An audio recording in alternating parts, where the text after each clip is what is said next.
Hey everyone, welcome to the stream. This is Accounting Nightmare. Welcome Tag, welcome Trinant. Good to see yous.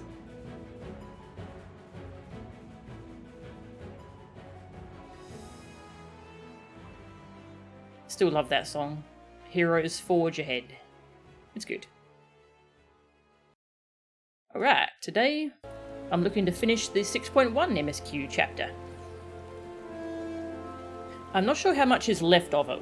We did a big chunk of it, but I heard it was super long, so I split it into 2 streams. So we'll see how long that takes, and then depending on what the time is, I might be able to start on the Alliance raid. We shall see though. I won't lock myself into that. We'll just see how we go.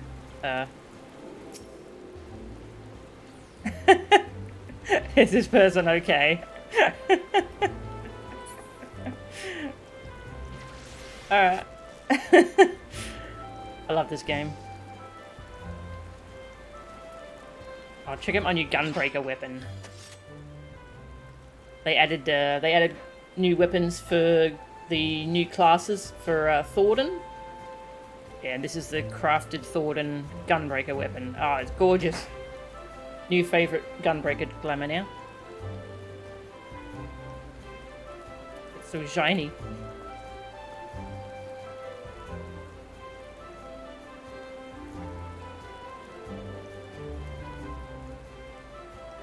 Thought it wasn't particularly long, but Eon contracted when Eon became instant.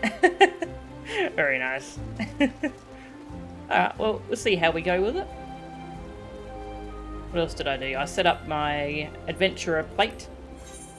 My calling card. I like the expression I got.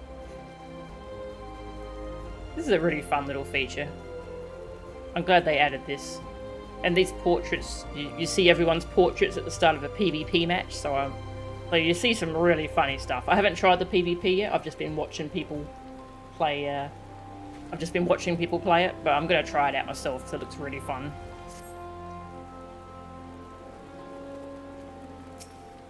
Yeah, I should see an astrologian. Welcome, Walken. Good to see ya. Range from cute to funny to horrifying. Yeah, they're great. Almost looks like the Lionheart. Ah, it does it. That's cool. Actually looks pretty without the glow as well. The kind of metallic blue with little purple glowy bits. Yeah, it's quite nice.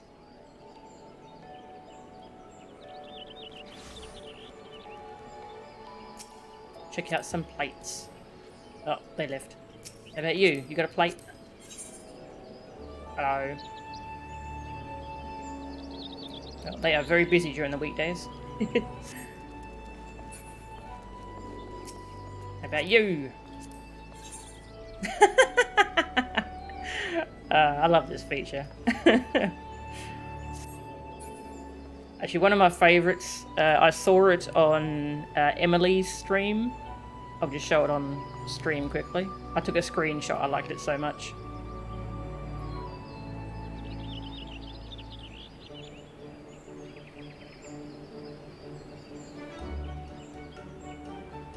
There you go. A little school photo. It's so cute. Getting all dressed up for the school photo. Yeah, there's some really clever ones. You got a lot of freedom with, like, you activate a pose and then you pause your character at the moment you want to get just the right look. It's really cool. Good feature. What else have I been doing? I did the new Unreal trial, which is Ultima. It's a scaled up version of Ultima Extreme. That was really fun. And I found out you can get a portrait of Emmett Selk. If you level up your shared fate in Garlemald to level 3, then you can buy it with gemstones. So I'm working on that. I've done 15 out of 60 fates. That's a lot of fates. I'll get there though. It's worth it. Okay, let's go... Actually, hang on. First, I keep forgetting. I want to go unlock the new Extreme over in Charlayan. They released Endsinger Extreme, so I'm going to go unlock that. Then we'll go continue 6.1. If anyone's wondering about my finger that I was talking about, that's why I didn't stream yesterday. Yeah, my finger's kind of messed up. It's not broken. They did an X-ray on it yesterday, so it's not fractured or anything. It seems like it's trigger finger. Like the tendon has a big inflamed section. Yeah, it's a little. The mobility's kind of messed up, but it works. It's just it's sore, so I've got to take care of it. Garlemald will become the new firmament. I hope so. Yeah, I've been hoping we get to do stuff to help them recover and rebuild. I was wondering if maybe there'll be a tribe, but firmament would be good though.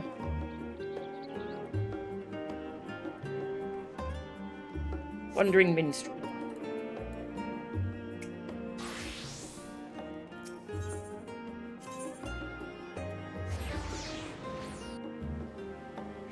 If it's the moon, the firmament. I'm pretty sure they confirmed the Loporrits were going to be a tribe. So we'll have to see what happens with that. That'll be nice. I love the Loporrits.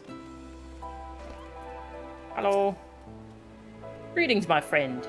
If you have a tale to share, this minstrel is all ears. The Endsinger.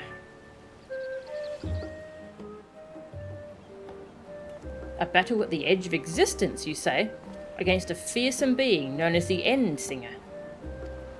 It goes without saying that I should like to hear about this. Pray, recount to me the tale of your mission from beginning to end.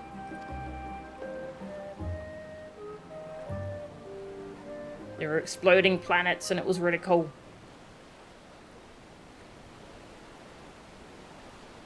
Good gods! I had known about the chaos of the final days, but never could I have imagined the events which brought them about. I do wonder, though, where might this Ultima Thule be located?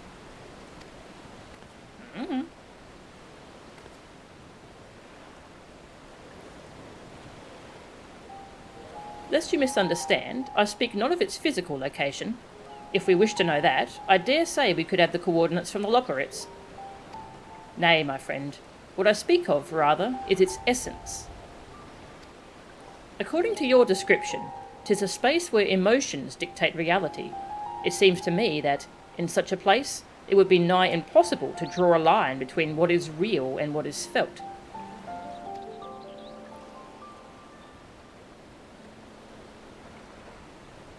In nature, there is a phenomenon wherein the structure of a massive object may resemble that of something diminutive.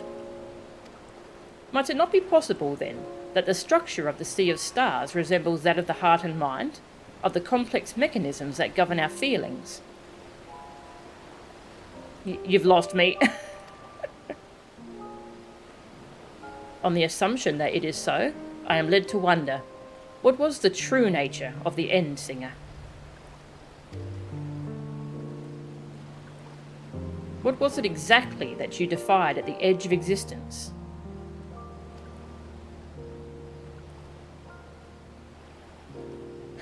These are just the wild ramblings of a minstrel.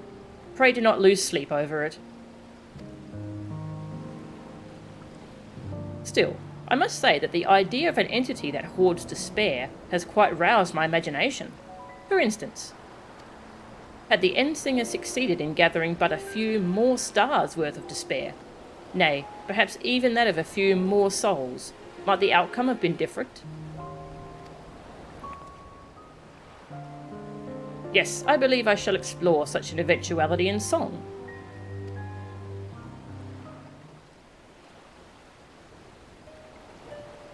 Limit breaks are real, yes. Yeah, I really hope they do a coil story mode. More people need to be able to see that story easily. The light of hope kindled by your comrades is brilliant. Alas, so dark is the despair you face, not even that light can pierce it. An inexorable verse of oblivion, performed at the farthest reaches of existence. I shall name it the Endsinger's Aria.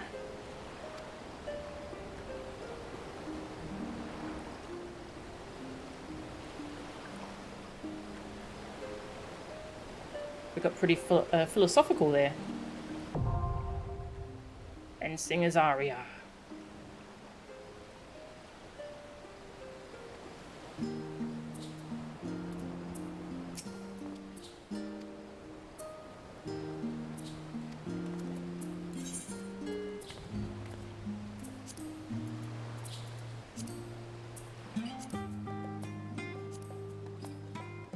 Had the end singer succeeded in gathering but a few more stars worth of despair, or even that of a few more souls, might the darkness you faced have been so deep, not even the light of hope kindled by your comrades could pierce it? So muses the wandering minstrel, and by his consummately evocative words, you find your mind set adrift amidst that unsettling possibility, where you can rely upon naught save your own conviction to overcome the ultimate incarnation of despair. Damn, I'm not even high enough eye level for that. I'm close. Can get some more loot from the raid. Oh, the Alliance raid as well. Get some loot from there.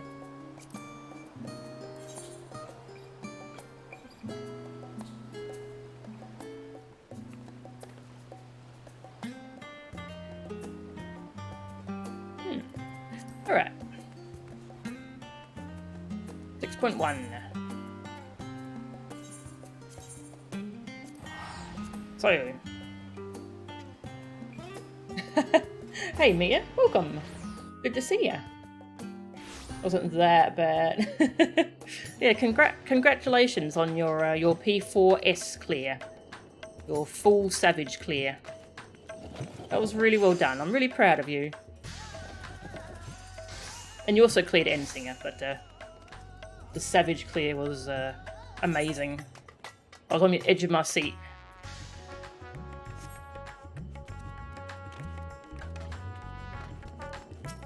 Gonna have to go rewatch that, the kill VOD.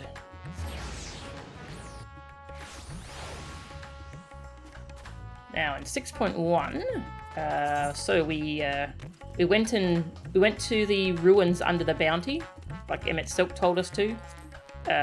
Turns out we did a little bit of a blasphemy because those ruins were they were a tomb and they belonged to Vritra, where he was hoarding all this treasure. Whoops. But he has decided to spend the treasure to improve, well, to try and help his people recover after the final days. So we were running around trying to figure out how he should spend the money. And we also found that down there is a rift to the void. So Ishtola was pretty excited about that. I think she's studying that now at the moment.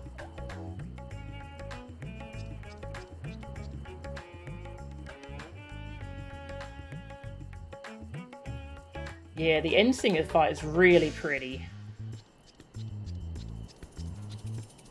Yeah, they did a good job with it.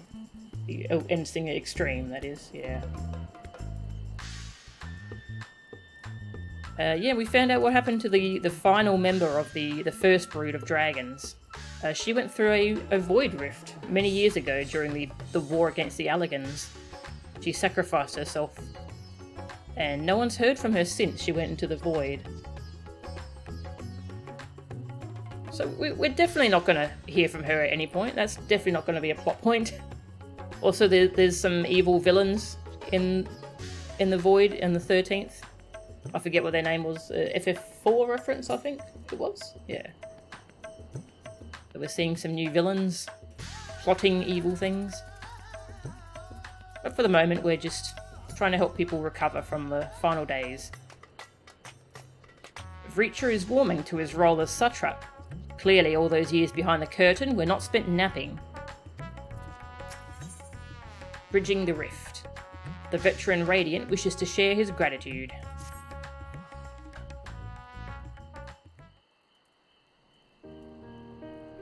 Thank you for putting forth Kalzol's name. Those whose lives he enriched will take comfort in seeing his legacy honoured. You will forgive me for not speaking sooner, but I bear a message from Archon Ishtola. She asks that you meet her at the High Crucible at your earliest convenience. Understood. Thank you. Ishtola must have finished her study of the Void Gate. Shall we hear what she has to say, then? I will go with you. She's finished already. Interesting. I thought the satrap would be too busy setting up the foundation. My clerks have been the well-oiled cogs of this administration since before Ahuwan assumed the office. They understand what needs to be done.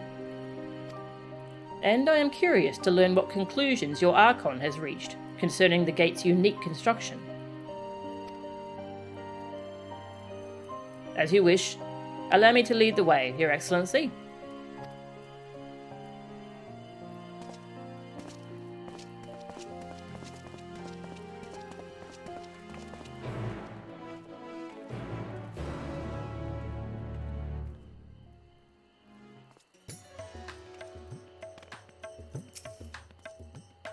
You can find your way to the High Crucible, I trust? I must rejoin my unit and assist with bringing the city's orphans under our care. Ah, that's right, they're setting up an orphan fund. And they're trying to replace the Merchant Consortium that was lost.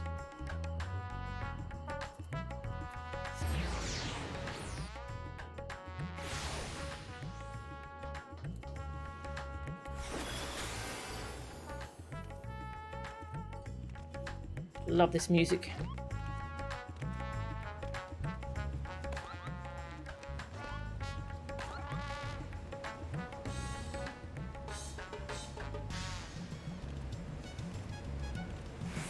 Hello. For one who claims it is too late to save his sister, Vritra seems awfully interested in whatever revelations Ishtola might have to share. Shall we hear what your scholarly comrade has to say? Yes. What's the gossip? What'd you find?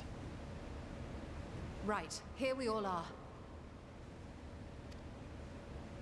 You discovered something new. I took a closer look at that device. I was able to determine how it keeps the Void Gate sealed, but not how it might instead be employed to expand the opening. For that, I would need to reference the technique developed by Vritra's alchemists, no records of which appear to have survived the intervening years.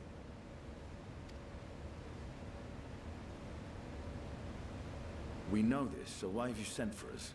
Have you learned aught of value or not?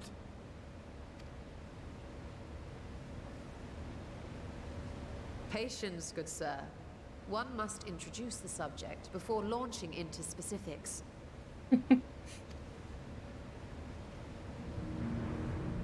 From what we understand, travel between worlds is accomplished by passing through the nebulous rift which exists between them.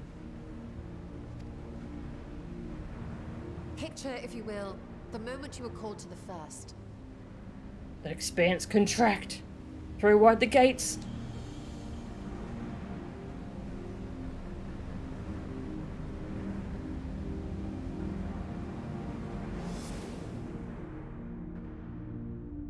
You touched a focus of some kind to help the Exarch pinpoint your location. His summoning spell then channeled the energies of the Crystal Tower to begin your journey to his world.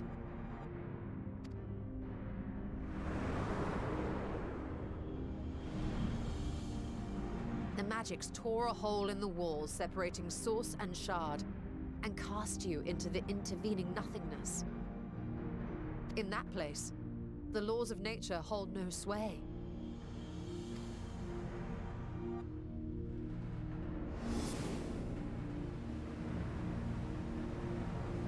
Yet even through this realm of temporal and spatial instability, you were borne safely to your destination in the first. The feat that guided you across such an unimaginable distance, both physical and metaphorical, was nothing short of a miracle.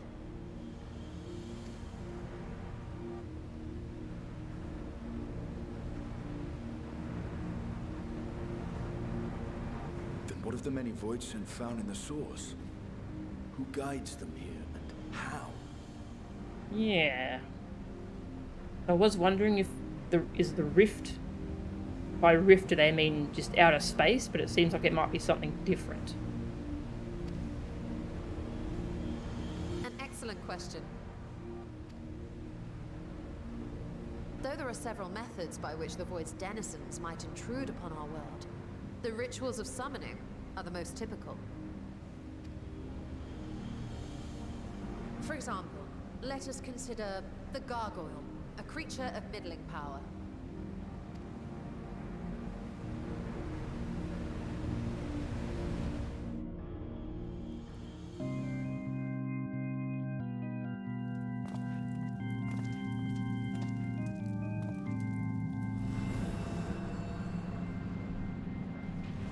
To call upon such an entity, the prospective summoner must force open a void gate.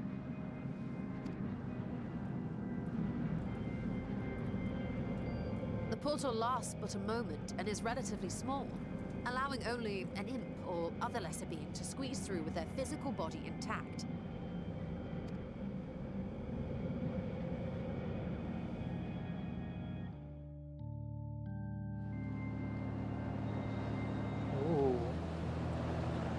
Our more powerful gargoyle, however, is too large for that.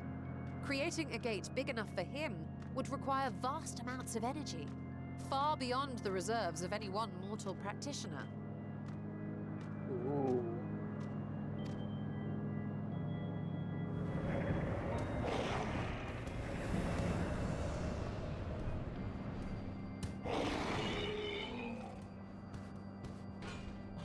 Instead, 'tis far more common to bring over only the entity's soul. We had a taste of that ourselves when a certain exarch dragged us to the first.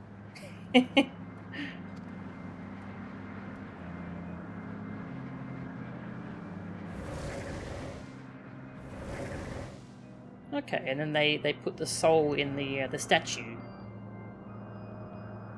And just as our bodies remained in our world, the Void Sense physical form is left behind in the 13th.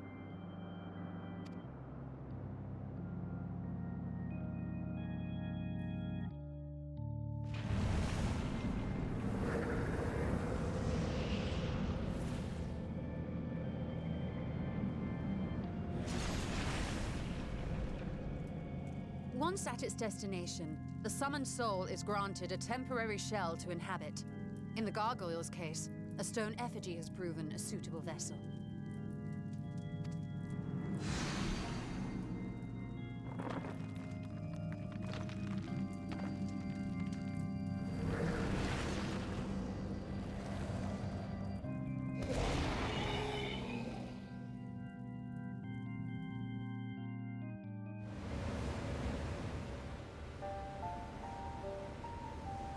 Wait.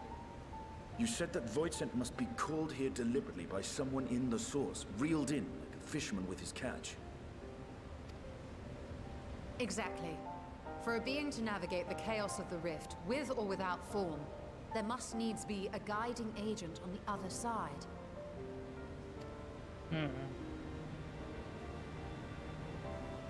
When the hordes poured forth from Alag's Great Gate, it was the technologists who drew them through. Though to my knowledge, planar fissures are in essence natural passages between our world and the void, which require no such guidance to traverse. Ah.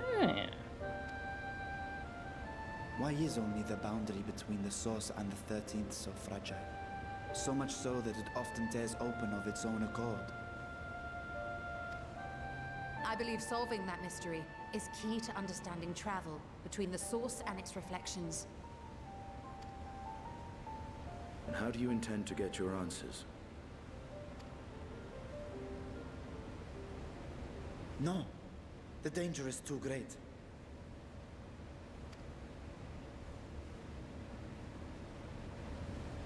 Perhaps. But what some call danger, others think of as adventure. The music starts. Void gate, Were you void not gate. listening to my tale? Never mind that the means to expand the gate has been lost to the ages. Void gate.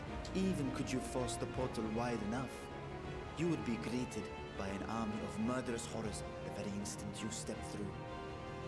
It'd be fine.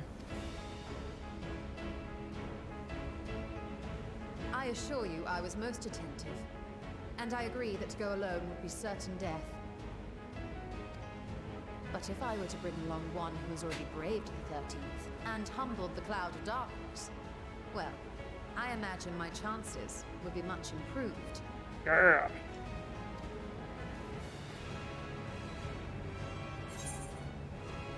Count me in. So much for taking it easy. Count me in.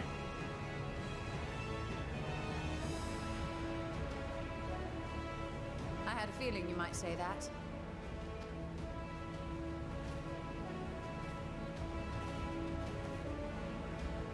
Once again, I put my life in your ever-reliable hands. That said, as much as I would like to march straight back to the Void Gate, there is the small matter of being unable to open it without the Satrap's personal authority. Please.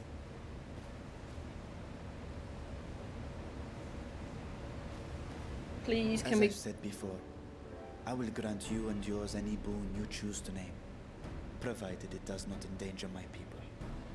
It'll be fine. You have my word that we will take every precaution. Not a single void scent will be allowed to threaten Radzatan, assuming we manage to expand the portal in the first place. You have a plan.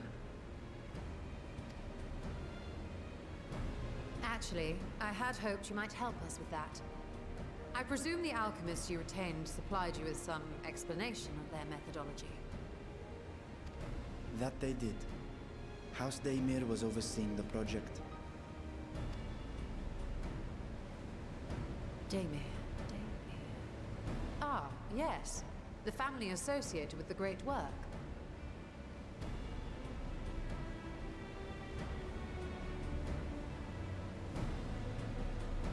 I did not fully comprehend the theory, but their research began with a void scent which had slipped through the fissure. After a thorough examination, they created an arcane simulacrum possessed of similar qualities. A man-made void scent, if you will. It was apparently indispensable in their efforts to enlarge the gate. A man-made void scent. Interesting. A man-made void scent.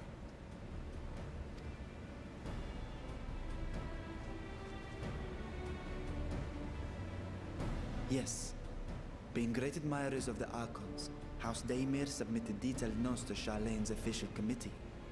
They expected praise and accolades for their simulacrum, and were thus devastated to be informed that their work had been classified as prohibited material. Aww.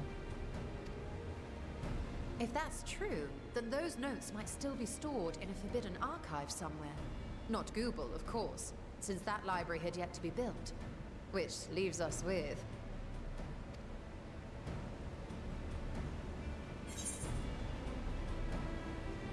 With the restricted section of Numenon? With Graha's favourite place to sneak around. With... what? Graha's favourite place to sneak around.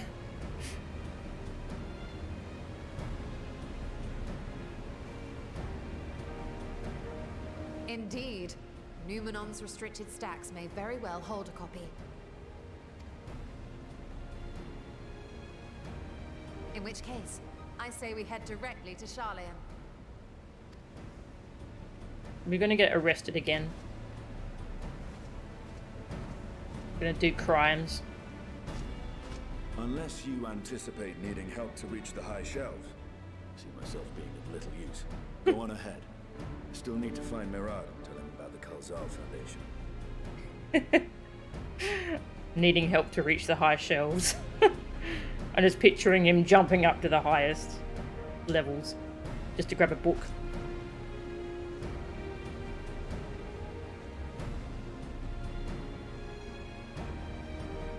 Let us be on our way as well.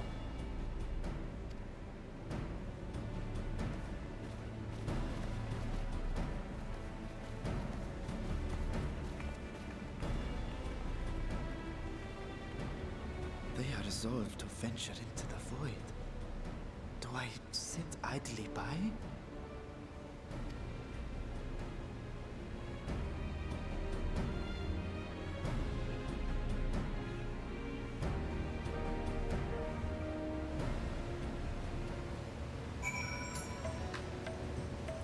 Counting! Oh. Cannot locate. Rip. Must be in a dungeon.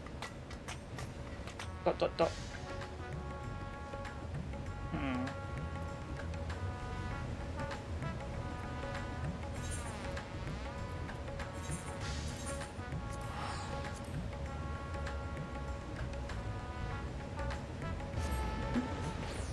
Yeah, Graha can levitate to get books.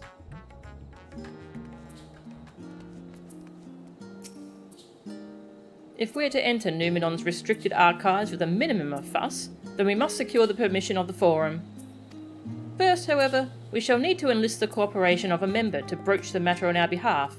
Who do you think might be inclined to assist us? No one springs to mind? What of Scholar Montaigne? He did come to Graha's defence during the inquiry, after all. 'Tis settled. Let us head to Phenomenon and see if he's willing to help us once more. Stoll's accompanying me. Nice.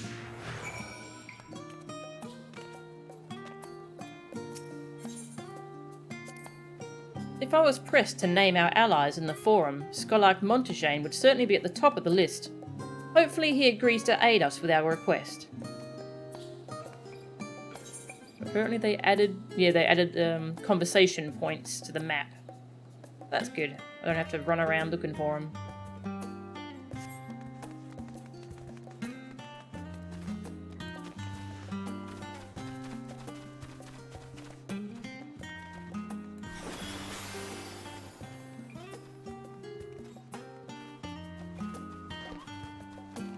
Mission in Mordona. That's the Alliance raid. Mordona. Interesting. I have been wondering where exactly this raid is going to be.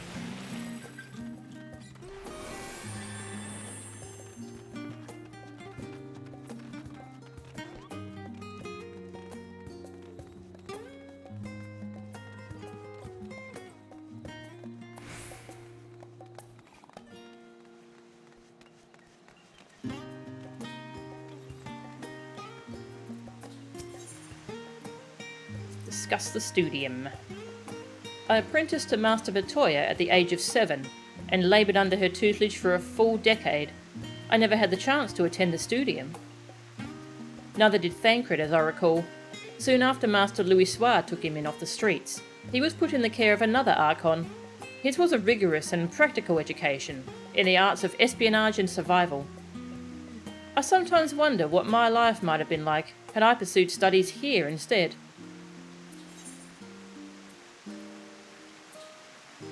Tea at the last stand after a day of lectures? Should I wonder as well? Tea at the last stand? Oh, that does sound lovely. Afternoons with friends spent sipping tea and debating theories. Still, I wouldn't give up my time with Master Matoya for the world. The dank cave I studied in was about as far from the bright, airy halls of academia as one could get. But it was a wondrous, magical childhood, nonetheless. Aww. Cute. See if we can pick that other option. Should I wonder as well? Never mind me. It was just an idle thought.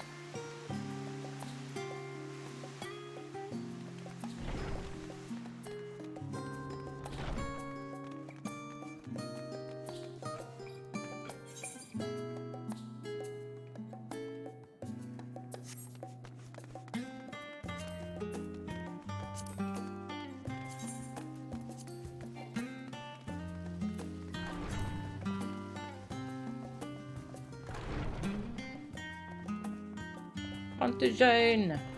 I like this guy.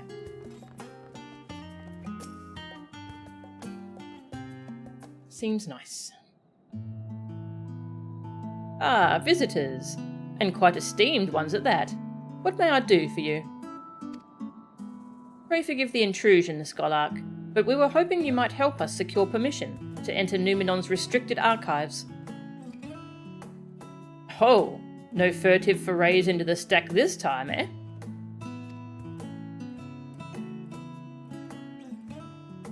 I applaud this newfound sense of propriety, yet in all this wide world of comparative serenity, what so compels you to disturb a vault of forbidden wisdom? We want to go to the void. For reasons.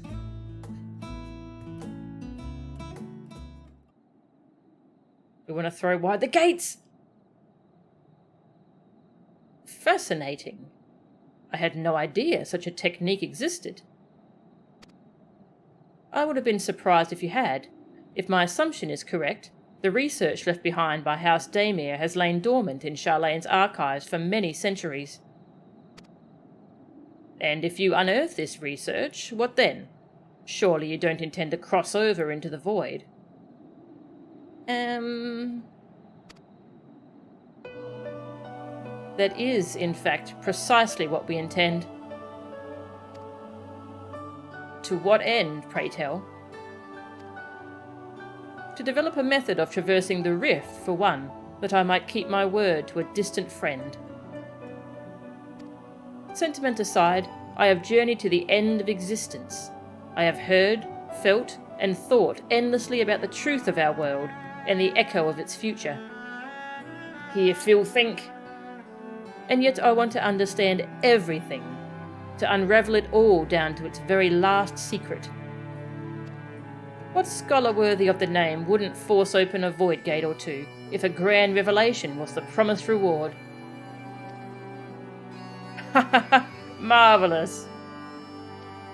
An audacious proposal worthy of Master Matoya herself. And after hearing the whys and the wherefores, I for one do not believe you would use the knowledge for ill. I see no reason not to present your request for the forum's consideration. Thank you.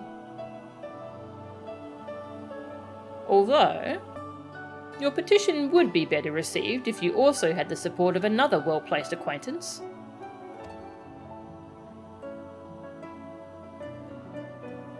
Why, Master Fortunault, of course. He can hardly ignore an earnest request from his dear children's most treasured comrades.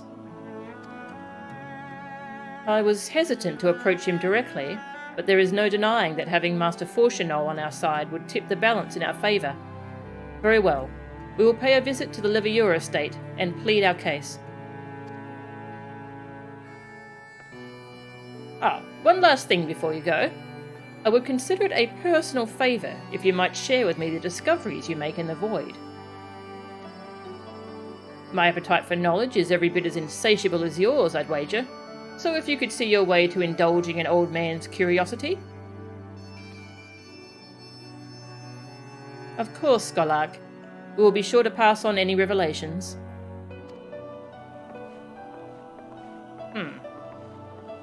Why are you curious about the void?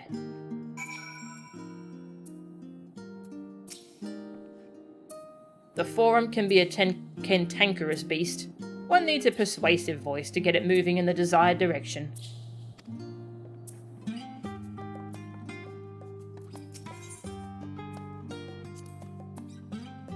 Montaigne seemed optimistic, but I doubt convincing Fortunault to champion our cause will be as simple as showing up on his doorstep. Yeah, I don't know how we're going to convince him.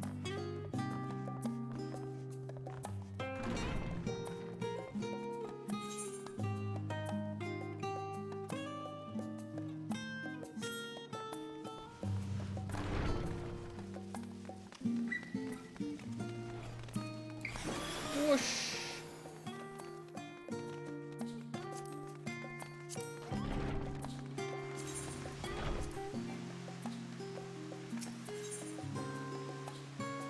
Leviure estate.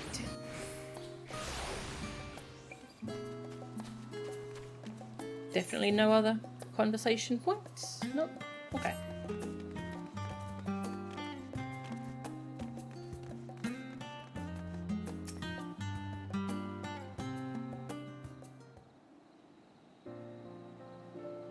Ah, Mistress Melchan, Mistress Ishtola. How may I be of service? We've come to speak with Master Fauchenol. Is he home by any chance? Yes, the master is in residence. I shall inform him that he has guests.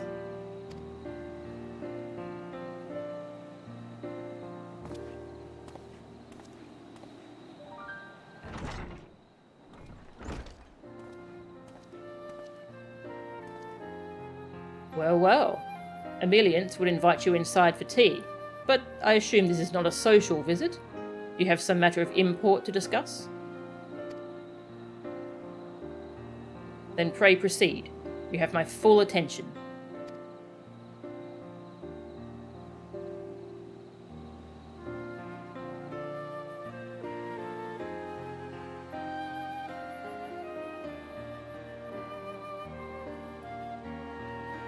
Well, I suppose I should praise you for following the proper protocols this time around. Scolac Montagne expressed much the same sentiment. I assure you, will not attempt to circumvent the Forum's authority again. Unless it is absolutely necessary, of course. Of course. You do understand that the restricted archives are restricted for good reason, yes? If no pressing need exists, then why risk the consequences of employing this forbidden knowledge?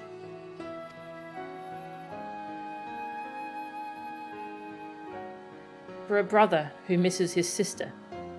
She was his guardian and his friend, a selfless hero who crossed the rift between worlds to save her homeland from horror and suffering.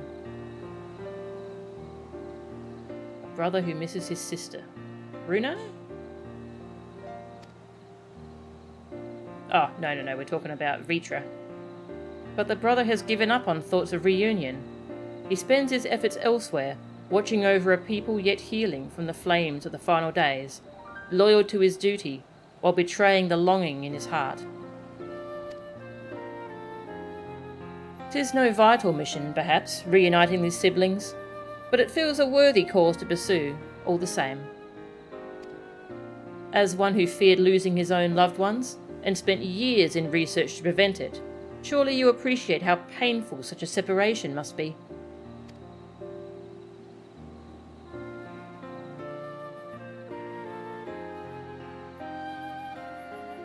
Reflections are still very much a mystery to us.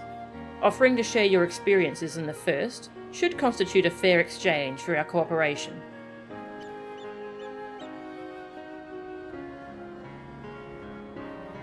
Yay! Do not celebrate just yet. The Forum must still be convinced. I will add your request to the list of today's deliberations, and deliver the decision to you at the Baldesian Annex.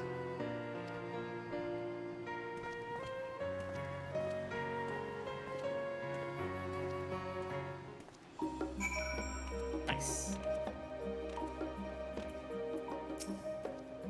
Please do come again.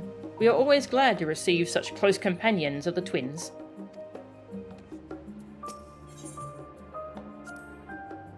The matter is out of our hands. All that remains is to return to the Annex and await word of the Forum's decision. Surprised we won him over so easily. There's Emeliance here. I want to say hi. Oh, there she is.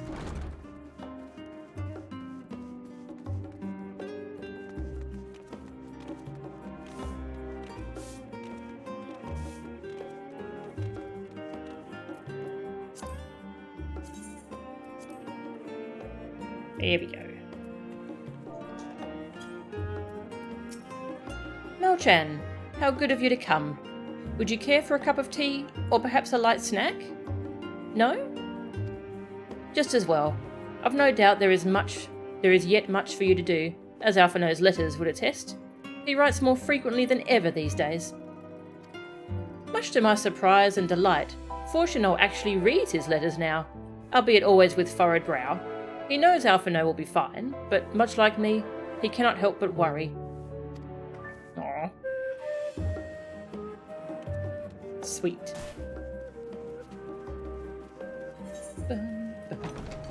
Alright, any other conversations? Nope. to the annex.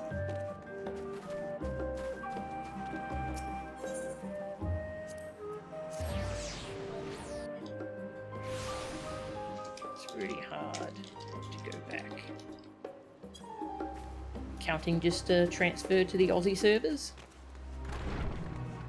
Discovering how good the ping is. Oh, it's so good. The ping.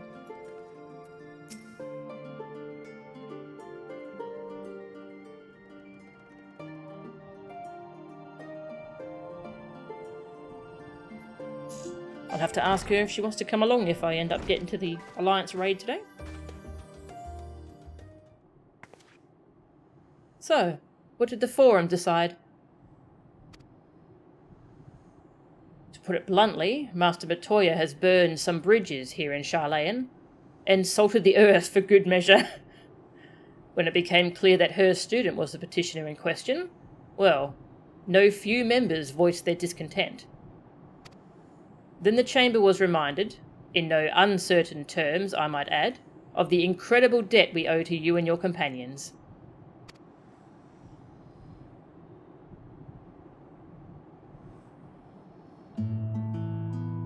Aww. That served to silence the grumbles and stiffen a few spines, and it was agreed that allowing you entry to the archives was the least we could do in return.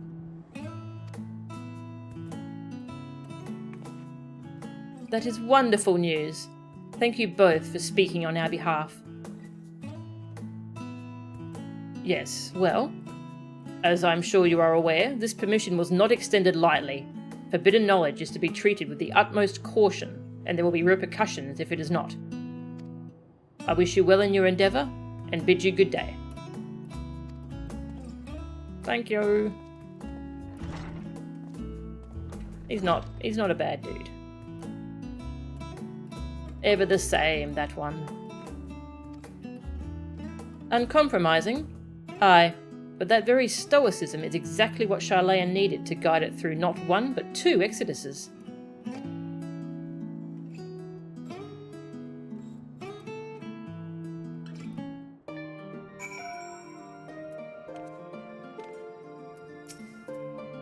If I were but 5 years younger, I'd cast aside my lectern and join you on your adventures in a heartbeat. That went rather well, I think. As a child, I dreamed up any number of schemes for getting my hands on those forbidden tomes, and now I can simply walk in through the door.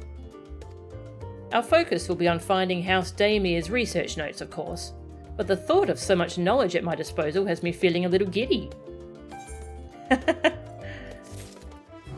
Should we go invite Graha?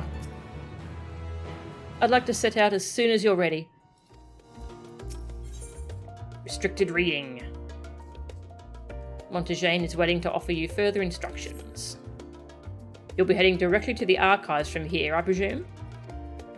You presume correctly. Then you'll want to speak with the index page when you arrive. It's been instructed to grant you access to the restricted section. Excellent. Once again, we thank you for all your help. Oh, it was my pleasure, believe me. May you find the knowledge you seek. Shall we? Shtola's accompanying us.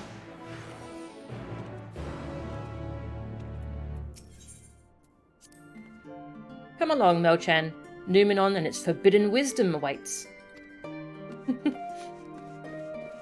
Seriously, I want to invite Graha. He would be so excited.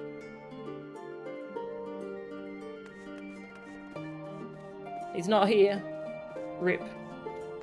His loss.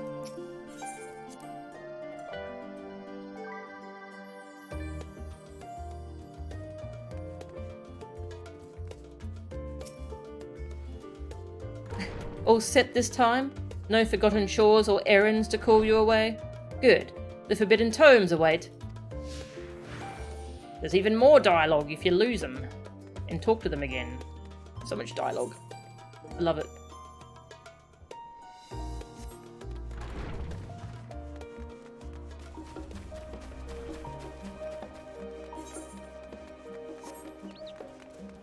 Maybe he's finally taking a nap.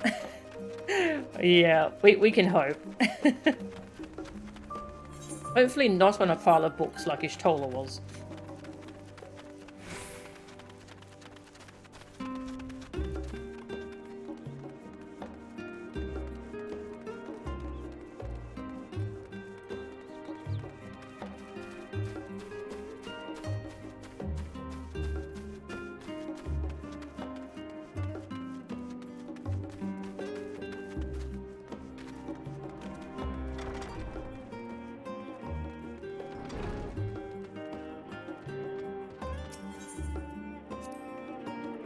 To think the set of instructions I laughingly imagined may actually exist but yalms away from where you found me napping.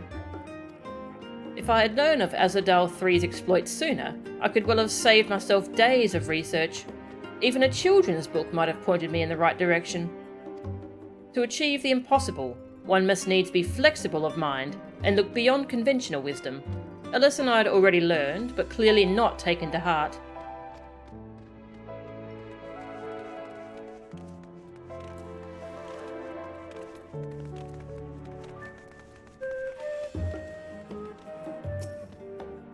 Archon Y'shtola and guest identified.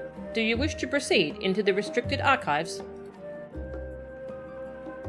Follow me if you would. Watch your step. And please note that the use of naked flames is discouraged. Discouraged, but not forbidden.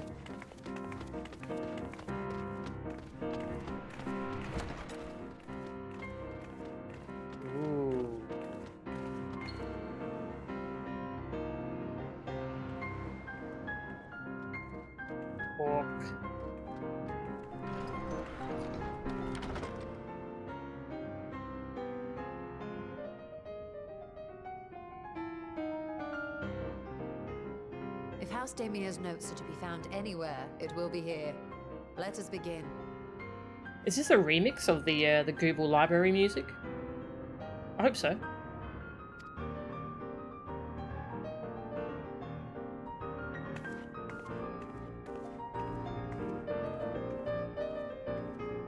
It is? Ah, cool. I like it.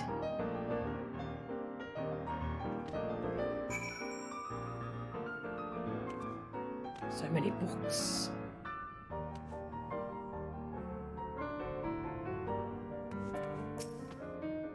No smoking, no throwing books, and no yelling out "Eureka!" in an obnoxiously loud voice. Edgeworth is banned from here. So many books I've yet to read. Yes, yes, we are here for one specific volume. You needn't remind me. I can see why Graha needed to levitate. How are you supposed to reach these?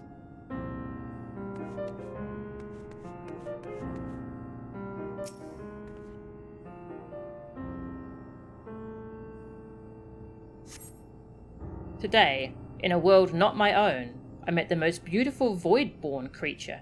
She was so unlike her ravenous brethren, eyes blazing not with hunger, but trembling, like a candle's flame, threatening to flicker out at any moment. I wonder if she is even the proper word. Such distinctions seem inconsequential, insignificant even. All that matters is the love I feel for this exquisite, transcendent being. Though you are tempted to read more, this does not seem to be the volume you are seeking. I want to read more of that. Alright, fine.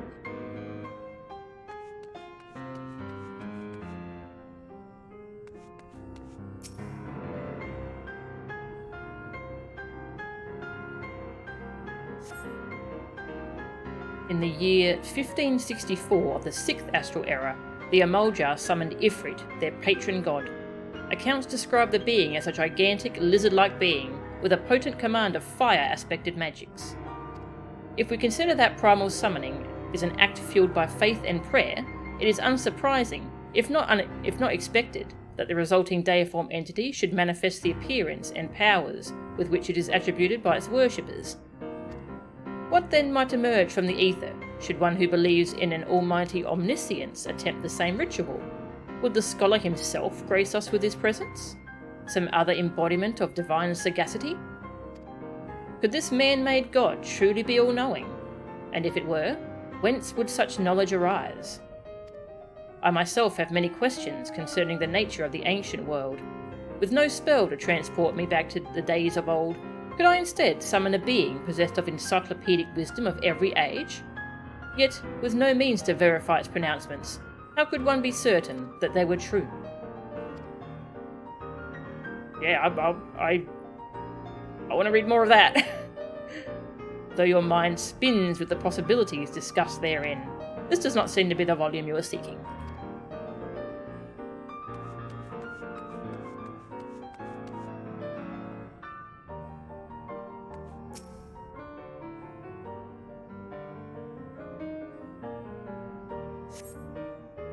Aha, House Daemir. The following pages detail an advanced method for manipulating rift-spanning apertures as devised by Nuhashan, the 9th Patriarch of House Daemir. We present these research notes to the faculty of Charlayan Studium as both a token of our friendship and an expression of our boundless admiration. You appear to have located the forbidden volume. Ishtola will need to make the final confirmation. They gave it as a gift, and Charlane's like, nah, lock it up. Rude.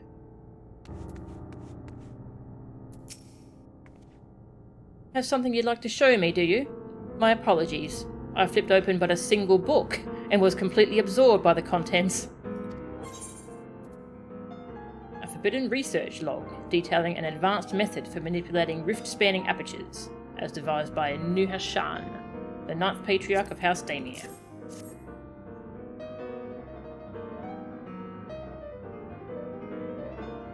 Well done, Mel-chan. I think you may have found our prize.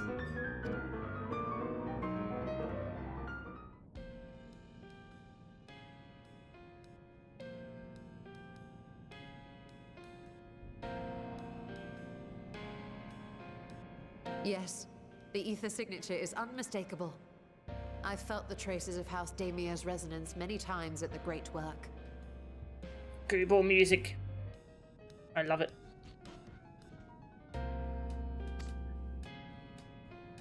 Time to see what all the fuss was about.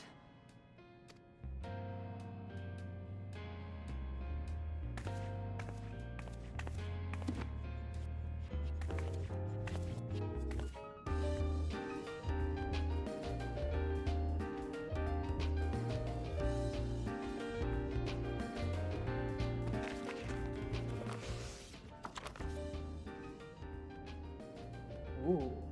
Among the ranks of the Void Sent, there exist entities with the power to call forth their brethren from beyond. The species known as Atomos, however, is uniquely prodigious in this regard. From its distended maw, it can expel an endless procession of void-born creatures. A talent which sorely tested the Radiant Host in its battles against these abominations.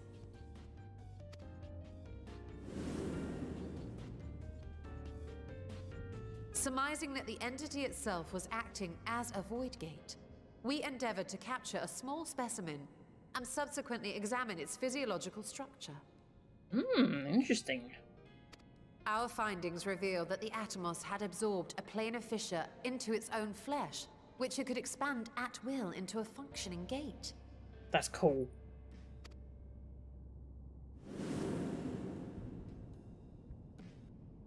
Upon further analysis, we identified an ethereal wave pattern emitted during this process. A pattern we were able to emulate by passing crystal-stored ether through a specially designed prism.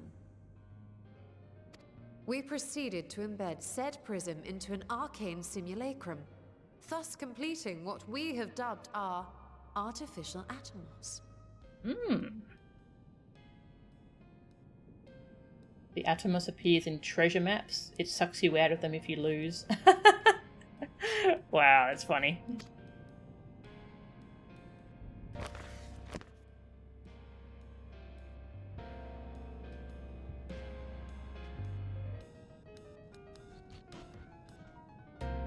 How could I have been so blind to the possibilities?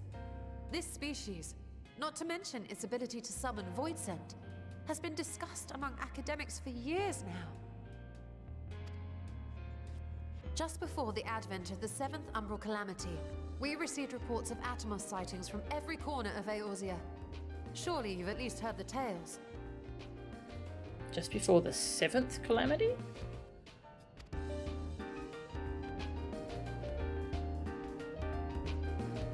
And still, House Daemir went and built a mock Atomos of their very own. I'm not surprised the Archons consigned their work to a restricted archive. It was no easy task, but at last we've unearthed the volume we've been searching for.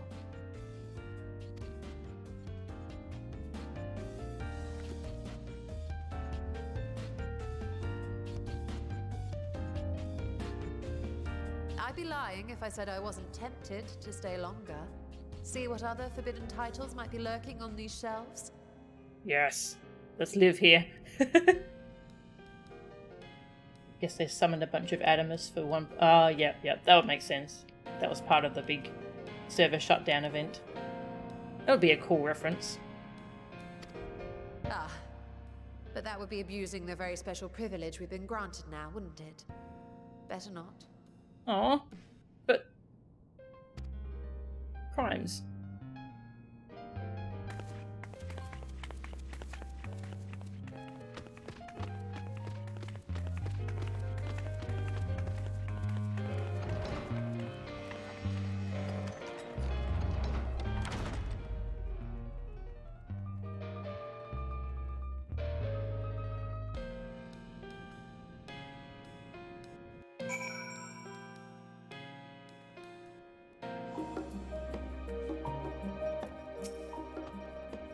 Congratulations on locating the object of your search.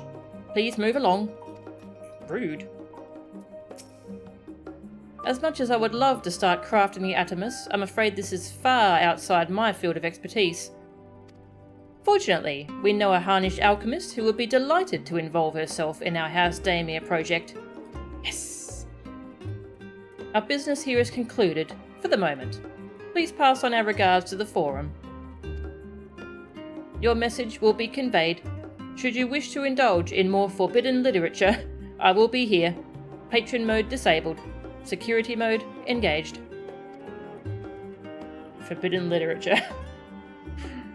If anyone can help us, Nidana can. I say we return to Thavnir and look for her at the great work.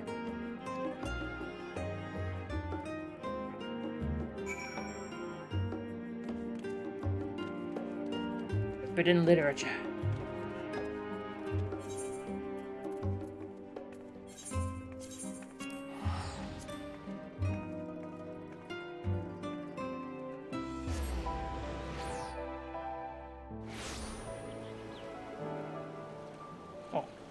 I forgot how pretty this area is.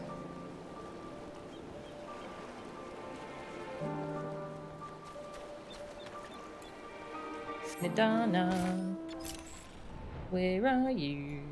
Oh, hello.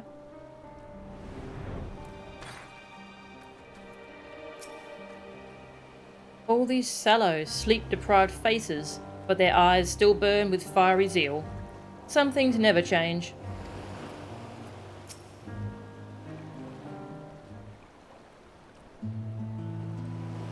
Ishtola tells me you are pursuing a most fascinating study, and that you want me to be a part of it. I have no doubt you will be interested.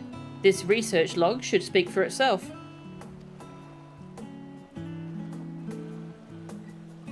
Will it now?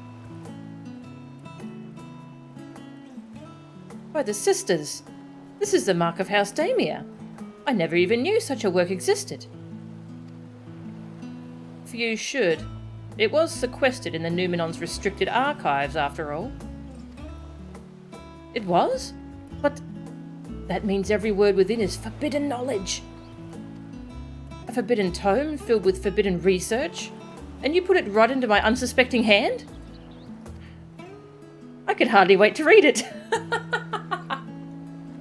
I love her.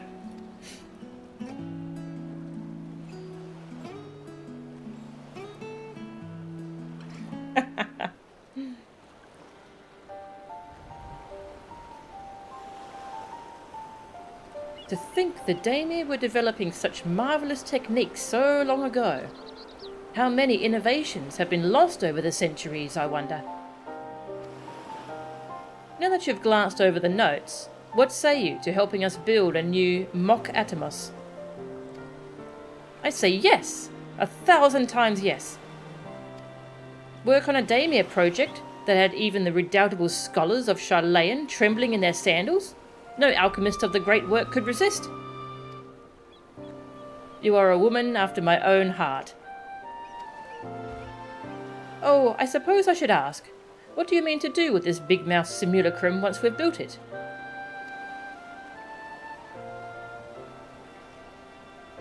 So, there's a secret void gate, and it's sealed in the ruins at the bottom of the bounty? Today is a day of revelations indeed. If the purpose of our man-made Atomos is to expand this hidden portal, then I will need to see it for myself, I think. Manipulating rift-spanning apertures is not the sort of thing you want to attempt without first taking into account every single factor. Then by all means, accompany us to the vault. I plan to lead us back there shortly, once we've finished gathering the components I require.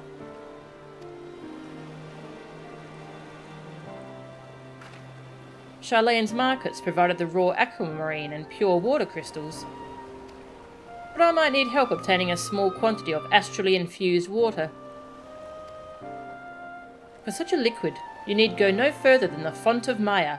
The ascetics of old once favoured the place for their meditations, and the water which pools there now is known to enliven the flow of ether. That sounds perfect. If you would be so kind as to fill a flask at the pool, I will petition Vitra to join us. The idea I have in mind won't amount to much without his authority to command the Void Gate. Shall we be about it then? We meet back here anon.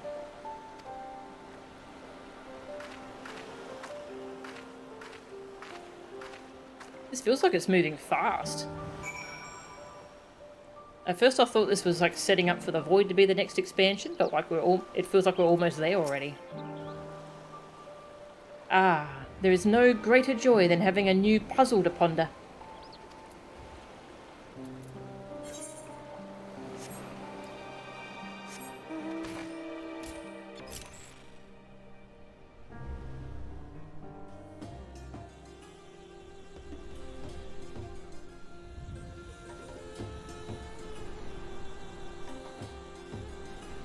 Whee!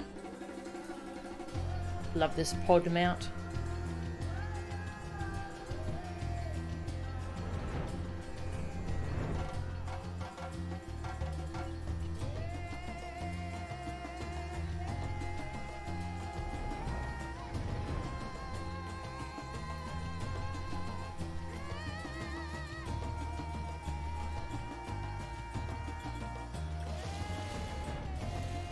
Setup in this patch is great. Yeah, there's so much that's happening. It's so good. I thought it would be a bit slow being the start of a whole new story, but geez, there's so much exciting stuff happening already. Shortcut. Teleport.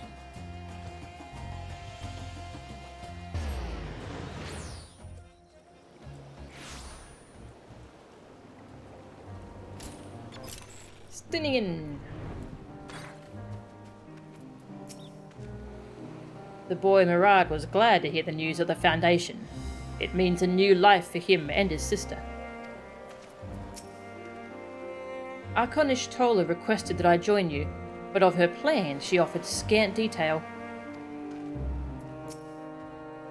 Oh, I forgot to mention, the Font of Maya attracts aggressive wildlife, and you should watch out for them when, you go there next time.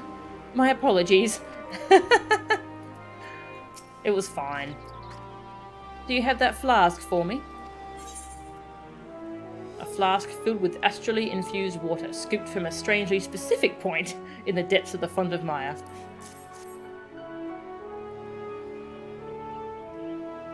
Yes, this should suffice. Thank you, Melchan.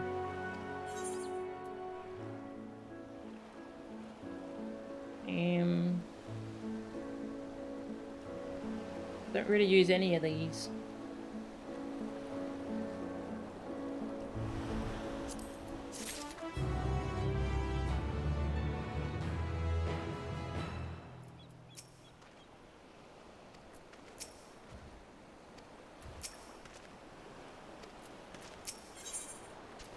Void theory. Ishtola is eager to depart for the vault. Look who I came across. Estinian seemed in need of diversion, and we, in turn, may have need of his lance. Right then, now that our little party is assembled, let us make our way to the ruins. Will we have need of Matzia's boat again? Not this time. Once Ishtola informed me of our destination, I arranged for a vessel to be made ready at Akiali. Your Excellency is ever the gracious host. Shall we?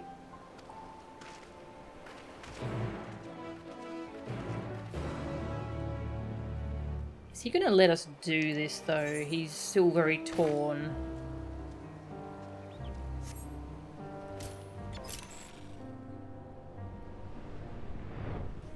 Doesn't want to endanger his people. Which is fair.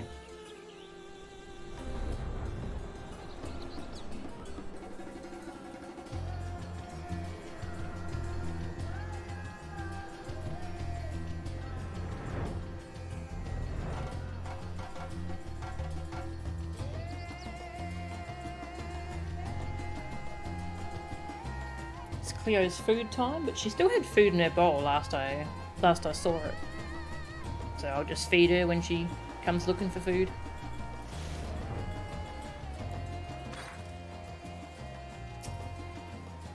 You need not keep your weapons close at hand. The Guardians will not attack if I am present, so I pray you leave them be. Okay. And all this time I thought the tales of Azadal's horde were no more than drunken sailors' fancies. 'Tis likely not needed with Vashan along, but I held on to the map against the chance we might return to the ruins. Onto the boat, if you please. We can chat on the way there.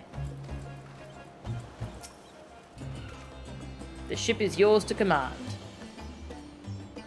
Our thanks. We set sail at once. Oh, this is so exciting. Azadal's legacy. To see the truth of a legend with mine own eyes.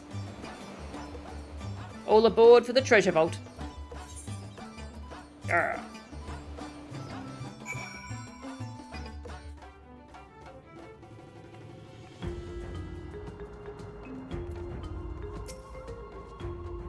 I thought we'd cleared this place of constructs the last time we came through.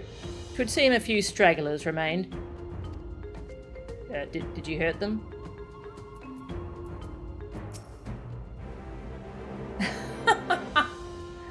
He laid waste to them ere I could utter a single word.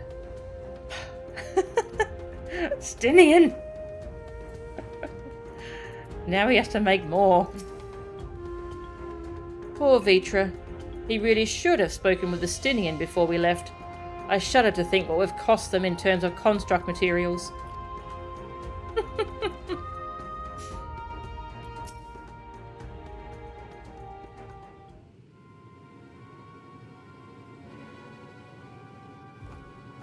The ruins alone were impressive enough, but I never dreamed such a treasure lay hidden in the depths of the bounty.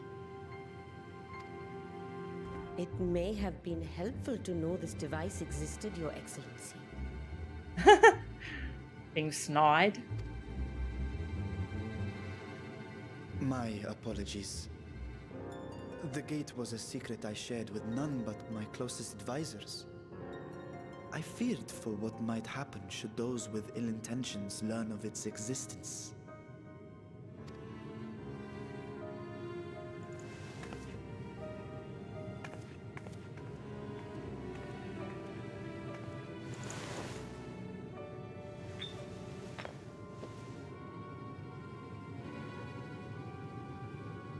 What is it you're doing now? There's something I wish to verify. The NOAA reports claim that a short stint into the void carries little risk of etheric imbalance. Should one suffer an injury, however, or if one's expedition drags on longer than intended, that risk becomes significantly greater. Graha theorized that a warding scale would confer protection from the void's corrupting influence, but I would prefer to test that hypothesis before we set foot in the 13th ourselves. Yeah, that's a good idea. So, this is an experiment of sorts. Yes, an experiment. Tell me, how would you go about testing the efficacy of the warding scale? Chuck the scale in there with a rope and then pull it back? I don't know.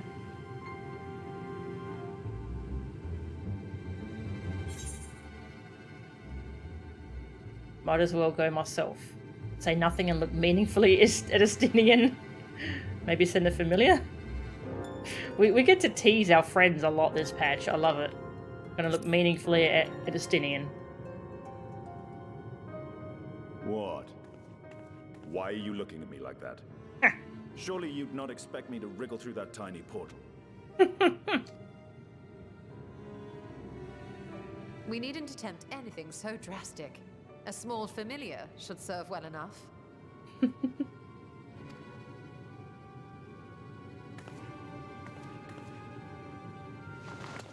Now, a lowly imp can navigate a fissure, no matter how narrow. Which means an arcane entity of similar stature should be able to manage the same. We're making a porksy. I hadn't wanted it to come to this, but no other familiars will do, I'm afraid. Hmm?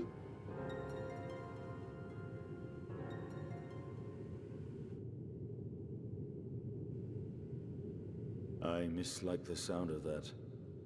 What manner of fiend does she mean to summon? You scared? From ocean rise and cloudbank form, from mountain spring and rainfall storm, from river flow and life be born.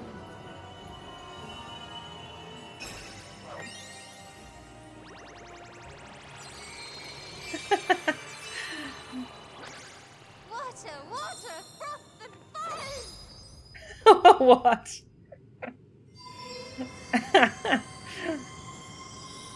Is this a magical girl anime?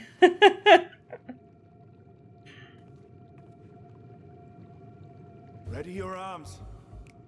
I fear she's been possessed. Oh, Oh, God. come now. That was adorable.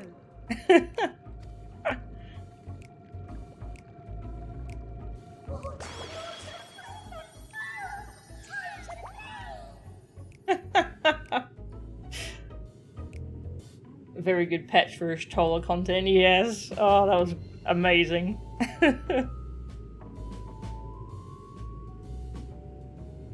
Techno babble about magic. Yeah, they do a really good job of just explaining concepts and such.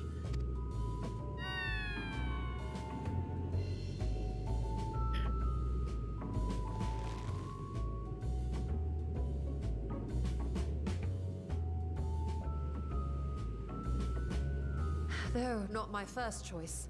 These familiars I conceived of as a child have the best chance of fitting through the gate. Oh, she came up with that whole sequence when she was a kid. That's so cute. I only wish my younger self had considered a more dignified ending to the creation ritual.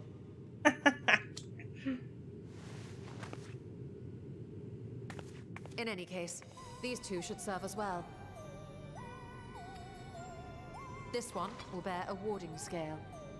Ah.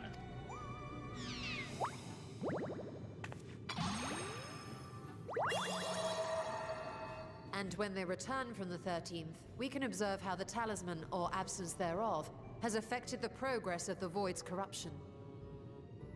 If I could impose upon you to open the gate. Your Excellency? Ah, yes, of course. We should also be wary of void scent slipping through while we conduct our experiment. Estinian, you are to keep Nadana safe from harm. As you say. You had best be on your guard as well. I fear she's been possessed. Water, water, froth and foam. Yeah, same. I mean, we all did silly things as kids.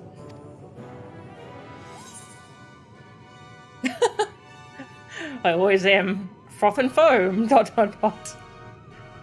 and foam.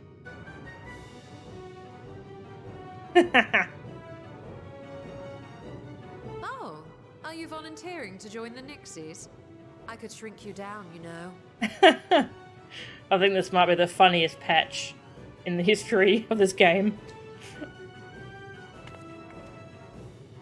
Let us begin, shall we?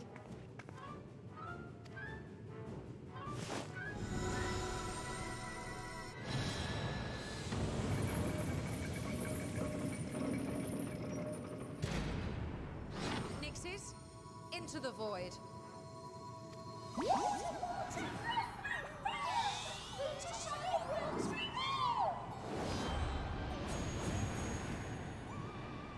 They're cute.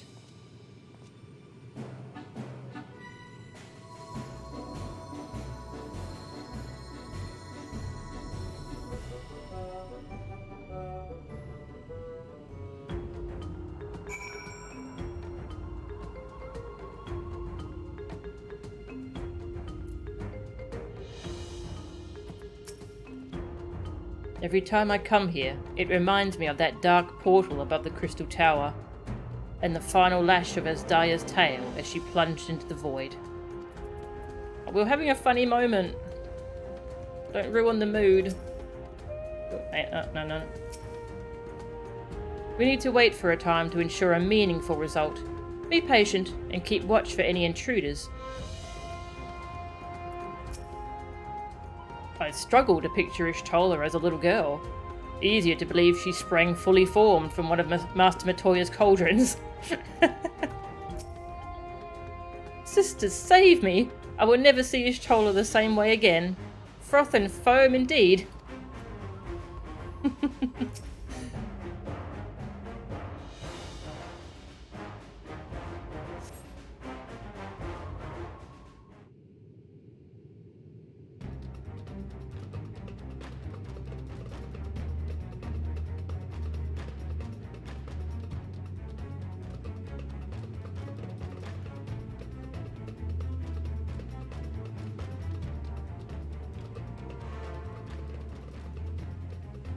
I think we've waited long enough.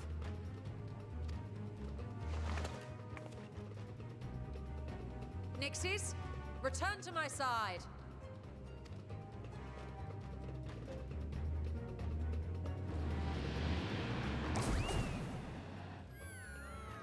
Ooh. My Nixie is very sick.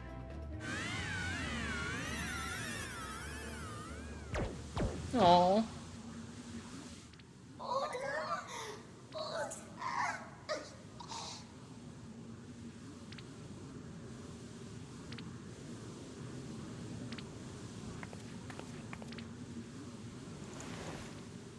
Thank you, little one. You did well.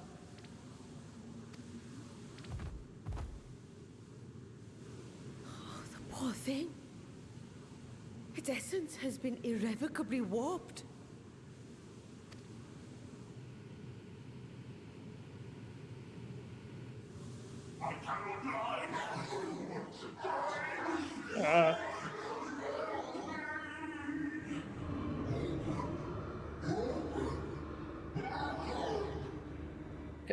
Close the thing. We're out of time. I must reseal the void gate. Just do it.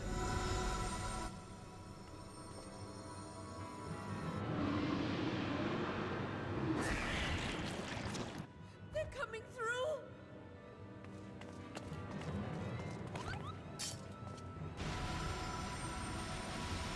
In the name of Alzidal III, I bar this door unto the void.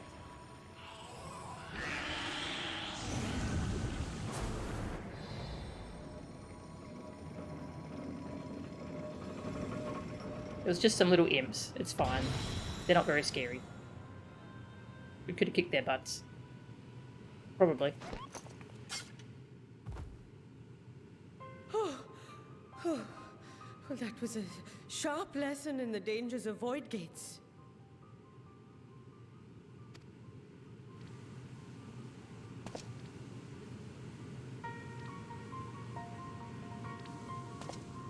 And what of our experiment? I'd say the results speak for themselves. Hey, Nelson. Welcome. Good to see you.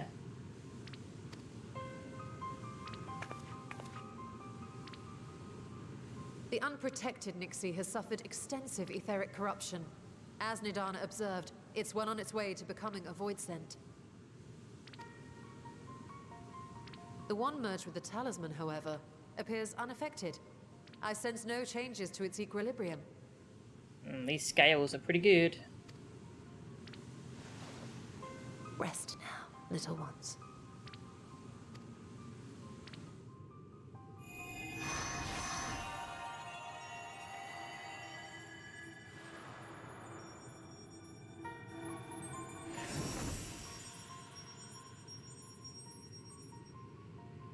Graha's theory was correct then.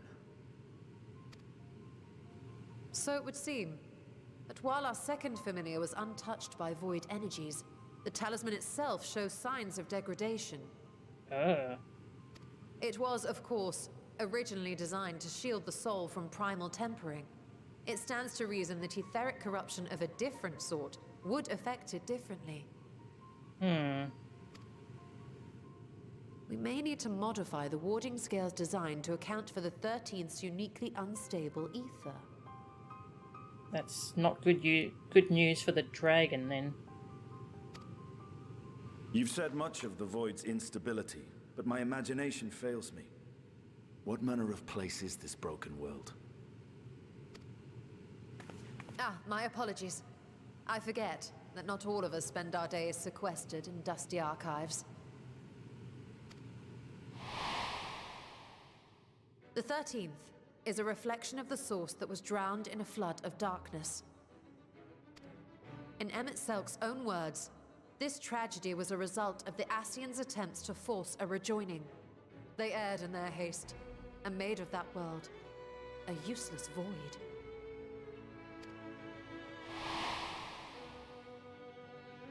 You remember Una Kalhai, the unusual child we met during our troubles with the Warring Triad.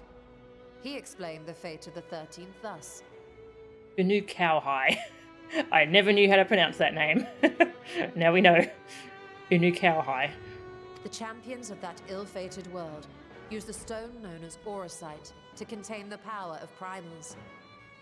But those self-same heroes were gradually corrupted by the Auracite's bleeding energies, transforming into fiends with an endless hunger for ether. By the time anyone thought to oppose them, Light's strength had grown too feeble, and the balance of the 13th tipped into eternal darkness.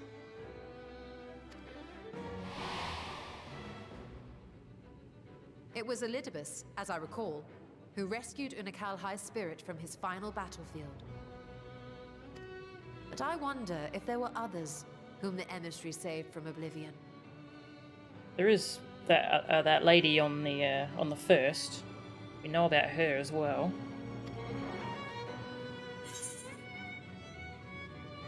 The barmaid at the Wandering Stairs. Ardbert's companion, the Elven Swordswoman. Yeah, both of these. She's currently the barmaid.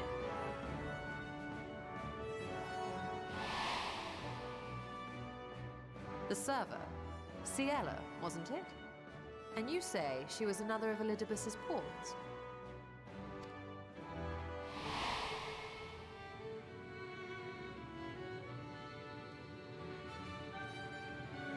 I see. So Ciela, or rather Silva, was beguiled by the same dreams of heroism as Unakalha. Biggest plot twist of the whole expansion. Oh, how to pronounce his name. And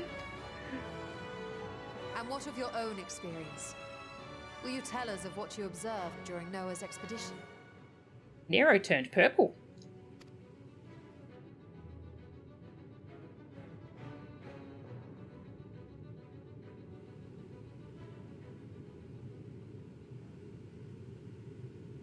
I can picture it now.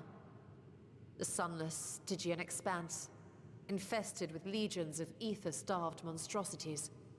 A void in every sense of the word.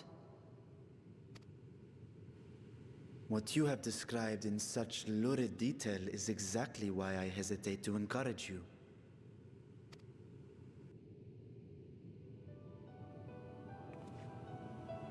Worry not, great Vritra. Our journey into the 13th is but the first leg of a longer voyage. A voyage that shall lead us to other reflections, to new mysteries and discoveries. And I mean to be there every step of the way.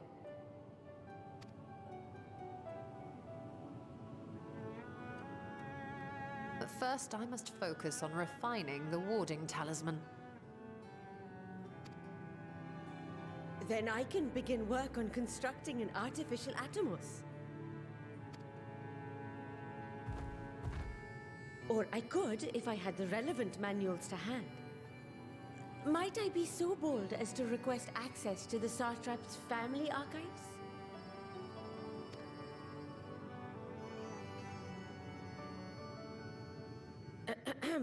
Your Excellency?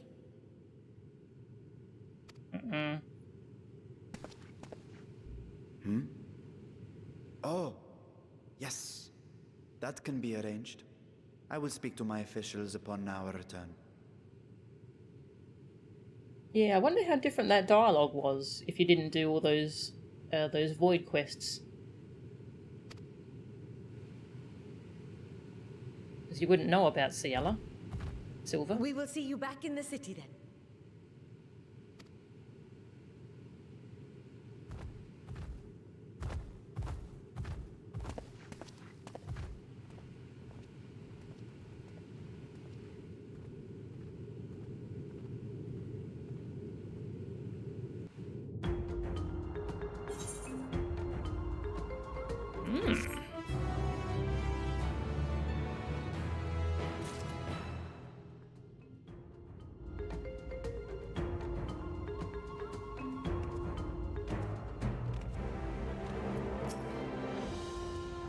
Seeing the Void's terrors firsthand was an experience, but I doubt fear of such creatures is at the root of Reach's hesitation.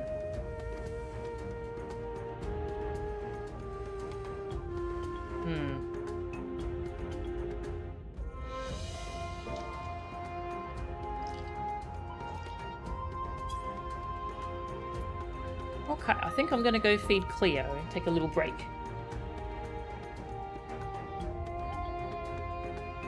This drops off at that point when you didn't do that content. Okay, so it just cuts out that little bit. Interesting. Alright. Set off the cat alarm and go feed a kitty.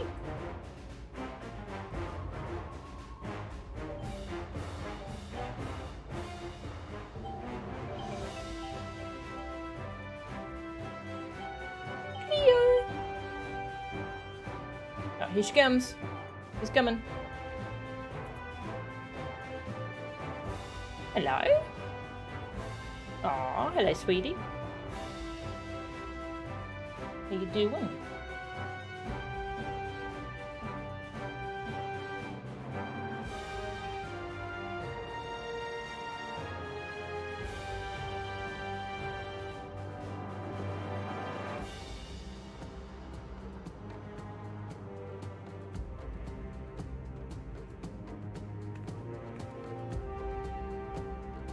Aw, cute.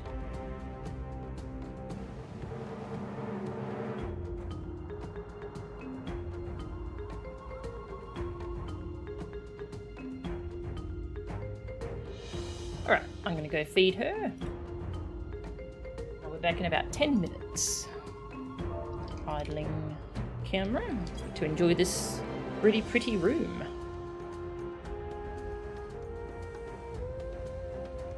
You have a pork bun? Aww. He's in the nest because you're washing your bedding. Ah, cute. Alright, I should be back in about 10 minutes.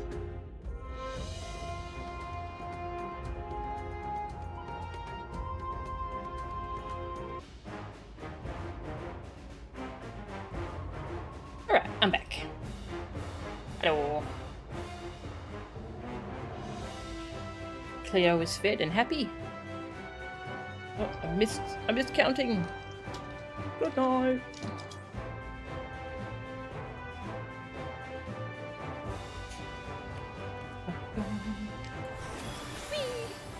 All right.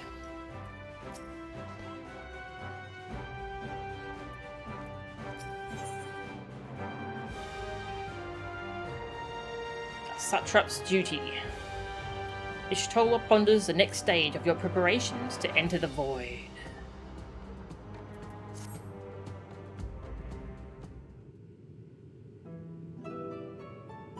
Once Nidana succeeds in replicating the Mock Atomos, this door into the 13th will be ours to open. Will you be crossing the threshold alongside us? I realise this is more my endeavour than yours. To be honest, I've no interest in visiting the void myself. Might we discuss this later? There is something I must do first. But there's a dragon there, maybe. Dragon! Why does everyone insist on being so secretive? I at least had good reason for not wanting to explain my Nixie ritual. Shall we proceed with our other preparations then? As we saw, the warding scale can be effective at protecting the bearer from other sources of etheric corruption. Nevertheless, the talisman's durability will need to be improved if it is to withstand the void's influence for a prolonged length of time. Thank you, Tag. Some cider. Ooh. And I think that is a problem we can address without involving the brilliant but busy alchemists who created it. Who do we know who excels at this kind of structural augmentation?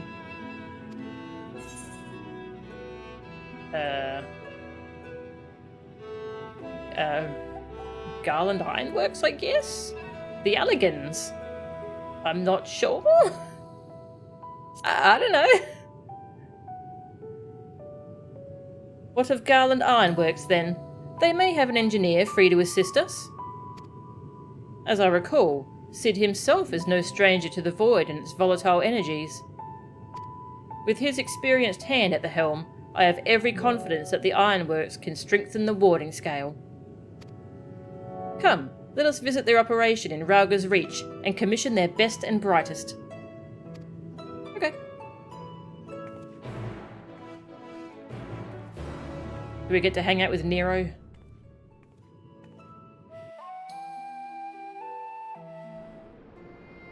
I want to hang out with Nero. Any excuse for Nero.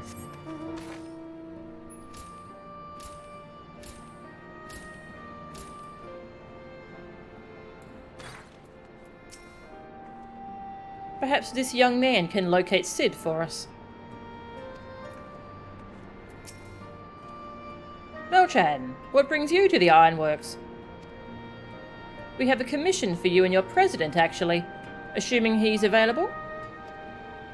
Master Sid? Certainly, I'll see if he has a moment free.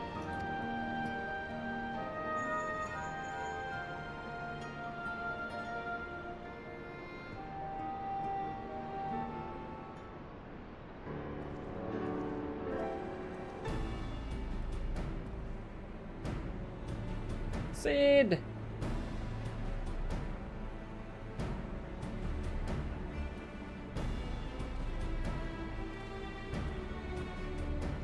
A pleasure as always. I hear you have a job for us?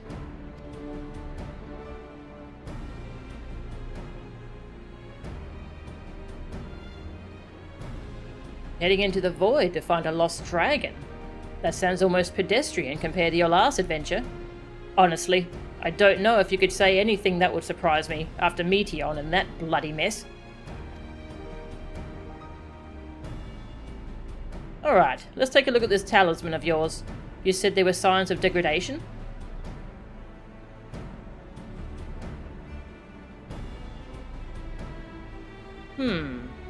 It seems some manner of corrosion has set in around a scratch on its surface, much as the void's corruption seeped into Nero through his wounds. In which case, our best bet may be to simply prevent the scale from being damaged in the first place. And how might we achieve that? We have a coating agent for strengthening trinkets and the like, but I'd be wary of applying any compound which might upset the scale's delicate alchemical balance. Far safer to dress it in armour.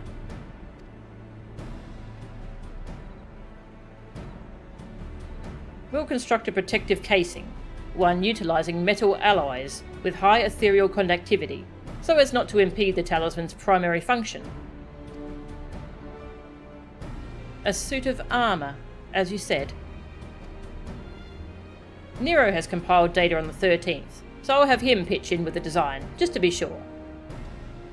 If only it weren't such an ordeal to convince him to follow our safety protocols. I swear, I've never had such a reckless employee. In any case, we may need some time to untangle the particulars. Understandable. We know how busy your schedule is, and the final result will doubtless be worth the wait. Ha! The hard part will be ducking Jessie and her constant barrage of demands while we sneak about doing the fun stuff. We'll see what we can do.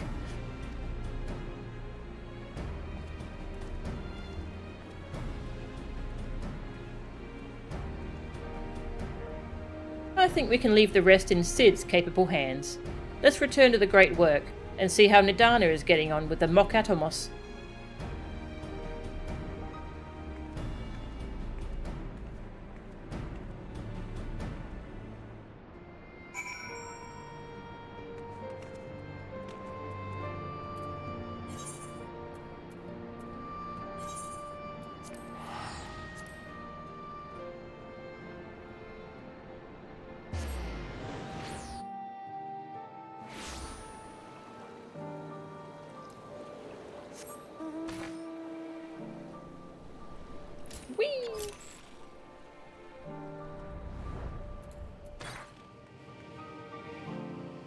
No Estinian?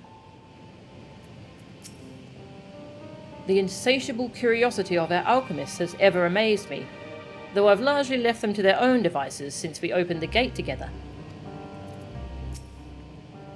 I hope Nidana has good news for us.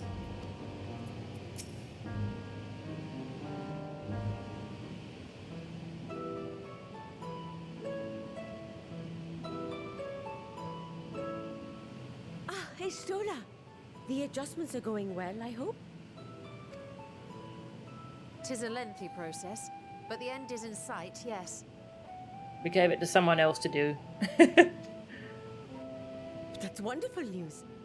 I myself had some good fortune searching through the Satrap's private records.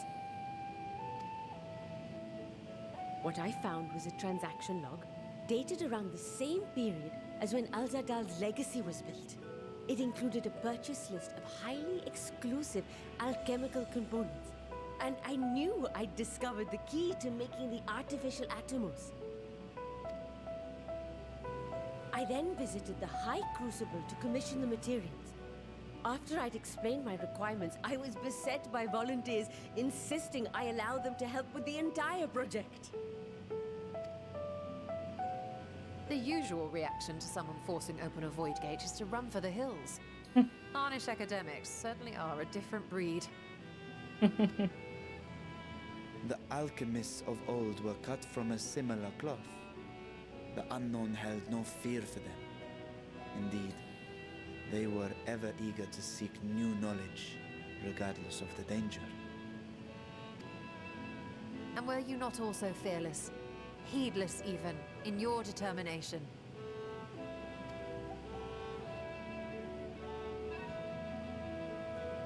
My sire entered his dormancy before I was hatched. And so it was Ashdaya who kept my eggs safe and warm. It created a bond between us. Even long after I learned to fend for myself, I rarely strayed from her side. Aww.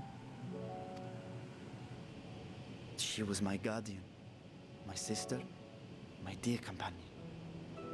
And not a single day passes that I do not mourn her absence. No matter how deep the darkness, I would not surrender my search. I promised myself the time would come when we would once more take to the skies together. But I am satrap now. The Radiant Host is here to serve, Your Excellency. Nabdeen, what is this about? Celestinian told us of your predicament. For centuries you have protected Rads at Han, never showing your true self, hiding behind a curtain and living only in service to the people. Your dedication meant more to us than your deceit, and so did we accept you as our rightful ruler. After all that you have sacrificed for this nation, did you imagine we would begrudge you your heart's desire? Aww. We survived the final days. We are a strong and proud people. We, the Radiant Host, will keep Thavnair safe in your absence.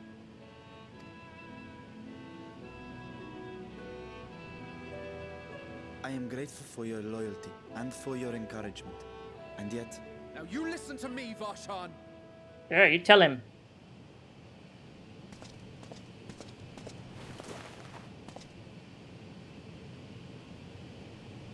You are wearing that face, after all. As I have told you before, you are a little brother to us all. Aww. And if you are family, then so too is your sister.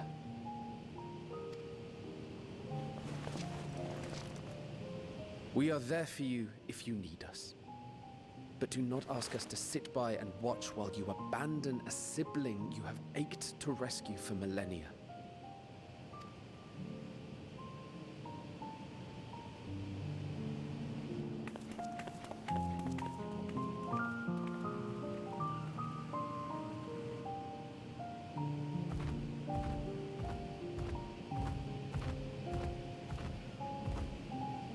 We will succeed in opening the way. It is only a matter of time. All you need do is prepare to step through to the other side.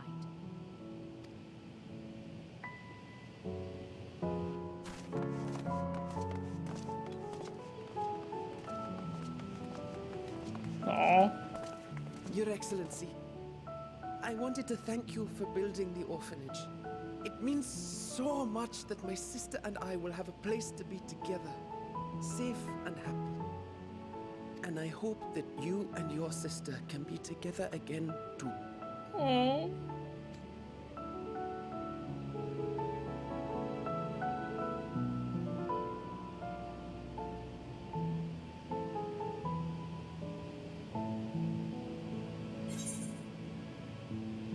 To protect them well, you must take heart.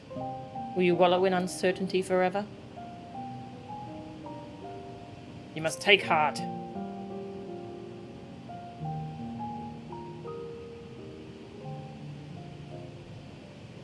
Take heart and protect them well.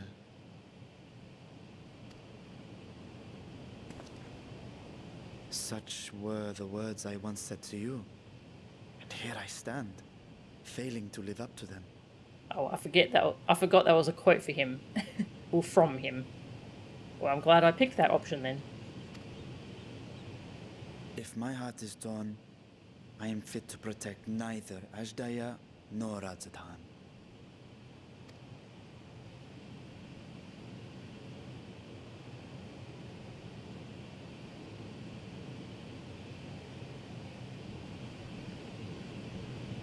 My people, I have come to a decision.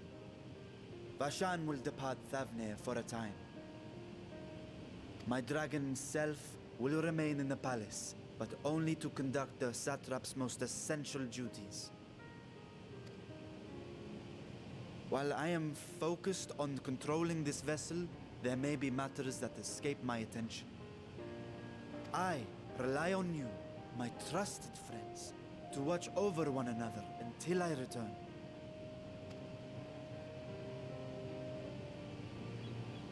Take care and fair fortune, little brother. Many tears would be shed should you come to harm. Aww. I would not dare make you cry.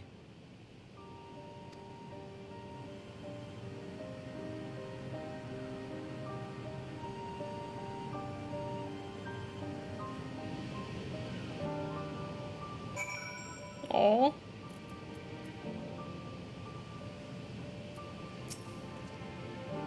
Convincing others to follow their hearts is not my forte.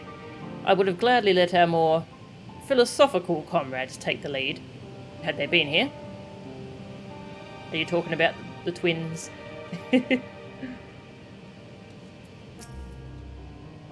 I will not squander this chance you have given me. I will find us Daya.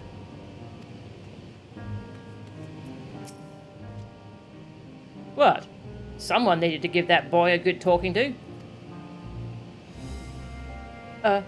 You don't suppose I'll be reprimanded, do you?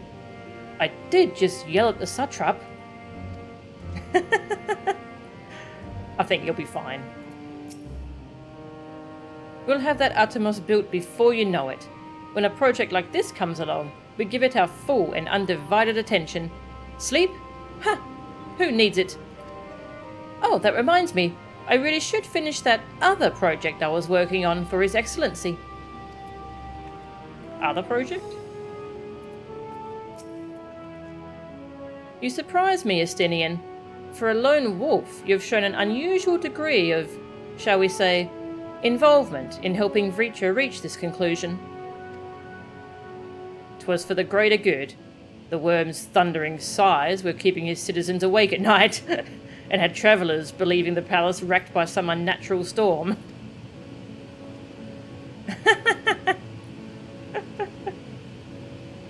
What of your own answer, then? You seem disinclined to venture into the void. When I was one with Nidhogg, his vengeful thoughts were my thoughts, his endless rage my rage, and the soul-chilling grief he nursed for Ratatoska's death. I would not wish such agony upon a foe, let alone a friend and ally. If there is a chance we can spare Vreetra that pain, then I will follow you. Aww.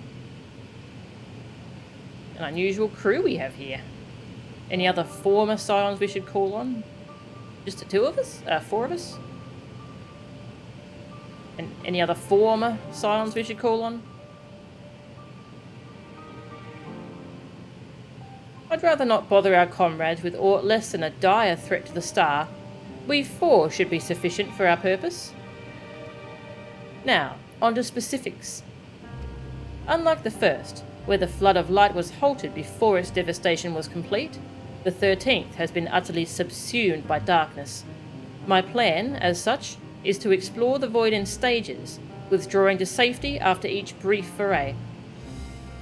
'Twould be more convenient had we some manner of base camp nearer to the gate itself.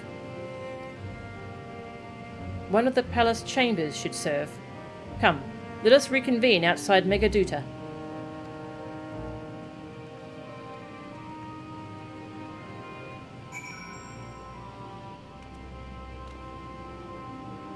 What was that about a storm? Justinian was joking that Vreetra kept sighing sadly and everyone thought it was a storm.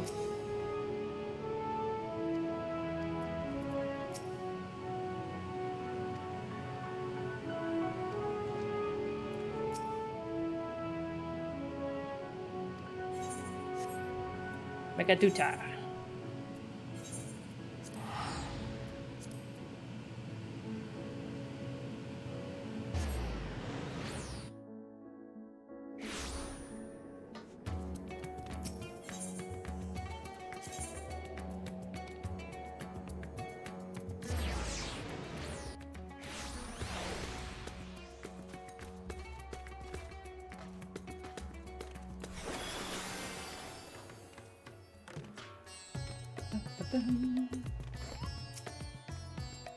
Conducting our expedition out of the Rising Stones would raise just as many questions as recruiting too many scions.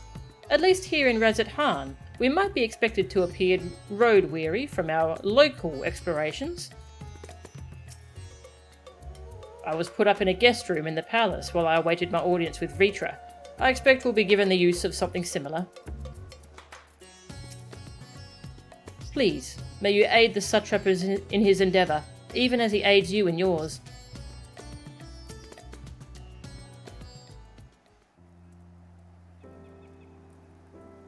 Today's weather report, dragon sighs are to be expected. and so we will require suitable accommodations. Might we make something available for our guests? All the chambers are presently hosting the great mounds of treasure we carried out of the vault. Once the Foundation's activities begin in earnest, however, we can redistribute the trove and make a room or two ready for habitation. Good. Please inform me when you've completed the arrangements. Too much treasure, not enough space.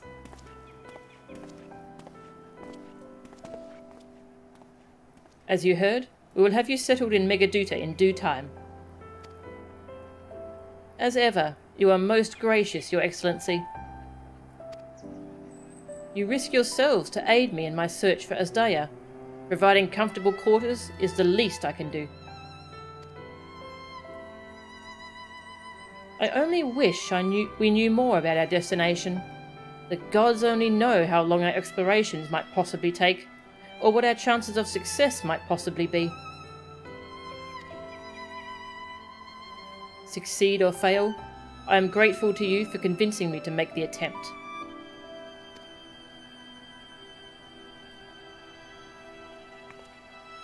On that note, I will return to the great work and lend what help I can to Nidana. If you have preparations to make ere we venture into the 13th, now is the time.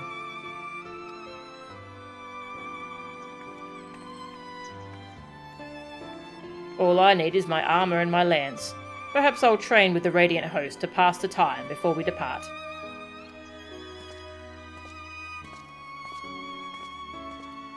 You know what this means to me, Melchan, but my purpose need not consume you as well. We are headed to another world. Find what joy you can in the experience, for you are a traveller, an adventurer at heart. This I know.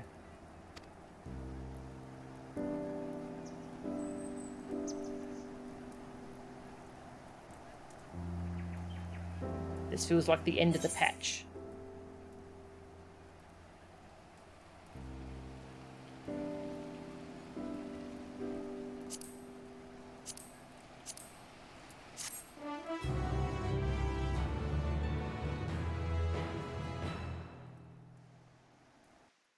Hey Lude, welcome. Good to see ya. Meanwhile, in the 13th. More ominous scenes.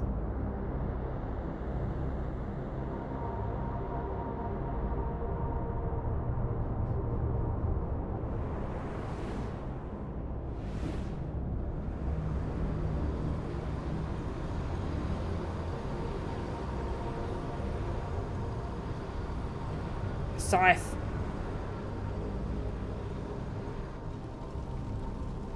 It's got a scythe.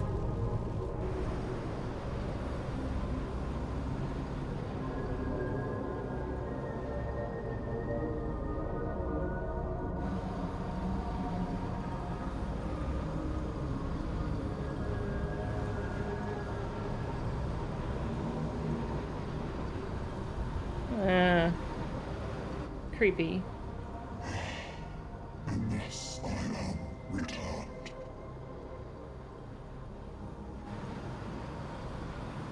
Okay. To be swallowed, bereft of savours.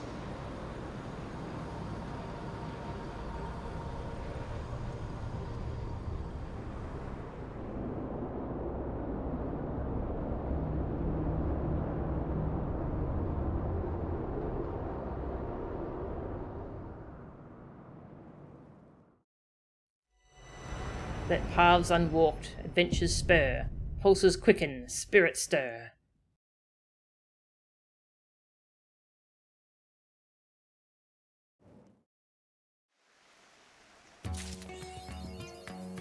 You've found adventure. We've got a weird Reaper thing. We've got that big armoured dude. We've got the 4 element thrones. There's stuff happening over there.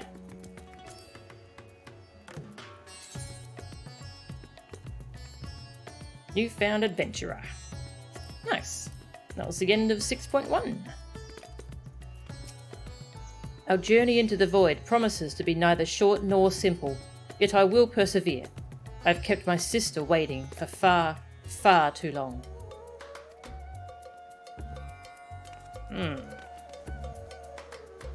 That thing kind of reminds me of a Reaper avatar.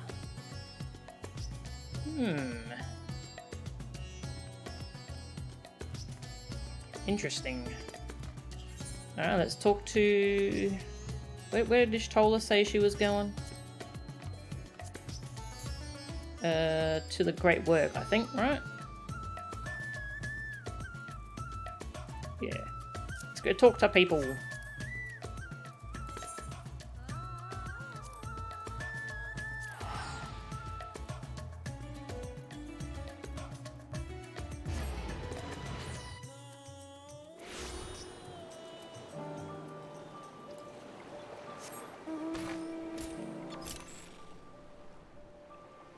Ha!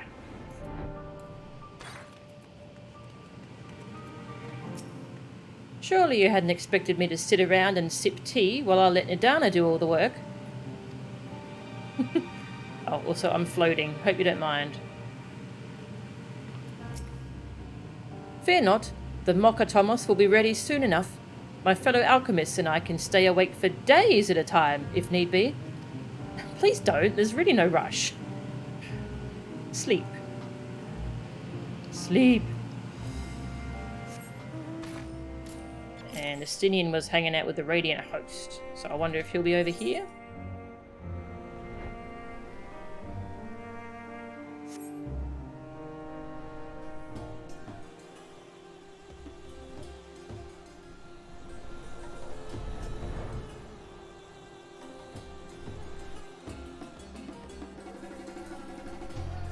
That was a good patch. Lots of interesting new things to think about. Setting up tons of stuff for the future. It feels like we're going to go to the Void next patch. Maybe that'll be like a dungeon to start off with. But, there he is, Stinian. As fine as the lodging and meals were, I feel I may have sold my services too cheaply. Too cheaply?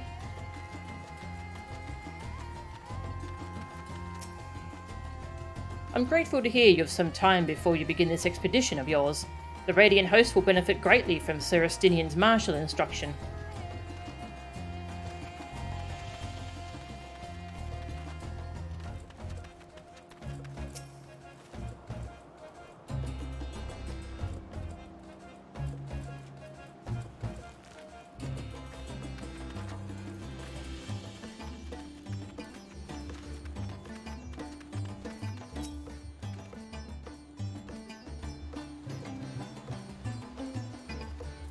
Let's see if we can go say hi to the dads. Wonder if they're both back at the ship.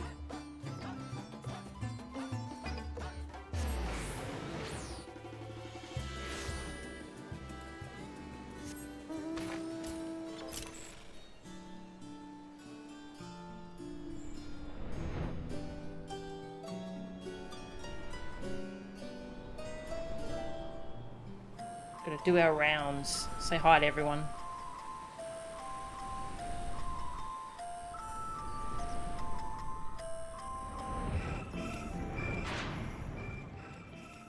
Hello? Any dads in here? Oh, the dads are missing. Where'd they go?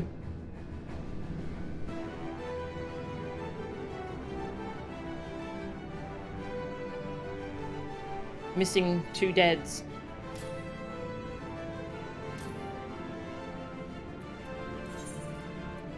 Who else can we talk to? Go say hi to the twins? They're over in Tertium.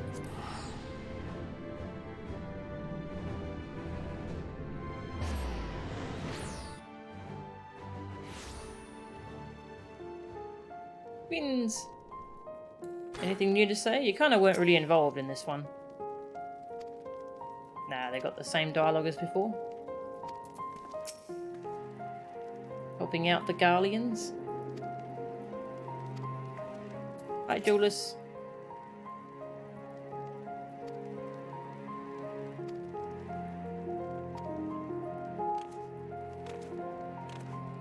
Alright, I guess I'll go see if there's anyone hanging out in the Valdesian Annex. Oh, actually, first we should go say hi to Tataru. Go check in on Mum. And then I think I might start off the quests for the Alliance raid.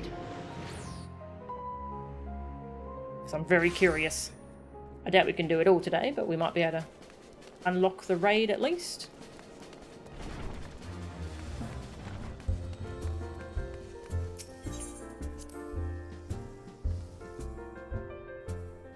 Tataru! Hi!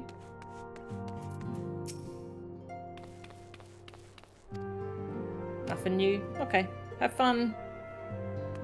Her quest line is 6.15, I think, is when they said that's coming in. So we can't do her quest line yet. Later. Alright. Charlene. Then we'll pick up the Alliance raid quest.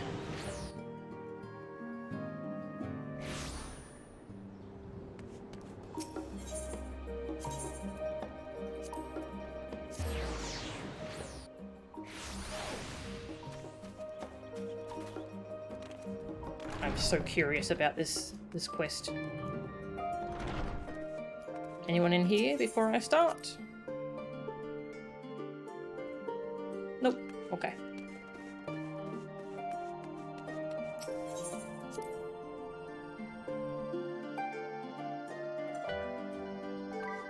Hello. A mission in Mordona. The fresh-faced student's face lights up at the sight of you. Ah, Melchan, welcome back. Do I know you? Are you perchance here to see Kryl? I'm given to understand she has a task for which she desires your assistance. Then I shall fetch her at once. Pray wait a moment.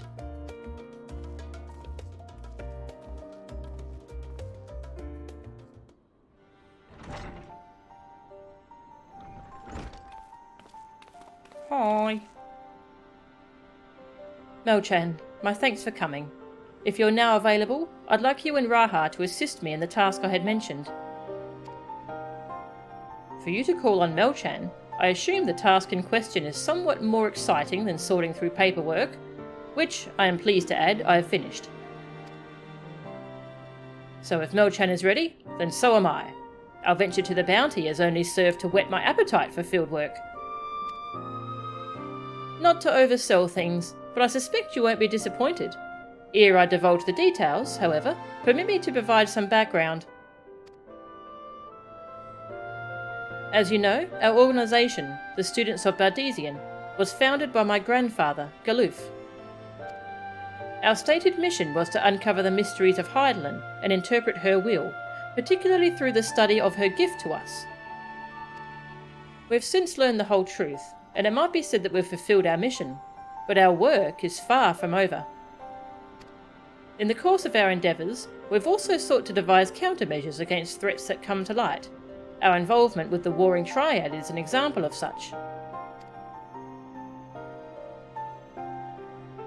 'Tis my belief that, in continuing to seek out the unknown and dealing with threats, we best carry on the student's mission. We best honour those we lost when the Isle of Vow was destroyed.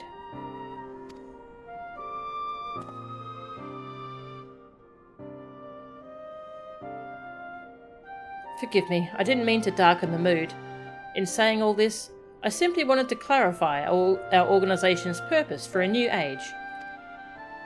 In line with said purpose, I've been reviewing new requests, and one in particular jumped out at me.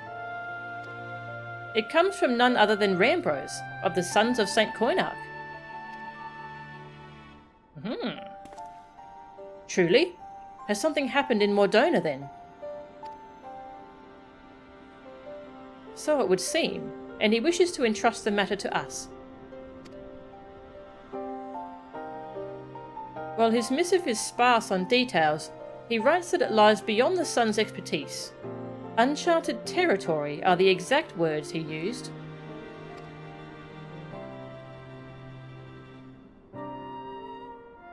I'd like you to meet with Rambros and conduct a preliminary survey.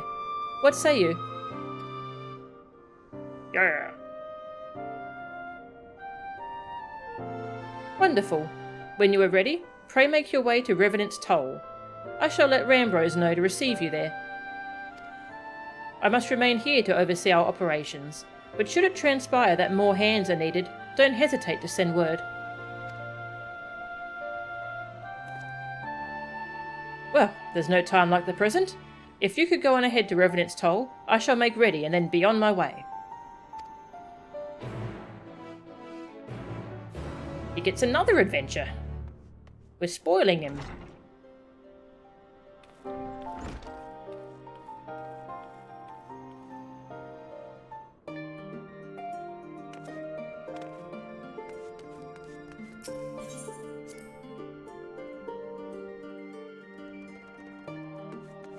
Cryo vanished.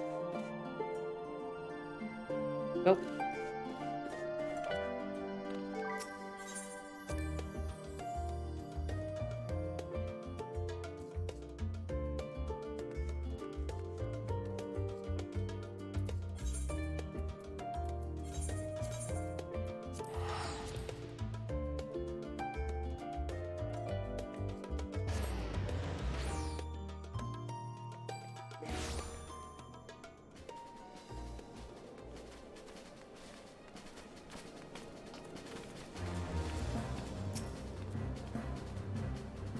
Waiting for a cat lad. Where's my kitty? Here, kitty, kitty. There he is. There you are, Melchan. 'Twould seem we're early. My apologies for the wait. Hi.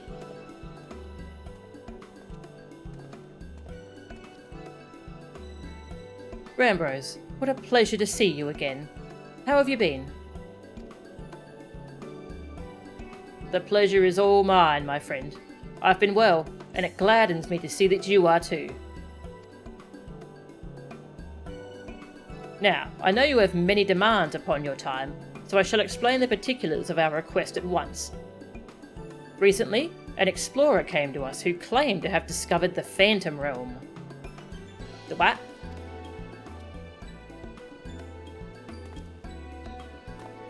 The Phantom Realm? So this is what you meant by uncharted territory.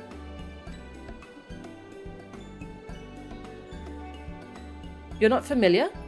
Perhaps unsurprising, given that it is a lesser-known legend.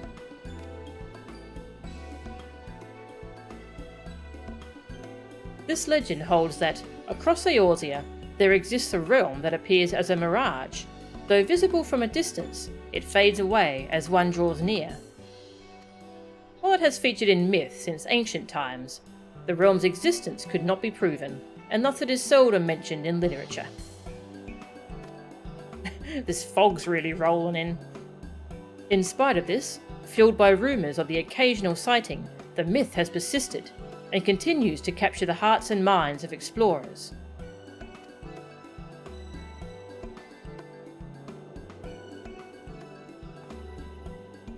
That you yourself should reach out to us. It is real then?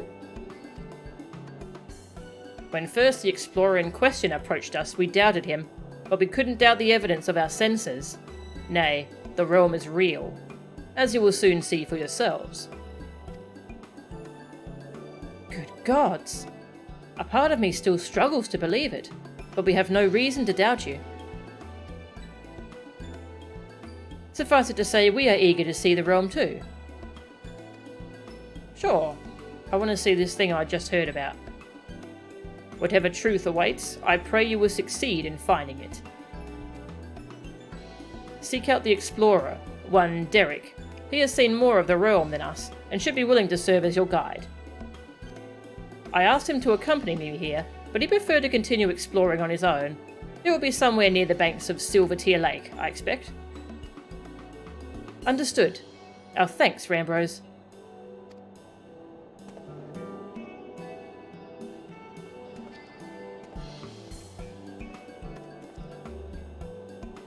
Come, let us split up and look for our explorer.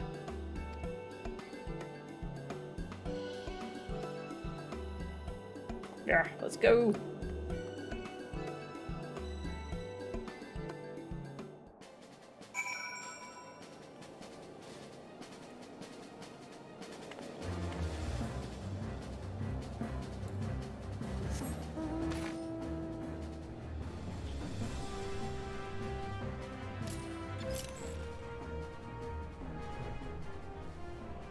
Point of interest.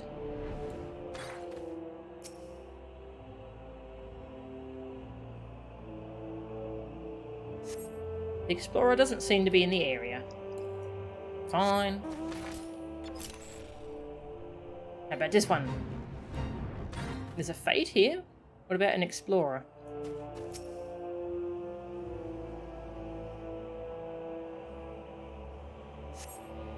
Nope.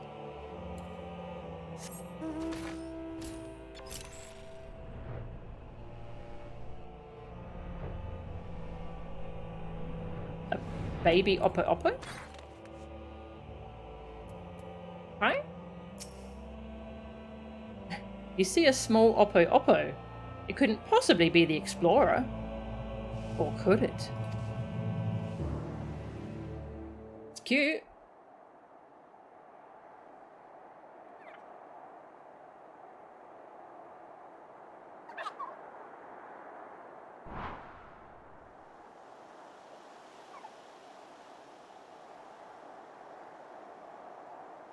Just in case you were entertaining the thought, Mel-chan, that Oppo Oppo isn't our explorer. I have the man in question here with me. No, I definitely wasn't thinking that.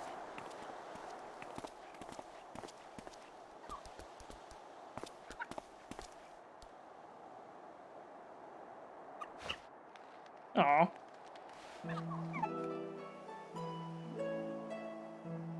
I am Derek, the one who discovered the Phantom Realm. My apologies for making you search for me.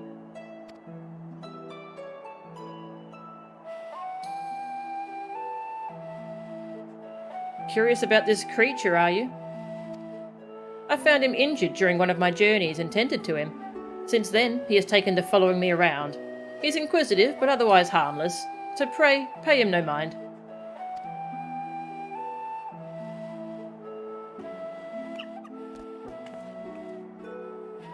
You are the hero who delivered our star from doom, are you not? What good fortune that one as capable as you should lend her aid.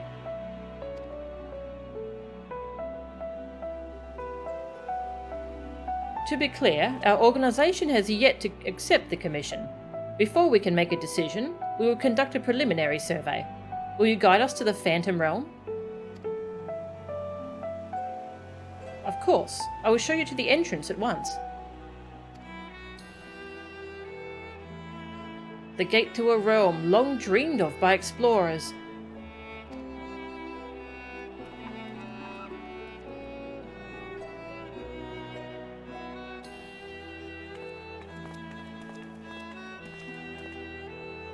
It's just been here in Mordona.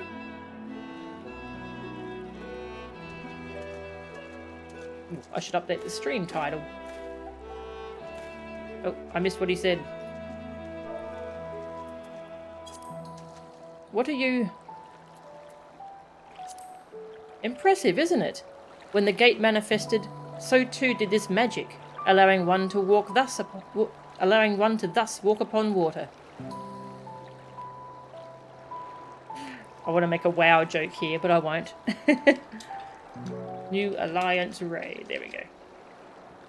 Updating the stream title.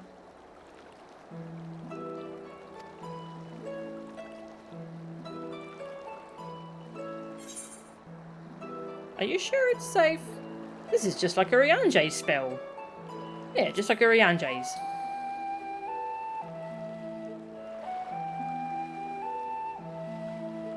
Someone conceived the means to do this at will? An intriguing individual.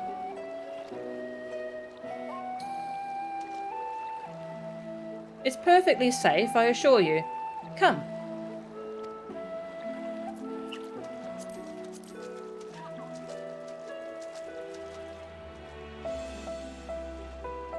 Ooh. Ah. Oh. They're dead. Let's go home.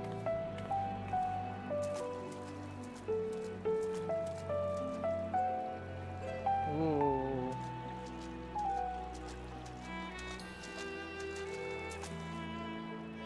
By the 12, you truly can walk here. What magic is this? By what means is it perpetuated? Forgive me. Let us continue on.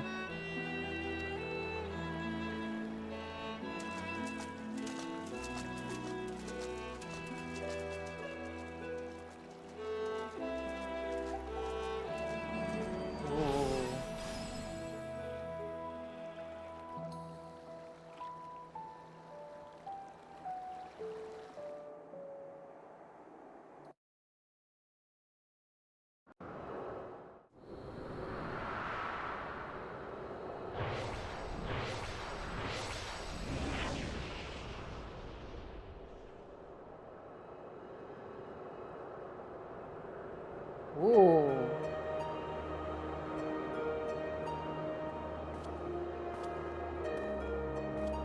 This is the Phantom Realm.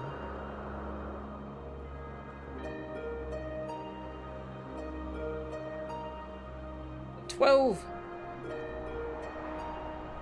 Pretty colors.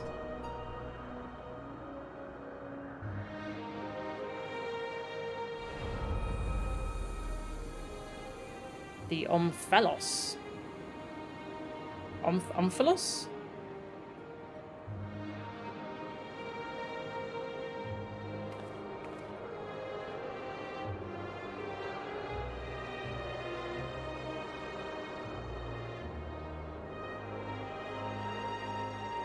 To think that the entrance would lie over Silvertear Lake.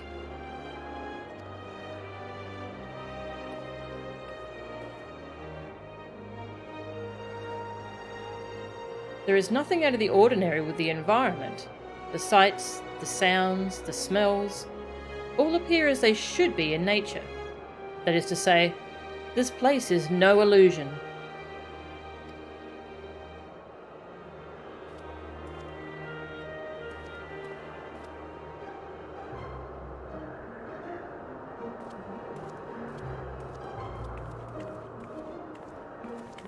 I'd like to borrow Ishtola for a second and have her come check this place out. See what it looks like to her ether vision.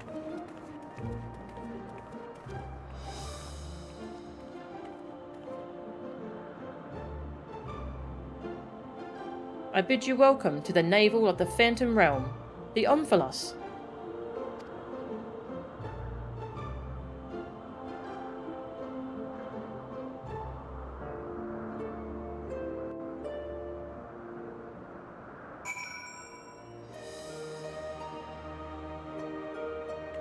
It's pretty. Ooh.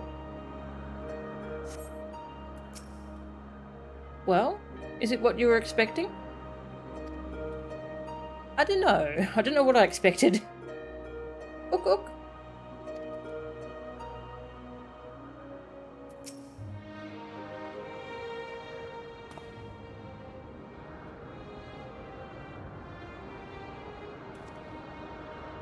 The Omphalos, you say this place is called?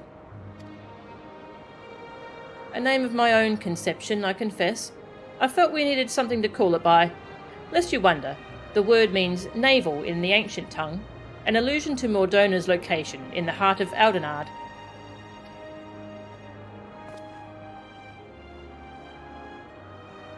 As you can see, there are man-made structures, and the place appears well kept. Yet, there isn't a single soul in evidence.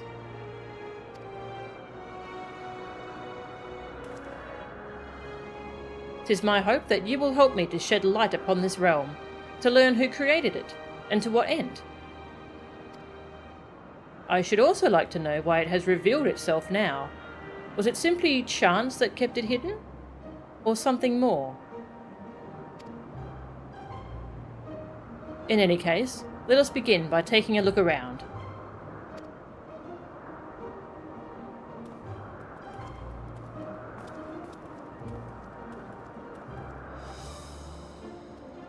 That Looks like an aetherite.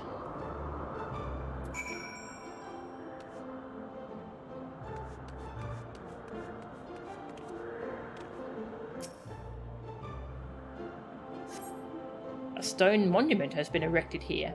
By whose hand, you cannot say, but the motifs brought into its base appear familiar. It is not an aetherite. Rip.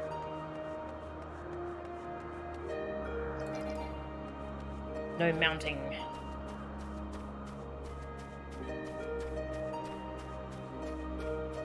Wow, look at that view. Is that the Crystal Tower in the distance? Weird.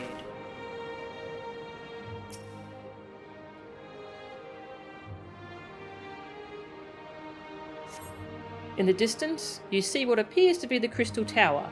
Though the clouds make it difficult to be sure, it would seem that you're in the sky above Silver Tear Lake.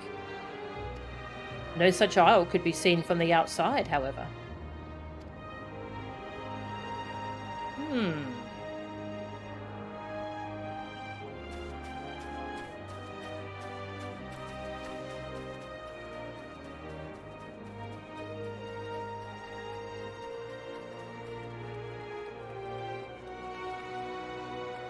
Hello?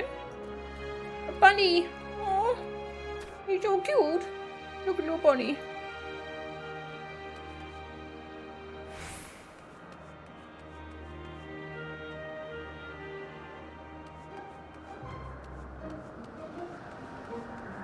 Damn, this place is pretty.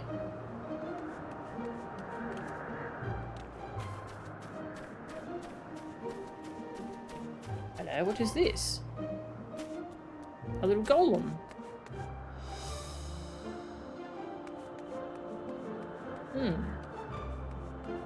Well, there's creatures living here, apparently.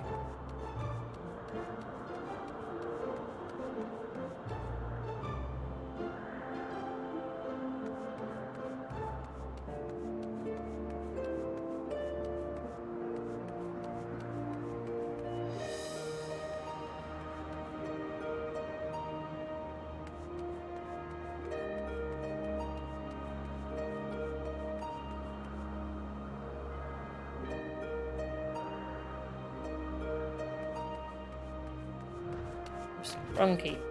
Can't take photos.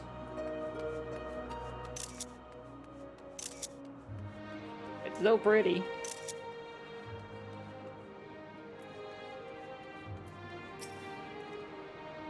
Pray do not mind me. Take a look around at your leisure.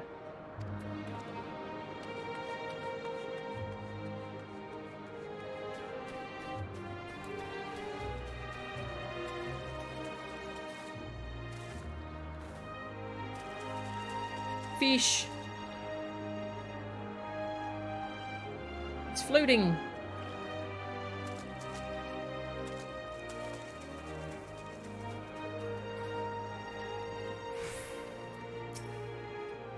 The Oppo seems quite at home, wouldn't you say?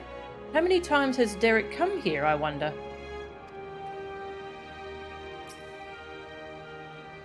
Or did the Oppo come from here? A number of structures such as this can be seen in the area. What purpose could they possibly serve? The architecture is unlike anything seen in Eorzea. Truly exquisite stuff.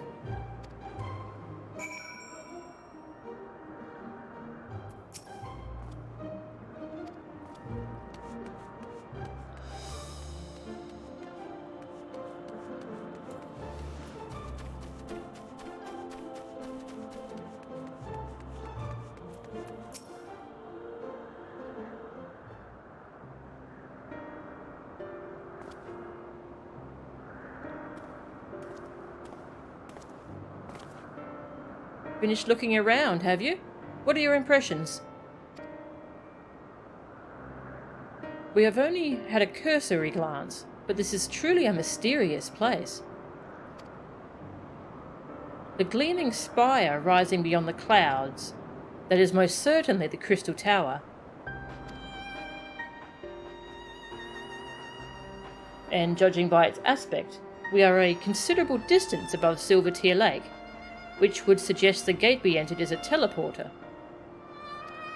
However, if this isle lies where it appears to lie, then it couldn't have escaped the Battle of Silvertear Skies unscathed. Which is to say, we are in Mordona, and yet we are not. 'Tis as if we were displaced from our world, if only slightly. Displaced is an apt way to put it. Was there aught else you noticed? Aye, the motifs upon yonder structure. They are unmistakably the marks of the 12.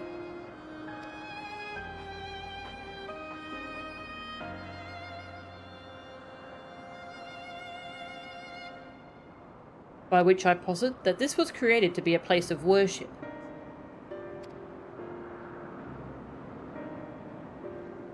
But by whom? I cannot think of any who could have possibly built such grand premises, never mind magically conceal it. At least, not in the wake of the Battle of Silvertear Skies. Aye, this is a mysterious place indeed.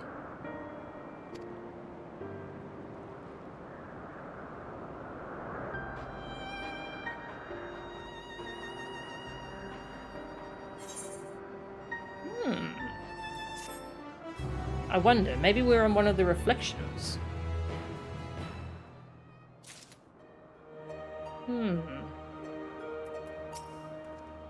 Magically concealed. In like manner, perhaps, to the ruins of Amdapor in the Twelveswood.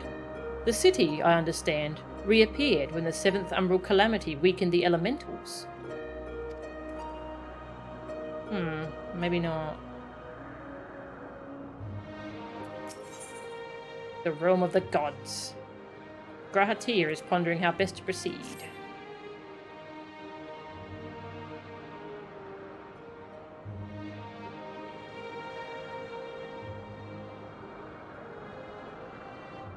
Well, it seems there is but one solution for our ignorance: a thorough investigation. For this, we will require more manpower and supplies, among other things. With your permission, we will confer with our representative, Kryl, and make the necessary arrangements for a formal investigation.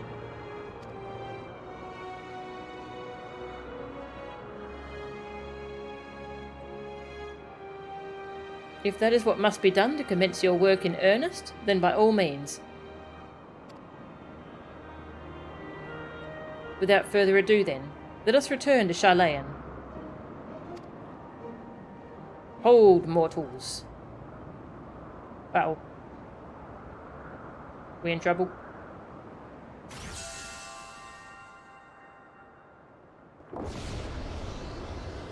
Oh?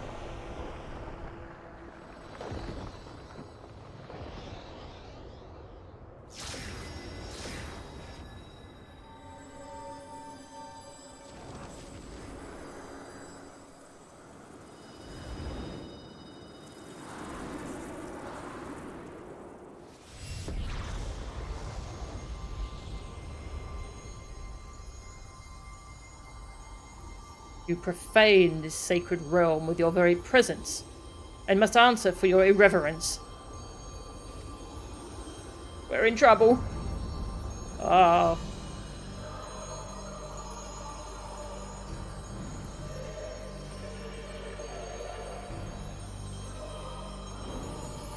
He's big.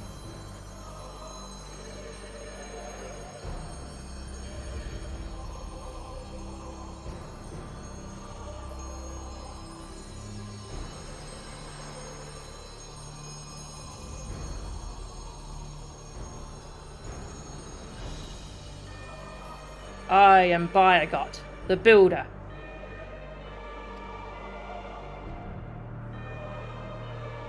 Byagot? Then the 12 are real? Let there be no doubt. We are not simulacra born of mortal faith.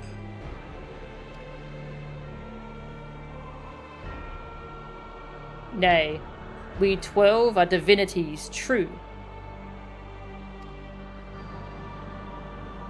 And in Hydaelyn's absence, we are the star's rightful rulers. its will.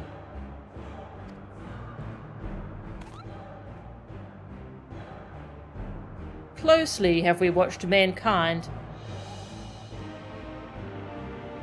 and we have determined that you, champion of Hydaelyn, pose a threat to our ascension. You were foolish to wander into our realm. We could destroy you with ease here and now. But as divinities, we must demonstrate grace and forbearance.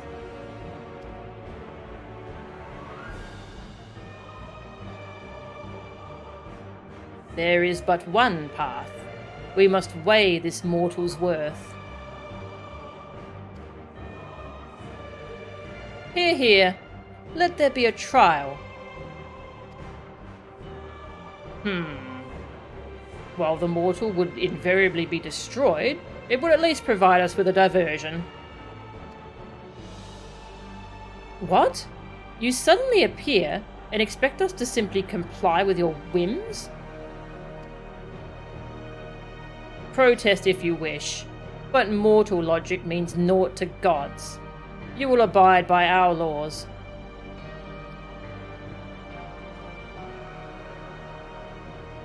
Lo!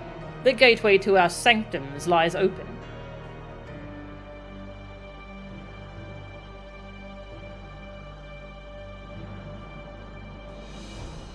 Show us the strength of mankind. Show us the honor of mankind. Show us the spirit of mankind. If man would remain the master of his own destiny, then assemble your comrades and come. Come, and prove your worthiness.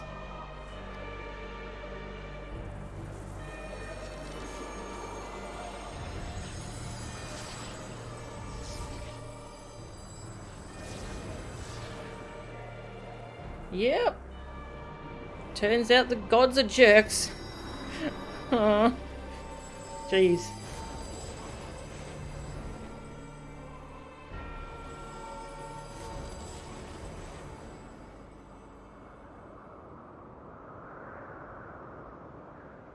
Well, we just met some of our gods. They're not nice. I don't like them.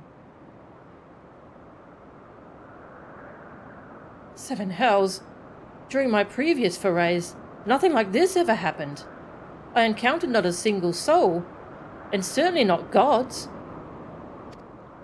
And by their own admission, they mean to take over the star. What are we to do? Punch them real hard. The situation has indeed taken an unexpected turn, but we must try to think clearly. The 12 have long been revered and worshipped in Eorzea, and myths about them abound. But to my knowledge, they have never thus appeared so openly before people. For these beings to suddenly reveal themselves just when we're here, claim supremacy over the star, and challenge Melchan to a trial. Too much about this feels odd, and it gives me pause.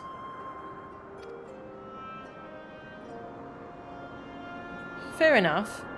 Yet as it stands, it seems we can't dismiss the threat either.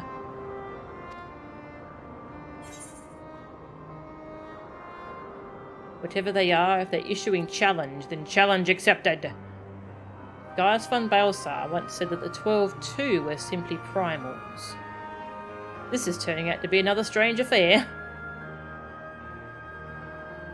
Once said that the 12 too were simply primals. 'Tis true that even Hydaelyn and Zodiac were primals, and we cannot discount the possibility, but we know too little to draw conclusions. In any event, if these beings seek dominion over the star, as they say, what happens here may have far-reaching implications. To that end, I believe we should take action. Suffice it to say you are with me?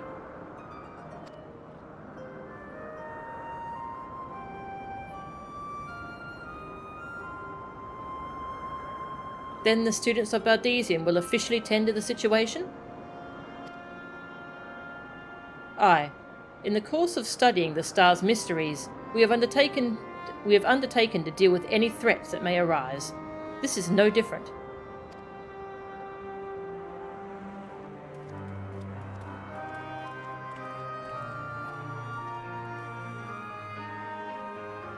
Should we maybe round up the other scions as well? This seems kind of important. Just a little bit important.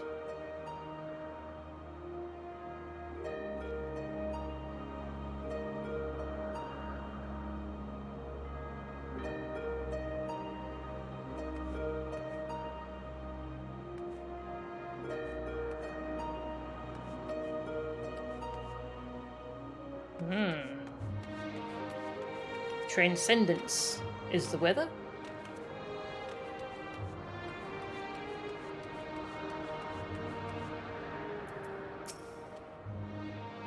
To think that we would encounter the 12.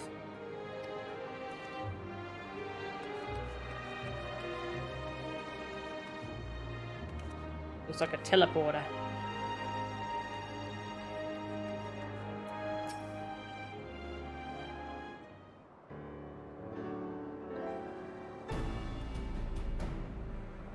Right, let us deliberate a course of action.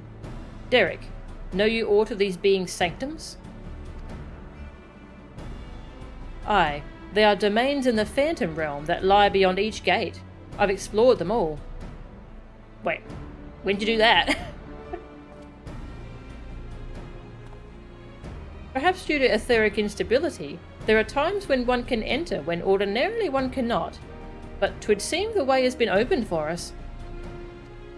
While I encountered no gods during my previous forays, I saw enough to know my way around. I am but a humble explorer and cannot contend with gods, but if you would be willing to protect me, I will serve as your guide.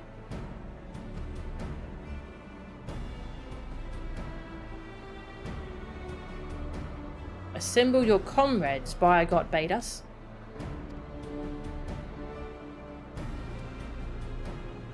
As strong as I know you are, we know little and less about our foes, neither their strength nor their true nature. 'Twould be decidedly reckless to face them by ourselves.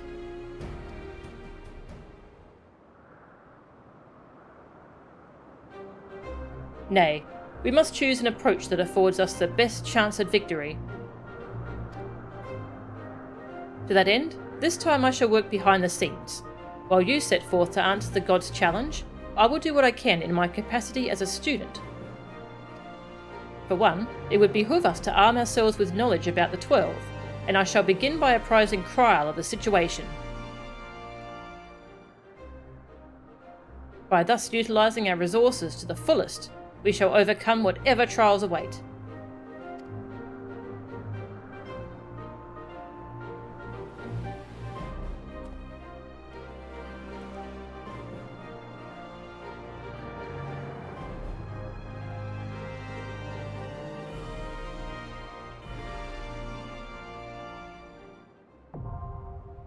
Aglaya?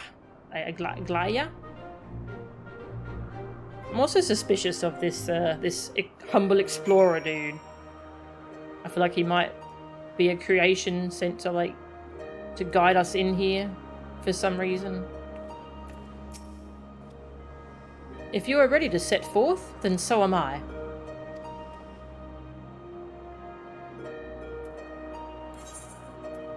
Aglaya. In the course of investigating the legendary Phantom Realm, on behalf of the students of Bardesian, you have encountered 4 mysterious beings who claim to be of the 12, the guardian deities of Eorzean myth. They declare that, in Hydaelyn's absence, they are the rightful rulers of the star, and you must prove your strength if mankind is to remain the master of his own destiny. While you know precious little about these self-proclaimed divinities, the potential threat they pose cannot be denied. So it is that you resolve to answer their challenge and prepare for a foray into their sanctum. 565. I'm 576. Nice.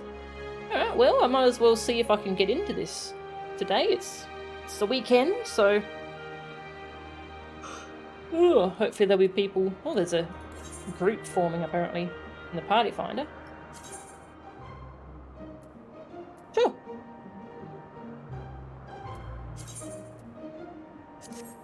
I'll join this party finder group.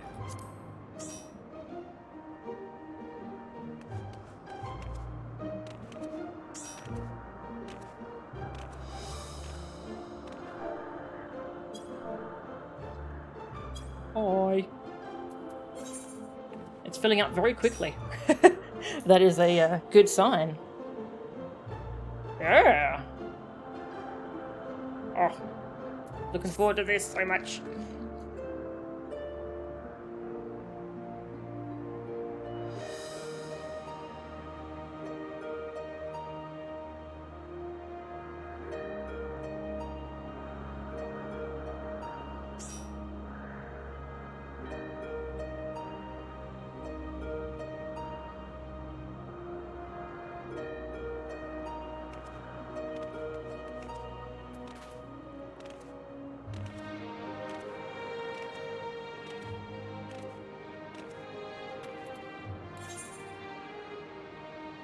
A glider.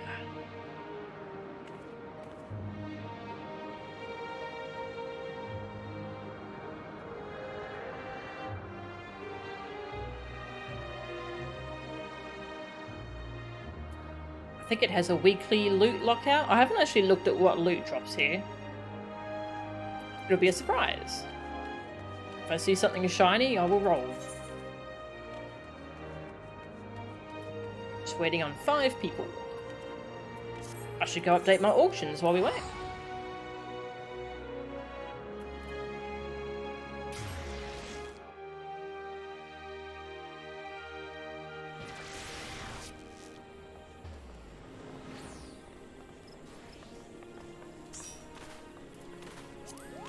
Is counting still offline? Ah, that's a shame. Could have invited her to join.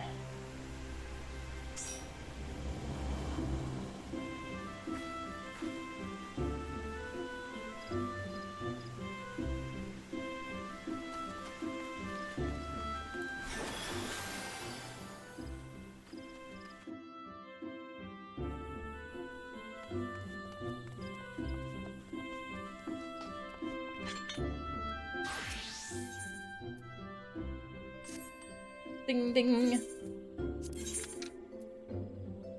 Update me prices.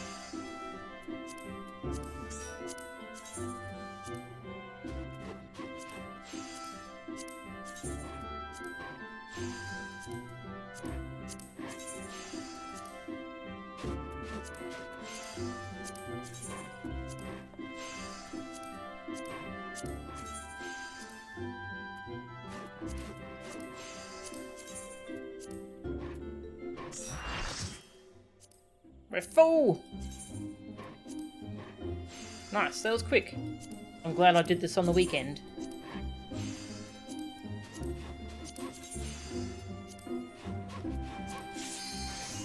Ready!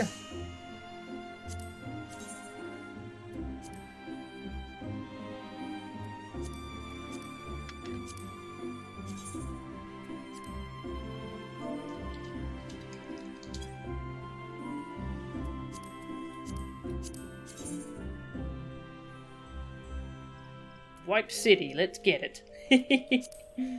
Yeah.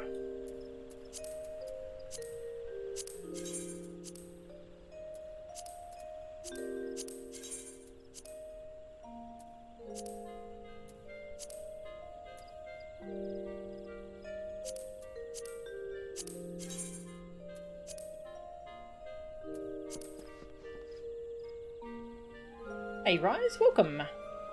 2 materia tokens, a coin, and a piece of armor. Okay. Have to roll for the armor.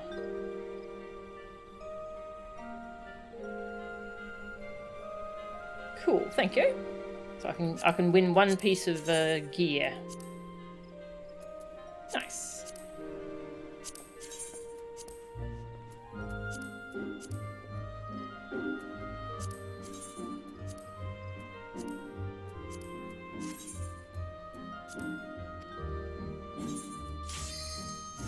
Here we go! Oh, I'm excited. Just throw ourselves at it, I reckon. Yeah. Sounds good. I'm down for that. I've never done one of these week 1 before, where no one has any idea what's going on. This'll be fun.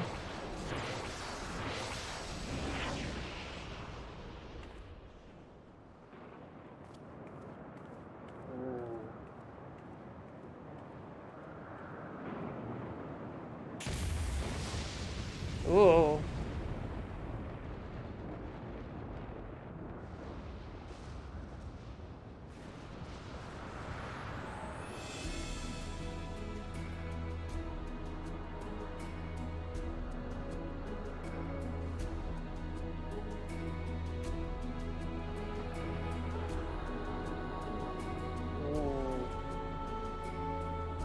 That looks like... Yeah, I think that's Rauga, isn't it?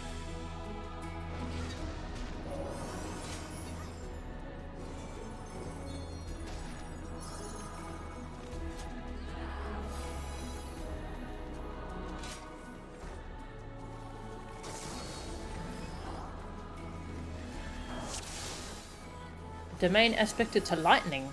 Biogot is here, I shouldn't doubt.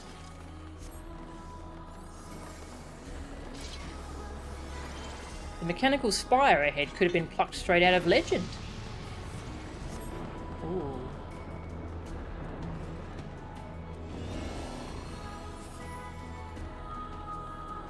So, you are resolved to face me?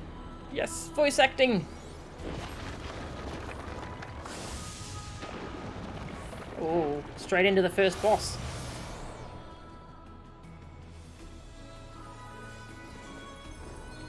Biogot.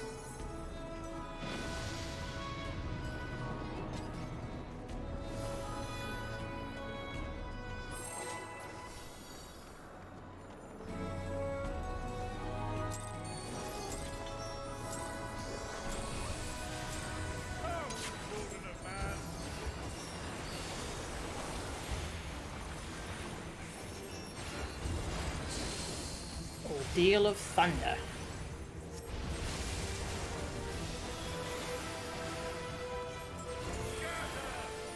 Whoa! Knockback? I'm guessing? Whoa! Yep.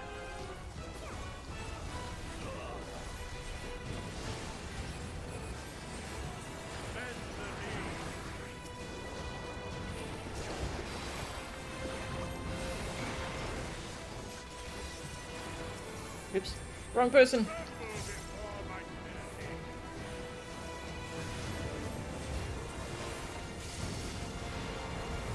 Ooh, lightning.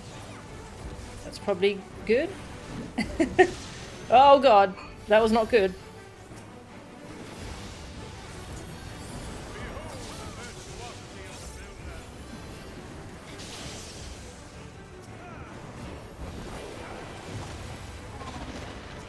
Oh. Small platform. Anyone gonna res that dancer?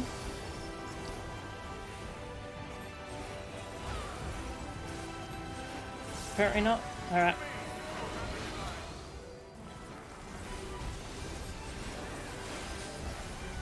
Oh. Hammers. Hammer time. Oh, there's one here too.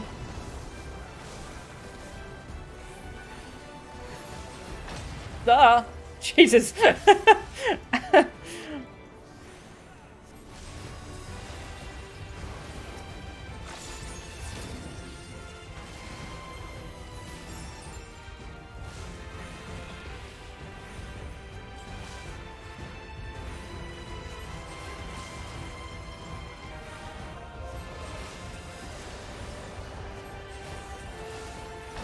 No!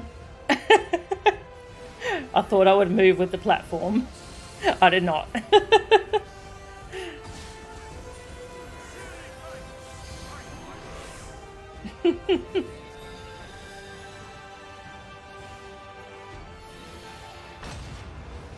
Oh.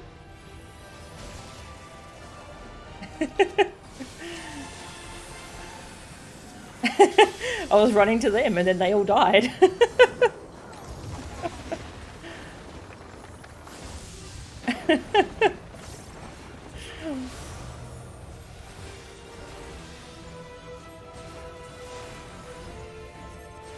Oh, that alliance is not doing too well.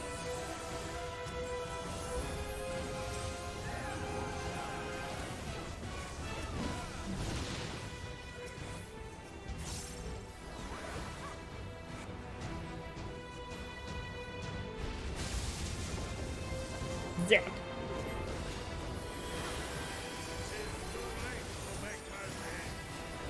He's using reproduce. You can just do that. Okay. Oh,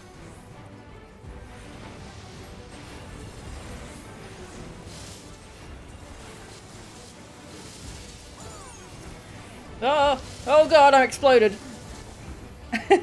I see. That one was slower.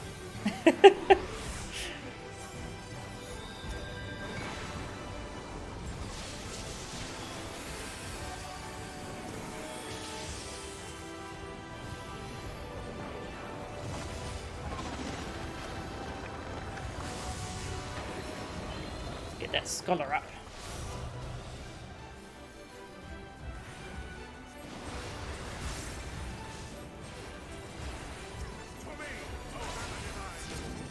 E.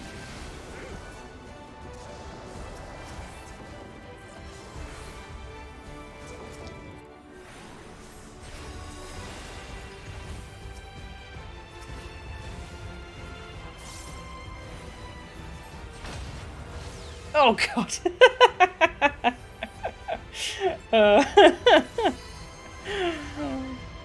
That moved very far. This is cool. I like it. I'm scared.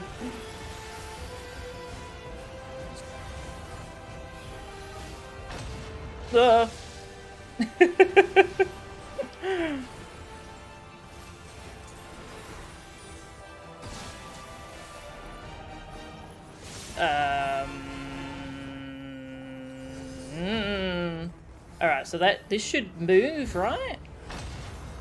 Oh, it didn't move far enough. Oh no! Oh. I'm still alive. Somehow.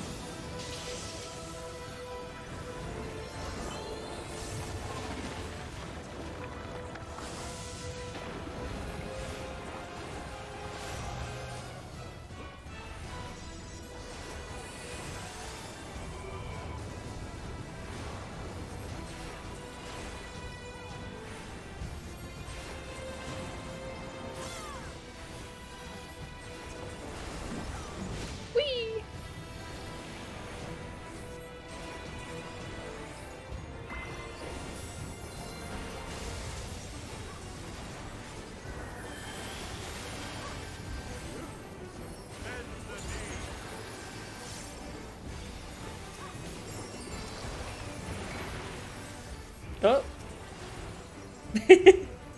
Well, the other tank also got hit by it. No, stop reproducing in public.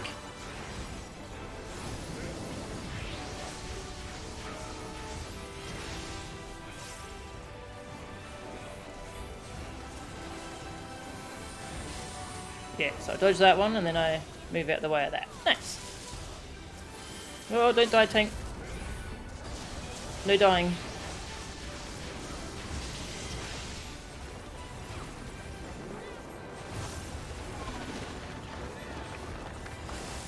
Die. You butthead. You're at 1.1%.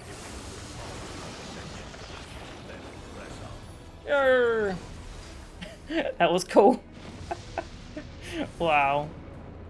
That you should best a divinity. I couldn't have asked for better help. Hat. Hat. Crit and debt. Ooh. That's shiny, I want it.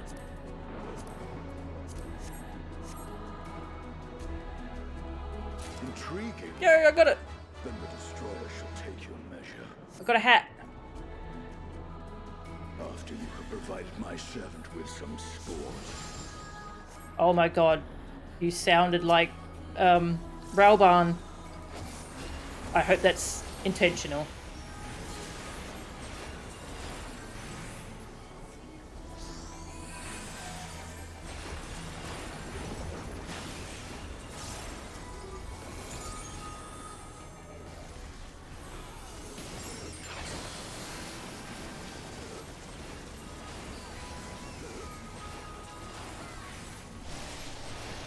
Destructive charges.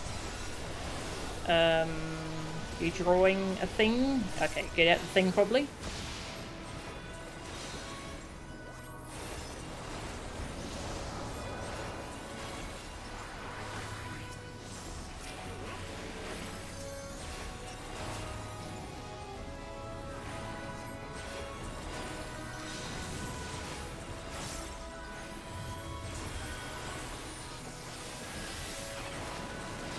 Whoosh. No one's risen that ninja? No? Okay. It does have... yeah, they had a res.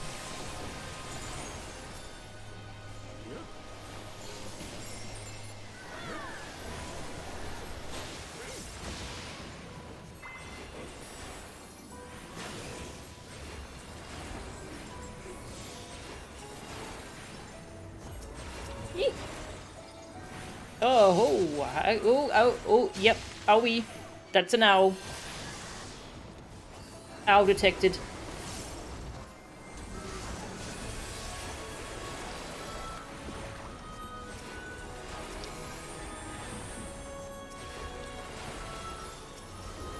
There's that Reaper.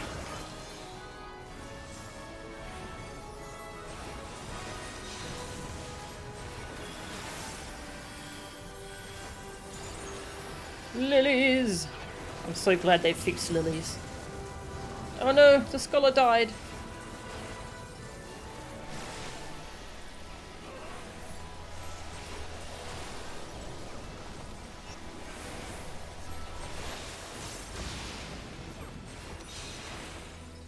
Nice. So the gods have minions at their beck and call. We must proceed with care. Rauga isn't known as the god of destruction without reason. Steel yourself. I'm gonna fight Rauga. There stands a statue I have fashioned for our contest. It seems Rauga awaits us above.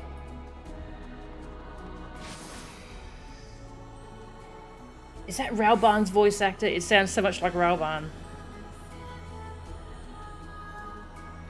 Hand! Rauga.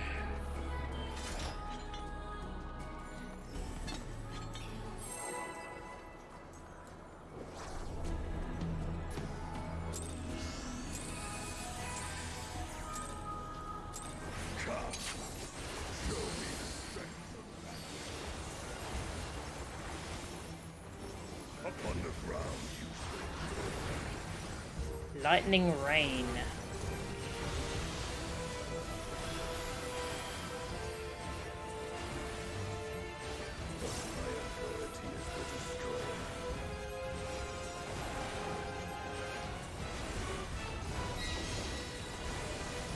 Ooh. Red and blue.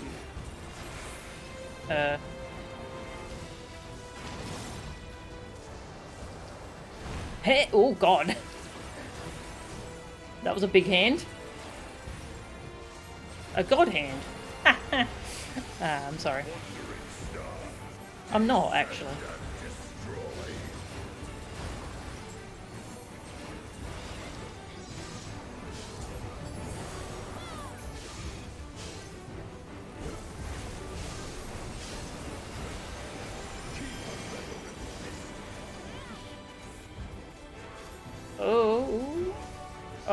Yep, get out of there.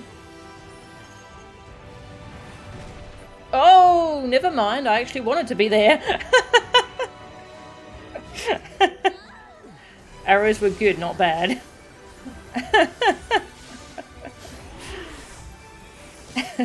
To be fair, the arrows were green. Oh.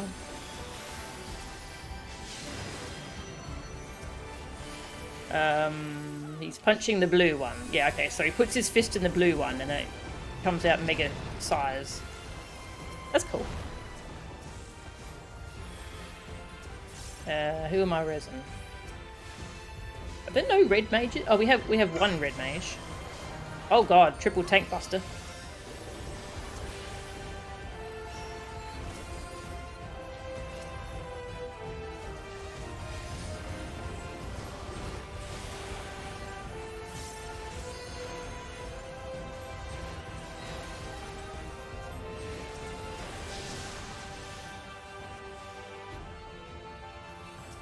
What's he doing? Red thing? Okay, so we want to be away from the... Oh, wait. I'm scared.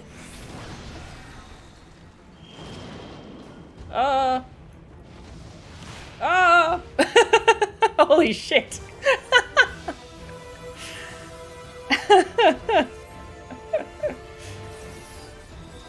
Your raid leader tried arm's length. It didn't work. Oh no.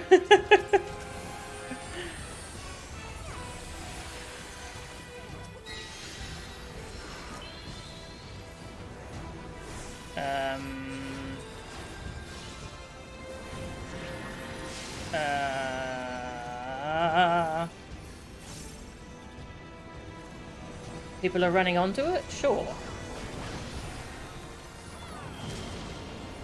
I see that it doesn't actually impact there. Wow, that's pretty rude. Help get some reses out. These other groups aren't doing well. Oh!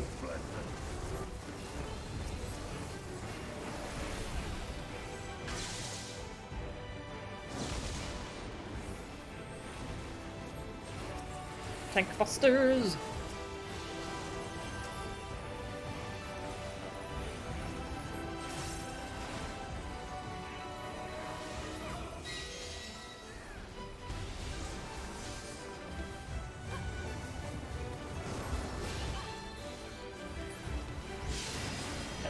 Punching blue, and there's a thing for. Do we want? I don't know. I'm gonna follow people.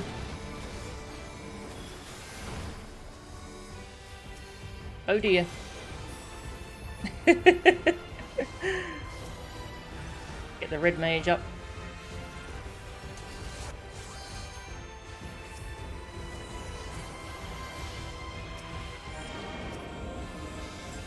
Alright, so I want to... Oh, no, there's an orb there. Don't want to go to orb. Orb probably bad. Woohoo! This is so fun.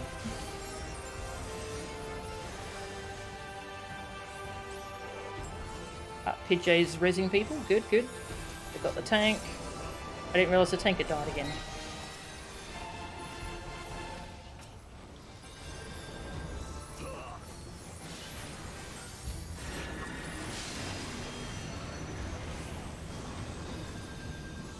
Oh, I see. So he's punching the rock as it comes down. I understand now. Yeah, he's punching the rock. Okay. Oh, that's so cool.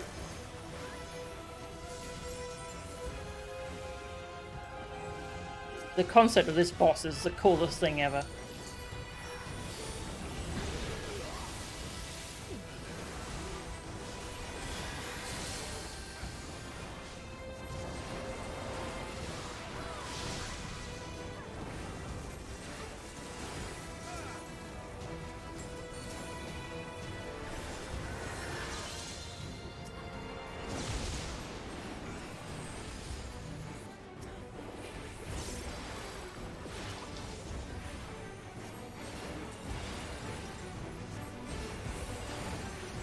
Bayonetta fists. Yes, yes, exactly. Broken world.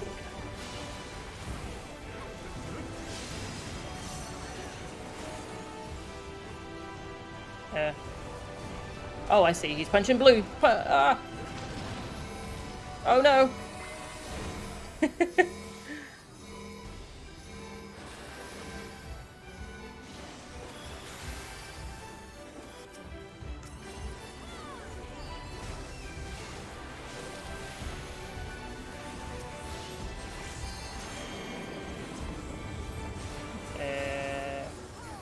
Over here.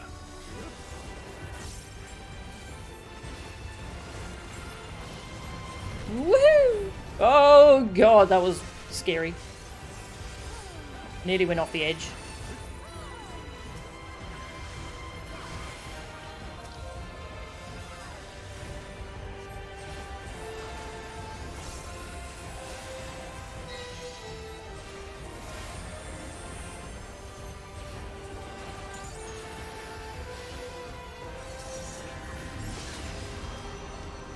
Punching red. We go to red.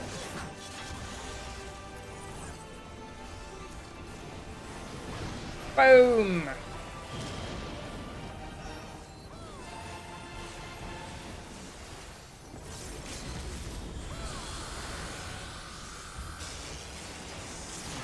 Get him! Yes!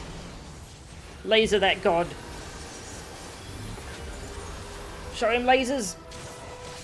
Someone res that summoner already.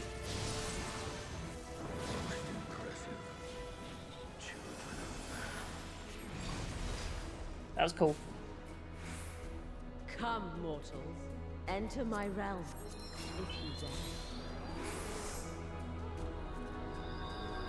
Flame Wreathed Portal. A heaven of fire. Oh, this is awesome. Another domain, one aspected to fire. Ooh. Ooh. Ooh. Then the voice that called out to us, that mortals should set foot in our divine realm. Come, we shall see whether you are fit to remain. This is a... Ah. This is so cool. Ah, lions.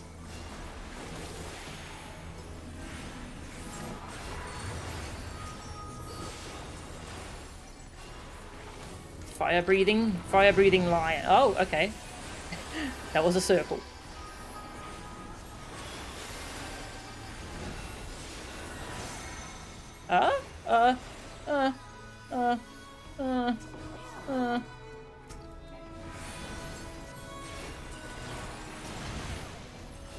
Owie.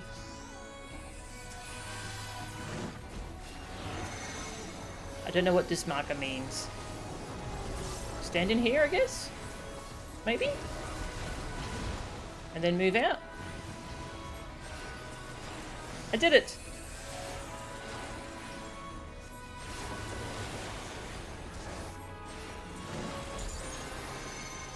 Oh. Number one. Okay, that's gonna breathe first. Oh, okay, no, one of them died. We interrupted him. That's pretty rude of us.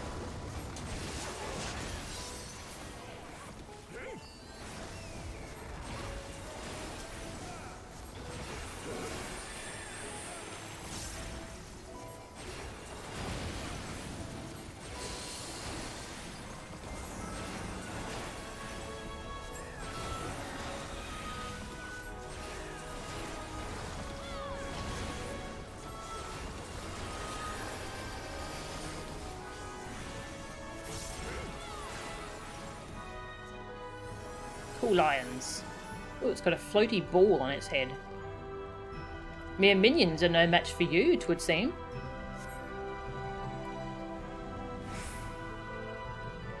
A divinity awaits us beyond. Have care.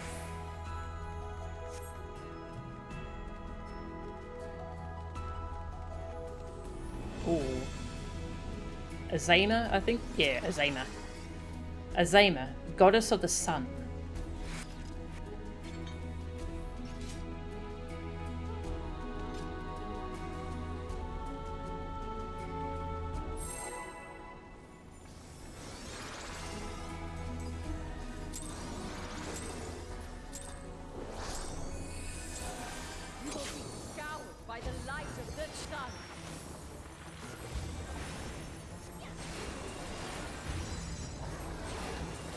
Warden's Prominence.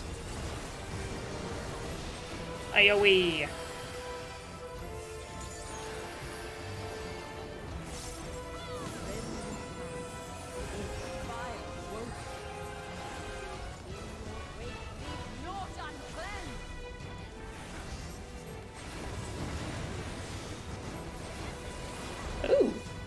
fire things. Boom!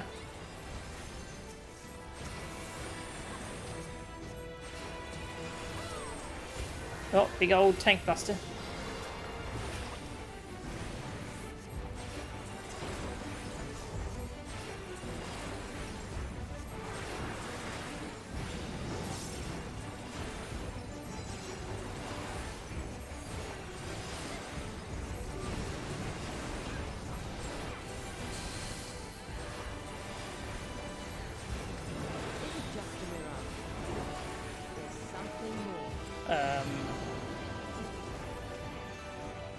See, she's gonna push it away.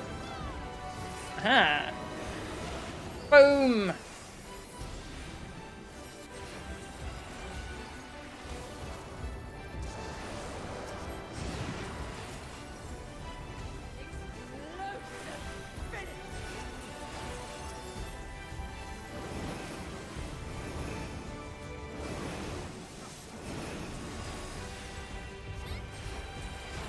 Oh!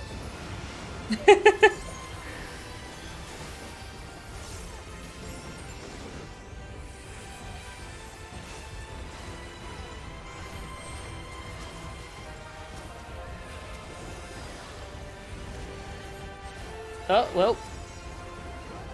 Rip tank.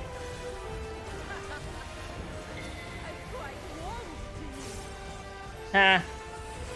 Oh.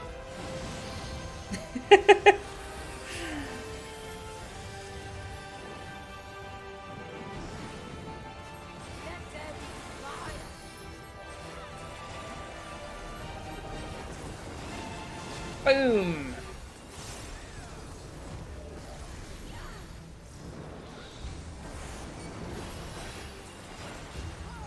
Yeah. I'm scared. You're doing something. Oh, I think I'm dead. Oh god, it burns! Help! I'm on fire. My flesh. Oh god.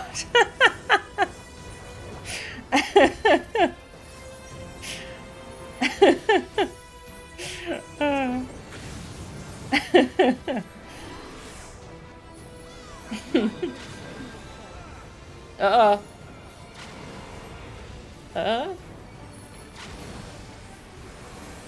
I'm scared.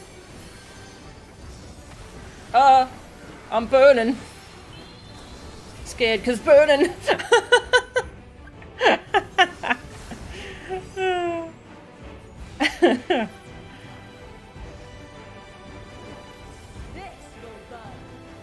Oh, Alliance B is down.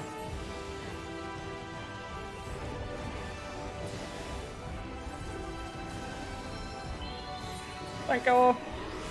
Oh god, do I want to res now? I'm resing into the 7th hell.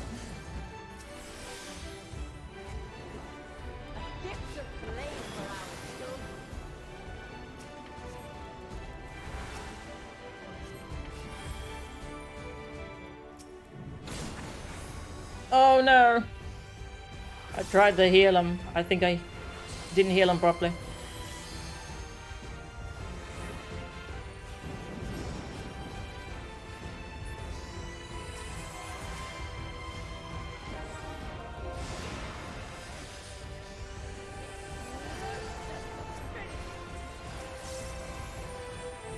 Those healers nice and healthy. Oh. Oh. Scared. Eee! Who we resin next? Summoner. Oh no! She was looking at me. Don't trust when she looks at you. She's scary.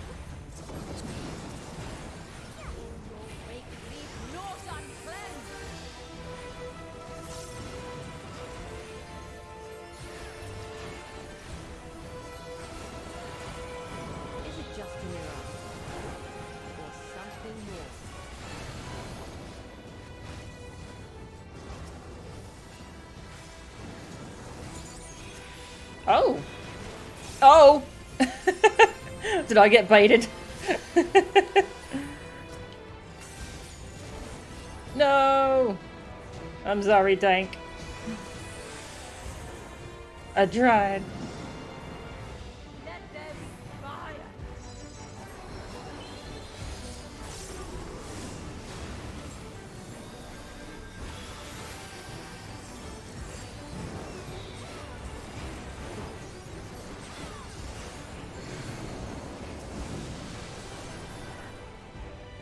I think we go here because she. Yeah. Raging flame. Oh, this is the only safe spot.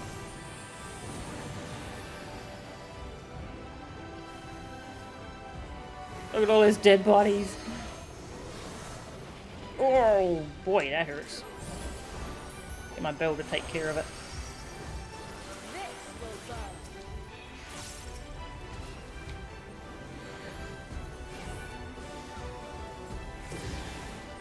Oh dear. Oh no. Oh.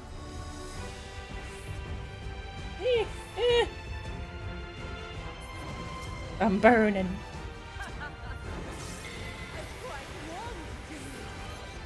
No. No. Oh. Stop warming to me, please.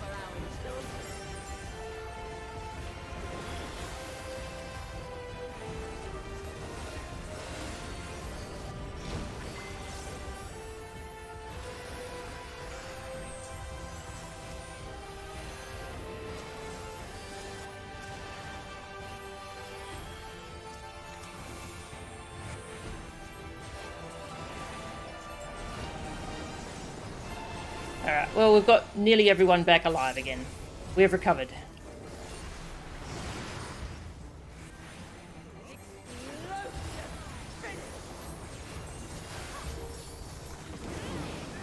Whoosh, whoosh, whoosh, whoosh.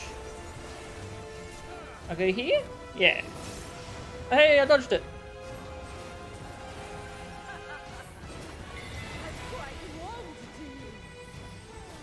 Oh, no, no, I was in the right spot.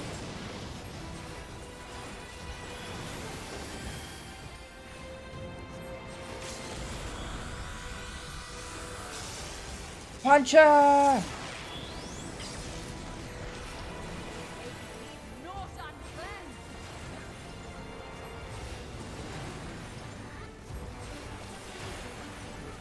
Yeah, not sure what happened with this last time. I got baited.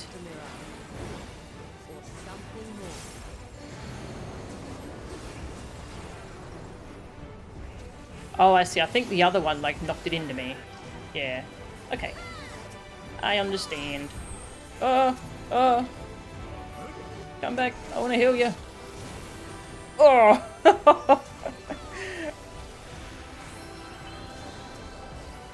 Bye, tank.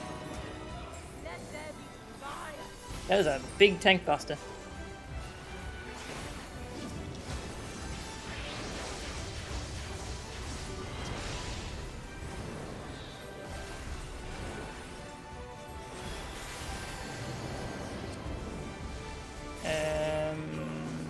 Nope, not that one. This one.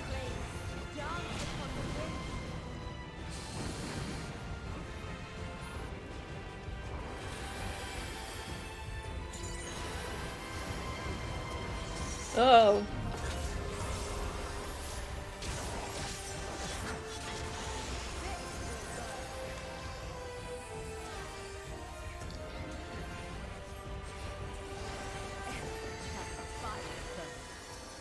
Whew, that was a cool fight. Wow. That was awesome.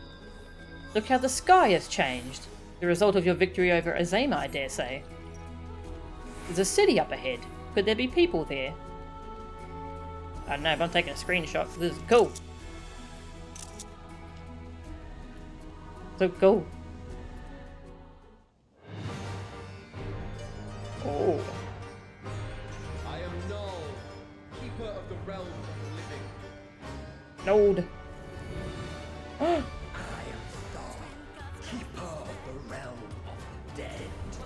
Thor's balls! Oh, that's creepy. The traitors. Nold Thor. Prepare to be judged, children of man. The Uldar gods. Ah, this is cool.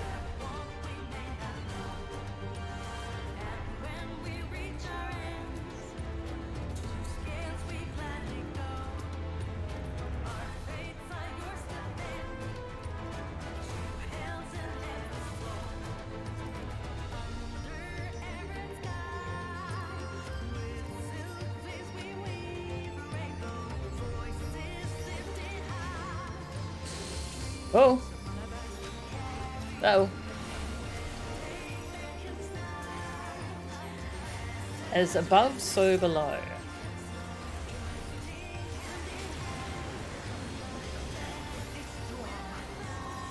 Heat above, flames below.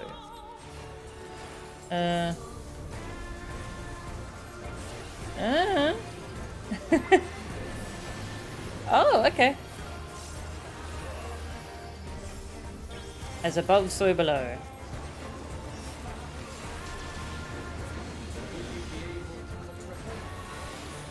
Heat above, flames below.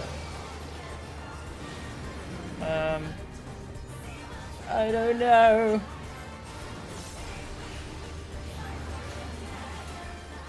Interesting.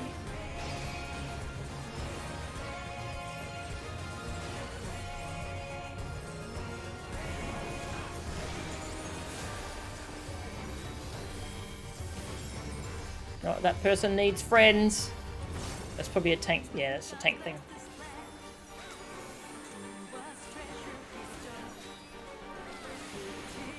As above, so below. Okay.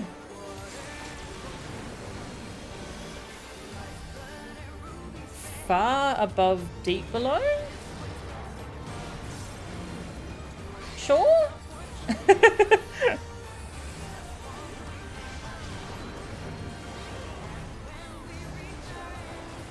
Yeah, this song's amazing. Oh, there's... Oh, hello. Explosions. Once above, ever below?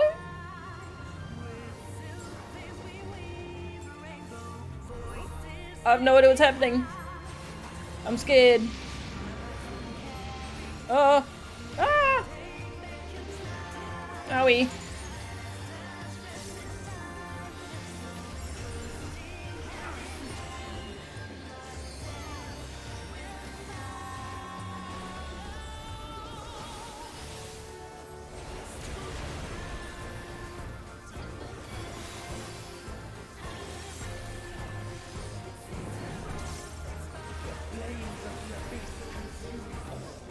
Wayward soul.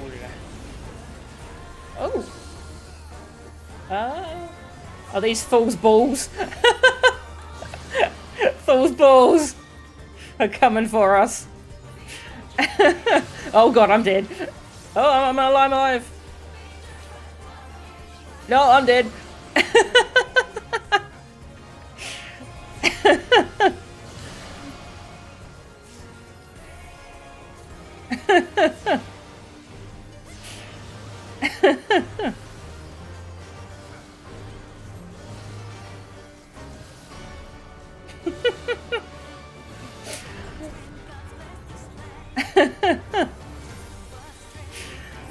Wow.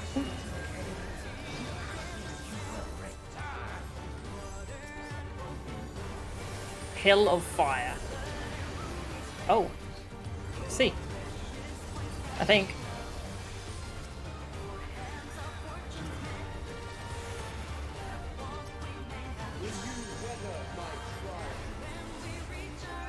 Oh, this song's amazing. I don't know what's happening. 2, 1 and 2.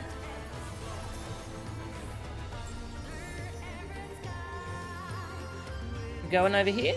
Alright. Wow! Oh, that's a lot of people dead.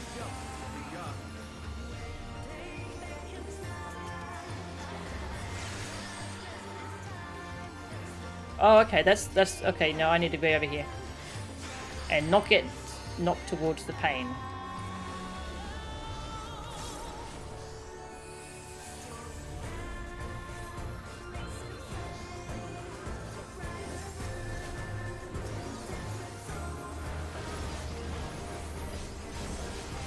Whee! Still defy our divine authority.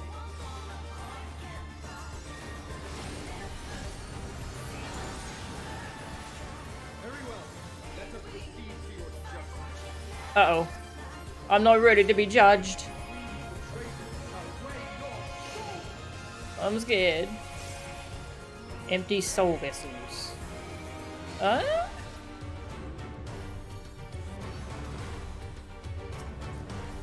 Okay. Oh.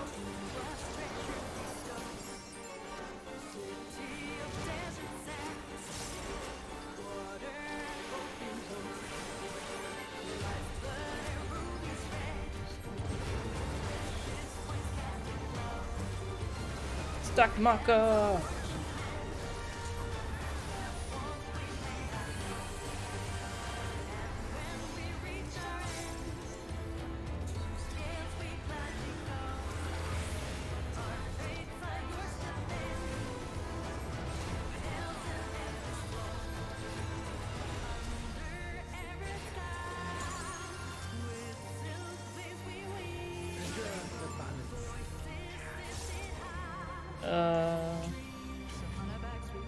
Mm.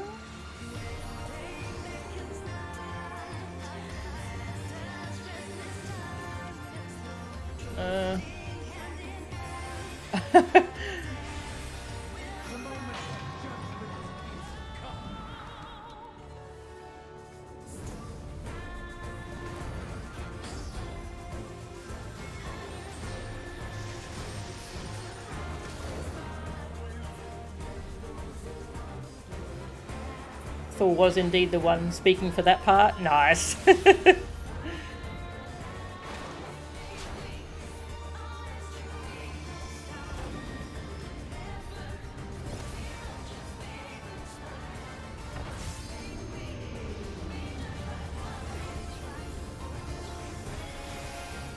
We're fine, maybe. We did it.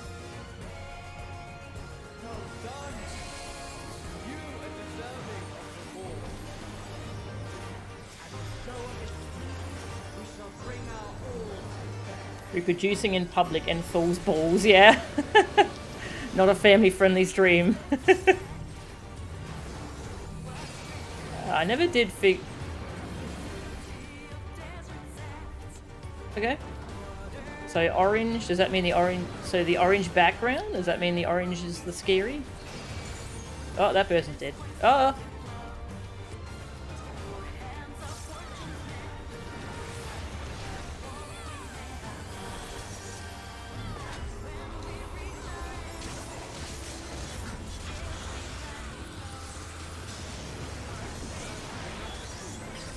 Oh, I have I got a thing.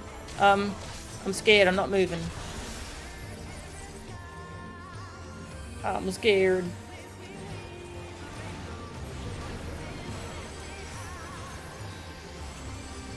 The healer's dead. Alright, where are they?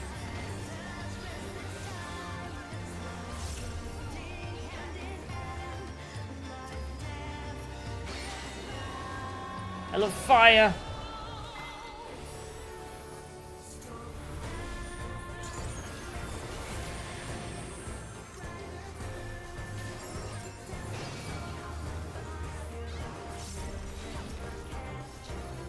Nice. Got the healers back up.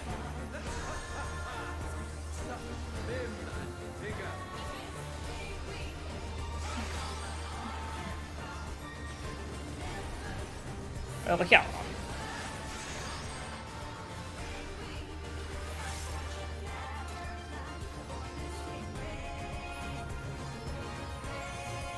Oh, there's a third. Oh no, I didn't look at what the third is.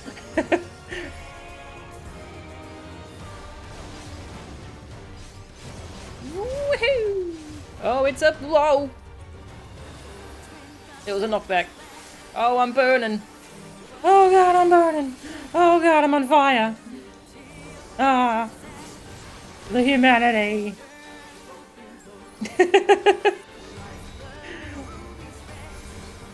I go. Oh, it copies character models. Oh, that's cool. We reach our end. Oh, we probably need that tank alive.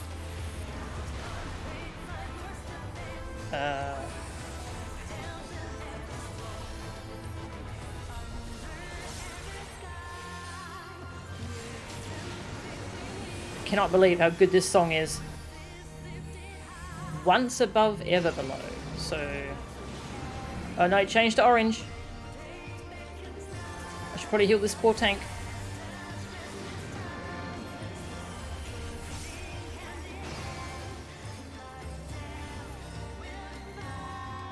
Yee, yee.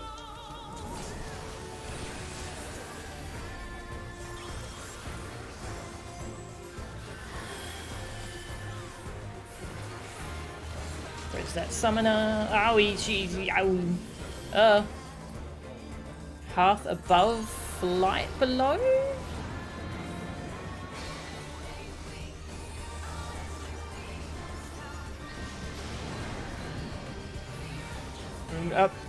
Rip Alliance B.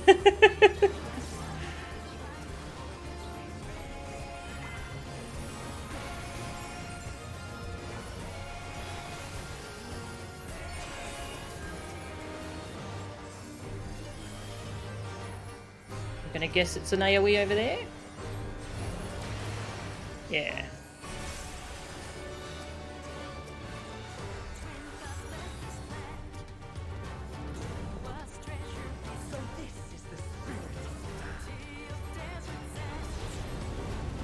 Oh no, it's those balls again. I'm not ready.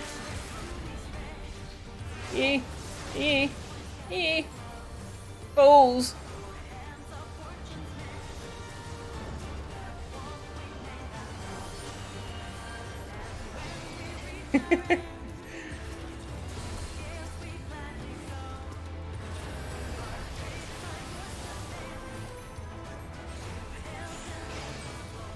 Divine intervention. That was amazing. Holy crap. You have been found worthy.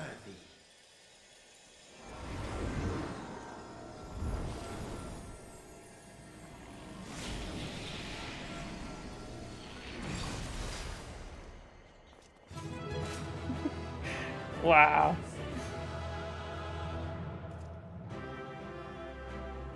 That was so much fun. I'm glad I just went in blind and had no idea what was going on, because that was so good.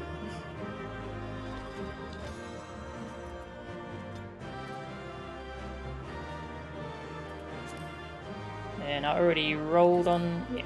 Pass. Pass. I want these. Determination, partner. I actually rolled on a good piece for me, so that's good. Wind up a Zama. Card.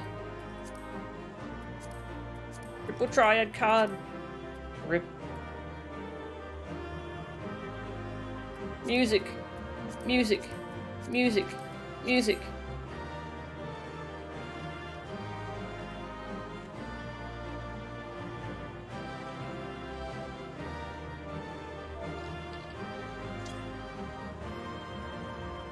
That was amazing. Oh, we all got a permanent damage buff from balancing with the scales. That's cool. Ah. What a cool raid. I'm gonna do that a whole bunch because it was so fun. Also, I need that music.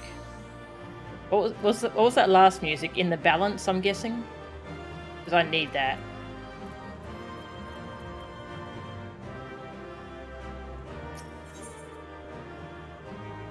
I dare say we have passed the trial. Yes, we did. In the balance, nice. I've got to get that. I need that orchestrion roll. And when we reach our end... You're safe. Thank goodness. I rushed here as soon as I heard the tidings from Raha. Is this true? Beings claiming to be the 12 have appeared?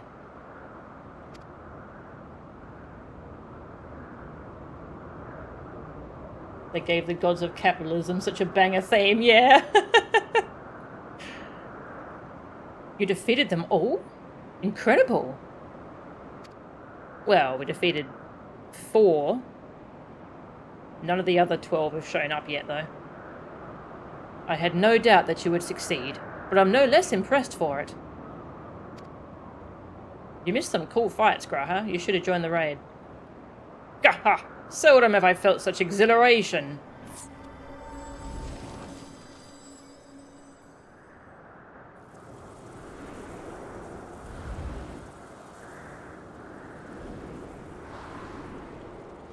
And when we reach our end...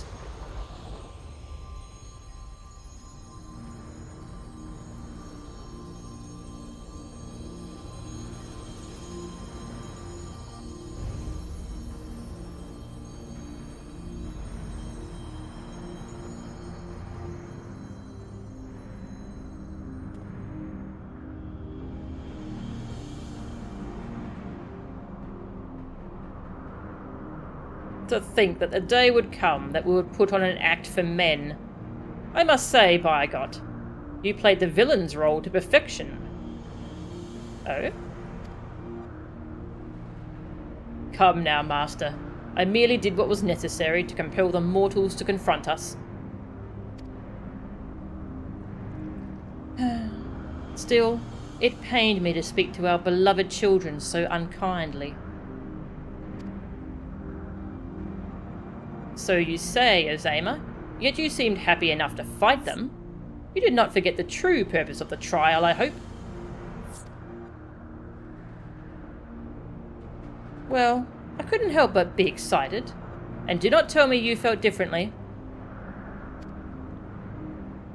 I love her earrings. Kind of like a flower. Consider yourselves fortunate, children. 'Tis rare indeed to see Naldthor in such high spirits. What in the world is happening? Didn't you say you had defeated them? Did they manage to flee? Or perhaps were resummoned?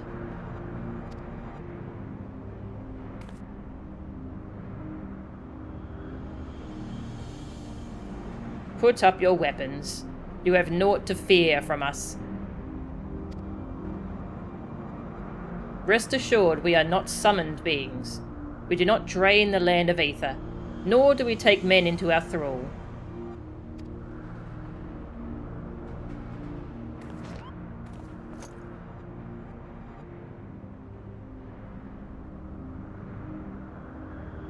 But what of the gods who were summoned during the calamity? The ones Master Louisoix called forth to protect the realm? That was not us, but a primal, born of your fervent prayers for salvation. Indeed, that the worst of the calamity was averted and the realm restored in the aftermath was a direct testament to the power of your hopes.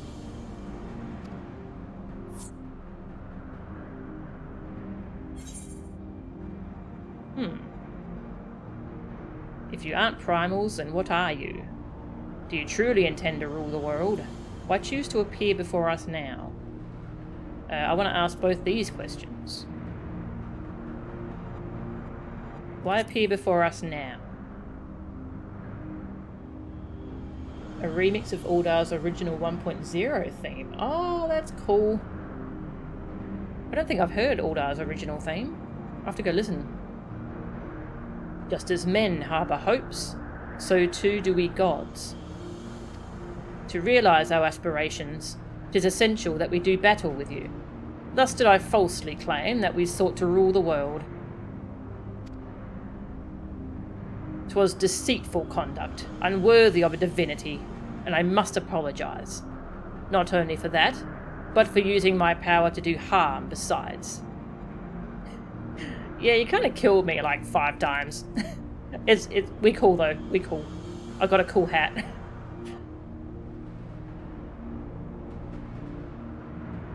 These hopes of yours, won't you tell us what they are? We cannot. If you wish to know the truth, you must discover it for yourselves. 'Tis not easy to move forward when there is seemingly no destination. But if you press on, you will eventually arrive at the answers you seek. Aye, you will understand why we hold our peace, and far more besides. You will learn the very truth of our existence.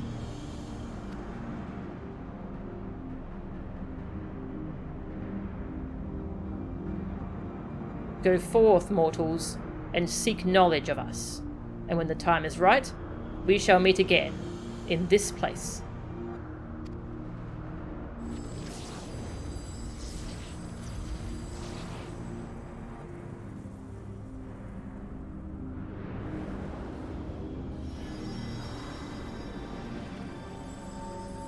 Oh, I can't wait to see what Halone looks like, the Fury, Ishgard's deity.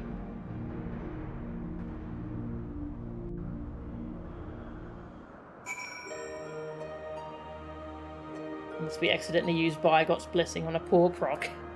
Which one was Bygot's Blessing used? Check. Bygot's... Ah, yep, that's where you spend all your inner quiet effects. Yep. That's a great ability.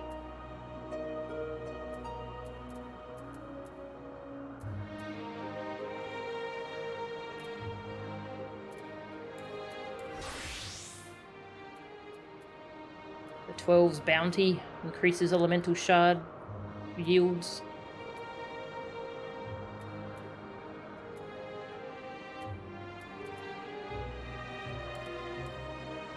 That was so cool. We have met and exchanged words with the 12. When I pause to think, I can scarce believe it. When I first explored the Phantom Realm, it appeared to be unoccupied. To think that it was home to the gods. As if hearing about your battling the 12 weren't shocking enough, to have them appear before my very eyes. Suffice it to say, it's been an interesting day. While much about them remains shrouded in mystery, at least they seem open to reason. In considering our next step, I should very much like to hear your detailed account of them. Right after I have a word with our client, that is.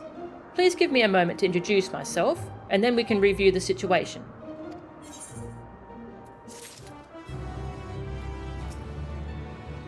"'Tis well Kryl could make her way here quickly. She's another one of your colleagues, I take it? A divine dilemma. Kryl wishes to take stock of the situation.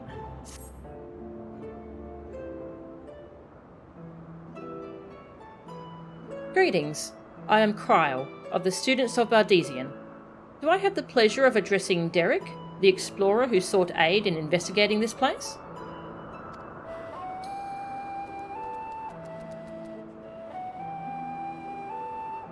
Aye, I am Derek, and this here is a baby Oppo Oppo.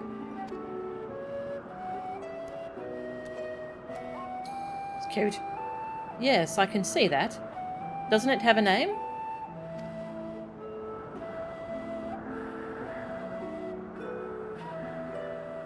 None that I know of, nor would I presume to bestow one, for that would be condescending. I see. That's very considerate of you. So, I understand you explored the various Phantom Realms with Derek. Will you recount to me the experience? Well, the VOD's on Twitch, so you can watch the battles for yourself if you want, but I didn't understand the mechanics, so I died a whole lot. So while the gods tested you sorely, you did not sense any malicious intent. As Bygot said, They wish to do battle with us, but 'twould seem they do not necessarily wish to cause us harm.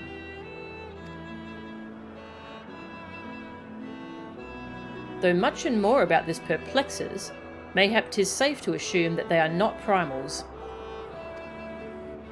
As you may recall, Livingway once told us that the art of summoning, as taught by the Ascians, incorporates the fervent desire to assimilate others into one's belief. Thus do the resultant primals seek to enthrall worshippers, who in turn seek to grow their ranks. But these beings appear to harbour no such desire. If they are primals, then they are unlike those that have been summoned in recent memory. We might suppose that they were created in antiquity, in like manner to Heidelin, but there is no way to prove it.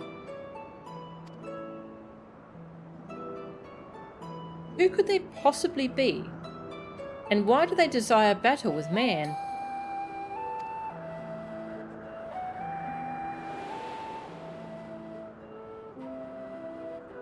Even of your little Eorzea, you know, precious little. The true identities of the 12, for instance. Can I call Emmett Sulk on the ethereal phone and ask him who they are?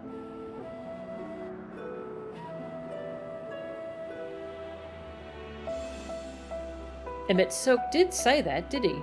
Didn't he? By which we may assume he knew the truth, and challenged you to seek it out too. Suffice it to say you'll do so, of course. Yes. Insofar as we can ascertain, this is a matter which has implications for the entire star. In light of this, the students of Bardesian formally accept the commission.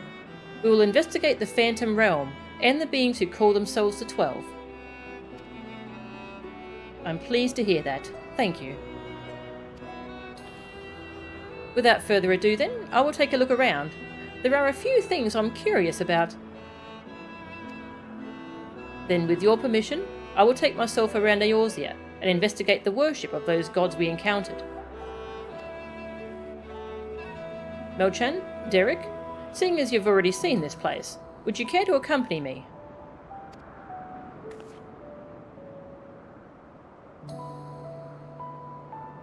By all means. In which case...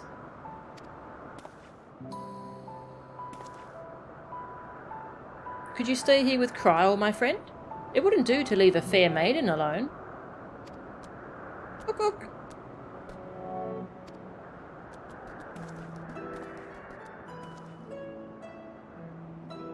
I should be glad for the company.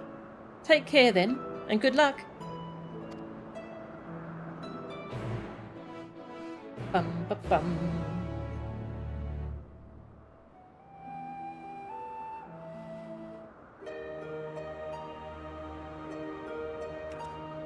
I want to do that again. That was so fun.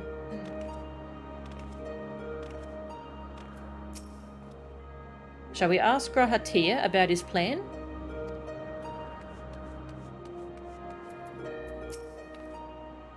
Raha has also shared his observations with me. Keeping your combined accounts in mind, I shall see what else I can learn here. Look! Aww. Cute.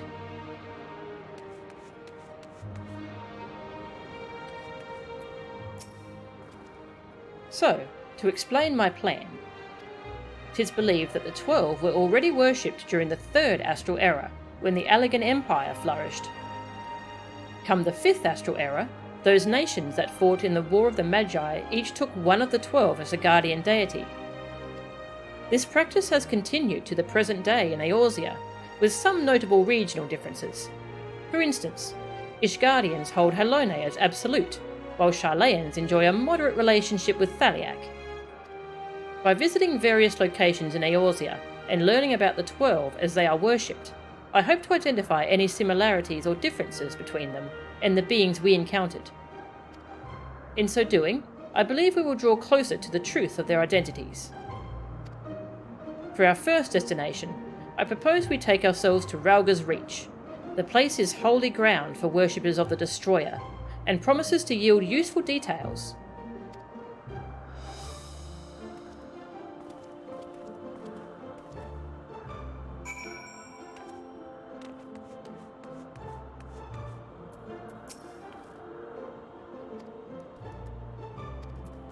Rauga's Reach.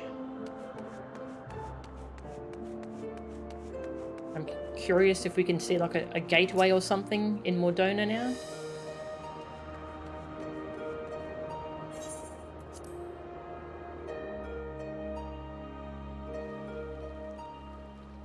Nope, just a little clicky orb.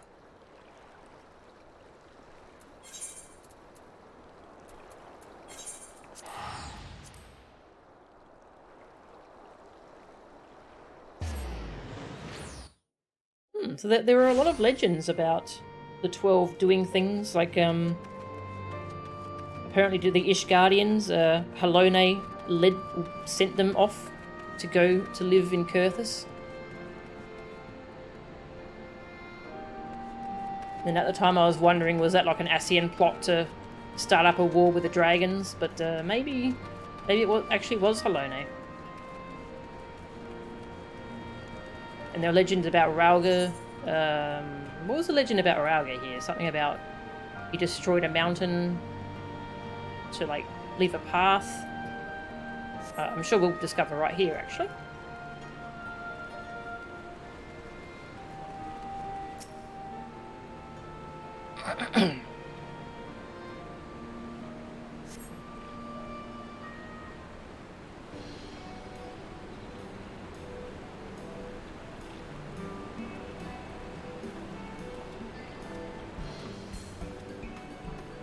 There you are, Melchan. This place served as the base of operations for your investigation into Omega, did it not? How delightful to be here together. You read that whole chapter too? If you don't mind my making an observation, it seems you enjoy travelling with company. I do. It's something I have dreamed of for a long time. He enjoys travelling with my company. Nothing like travelling with good friends. I enjoy company, but sometimes I prefer my own. Good friends! We have friends. I like travelling with them.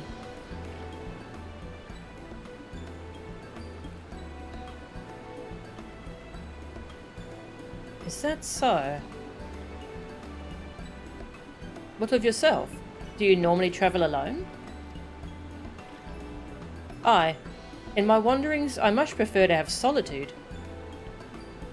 Not that I avoid people or communities, mind you. As a matter of fact, I've been here before, on the trail of the Phantom Realm. Now that I think on it... More often than not, those places where Phantom Realm sightings are known to occur have a tradition of 12 worship. Then I dare to hope that we are on the right track. As I'm sure you know, Rauga's Reach is home to the Temple of the Fist, the ancient headquarters of the Fist of Rauga. Raised by the mad King Theodoric, the temple lay abandoned before the Alamegan resistance claimed it for its operations. While I doubt that much literature has survived over the years, the people here may possess some knowledge of the local faith. So let us split up and make inquiries, and reconvene here afterwards to share findings.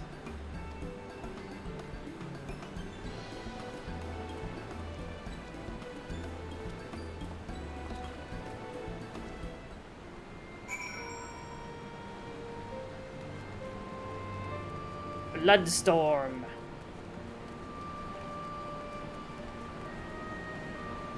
Stormy, stormy blood. A storm of blood approaches fast. Hell's open, heavens weep. For no one soul doth lie beyond the measure of his reach. Once upon a time, Lys explained to you their meaning, that we must prepare ourselves for the strife and sorrow that will inevitably come.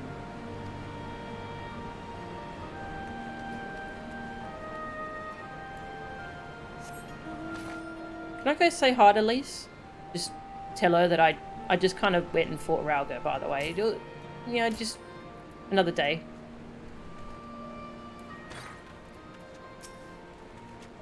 Learned anything thus far? Oh, if it isn't Melchan. Is this man perchance a friend of yours? When last he visited, he shared with me the tales he heard on his journeys, and what amazing tales they were. If you have time, I'd love to hear both of your stories. Alas, we're in some haste.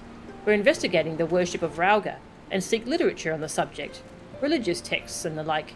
Can any still be found here? Just about all of it is gone, sadly. Destroyed by the Empire, if not the Mad King before that.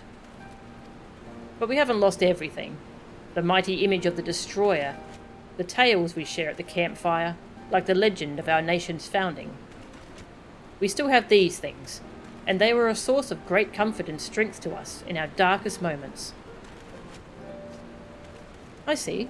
If you don't mind, I will be obliged to hear your stories this time. Melchan, rest assured I have this well in hand. Feel free to carry on as you were. Next time, I hope to hear some of your stories too. And what was the legend of the founding? I forget.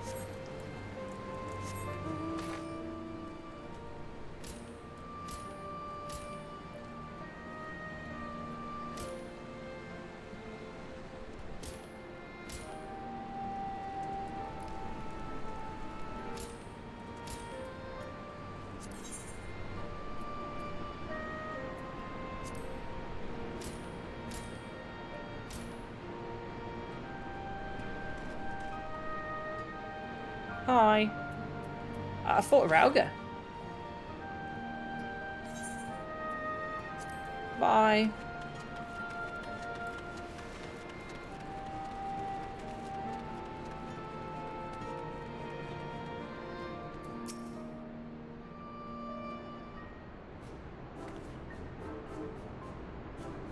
Yes? If you have business, please make it quick. I'm due to meet with someone any moment now. Forgive me my delay.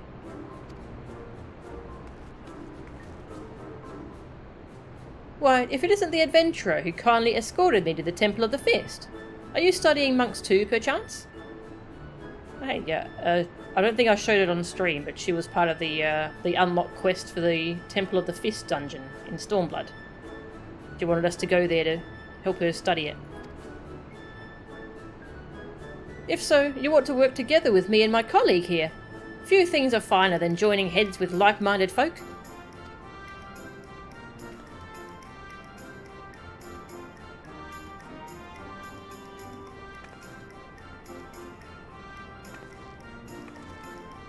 Researching the worship of the Destroyer, you say?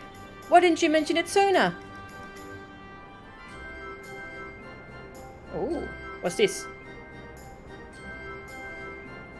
This is a copy of Destructivity, a scripture of the Fist of Rauga. The original is one of the few texts that survived the temple's razing, and was recovered by a monk named Widegelt. The monk guy.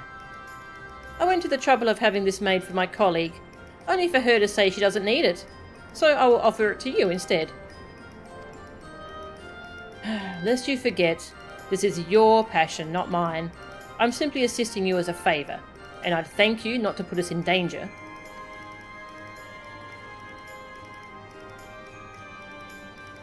Ah, but danger is a crucible in which the monk tempers body and mind.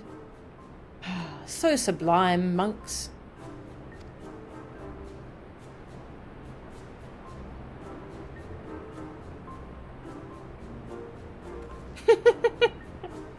Well, we had best return to our work. Till next time, adventurer.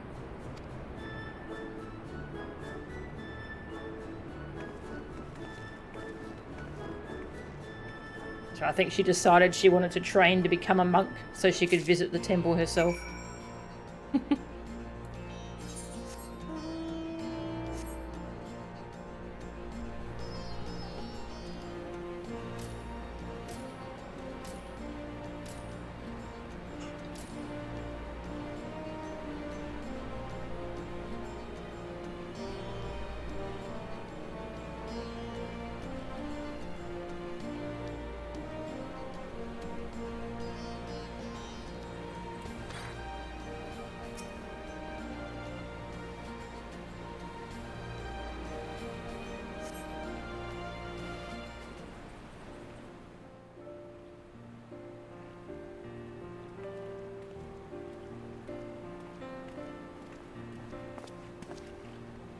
No-chan, what were you able to learn?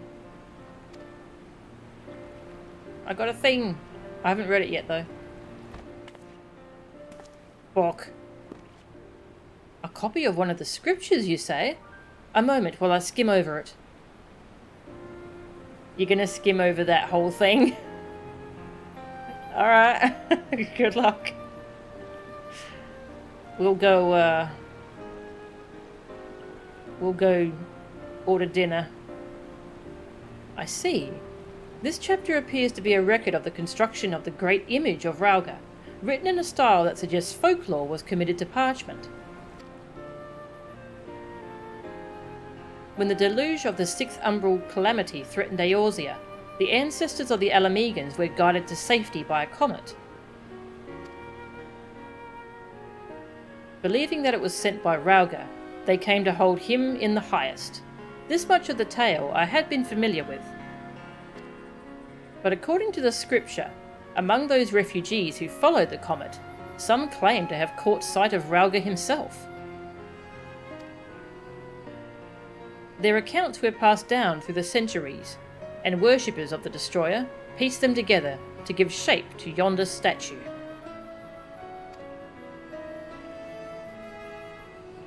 I must say, it bears more than a passing resemblance to the being we encountered. Were that Rauga a primal, the explanation for the similarities would be simple. That is, the statue gives rise to a unified interpretation of Rauga's appearance, which in turn lends form to the primal.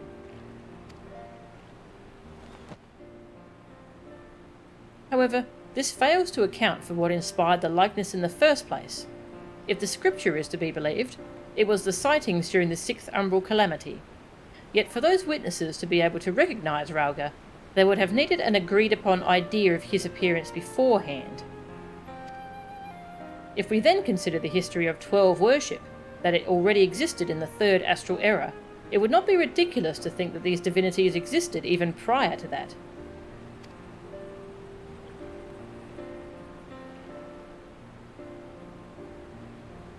So the question is, did these beings give rise to their respective fates, or are they primals born of them?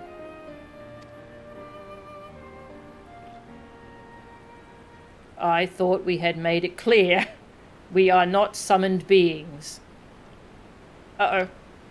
Did we make him angry? Oh, hi.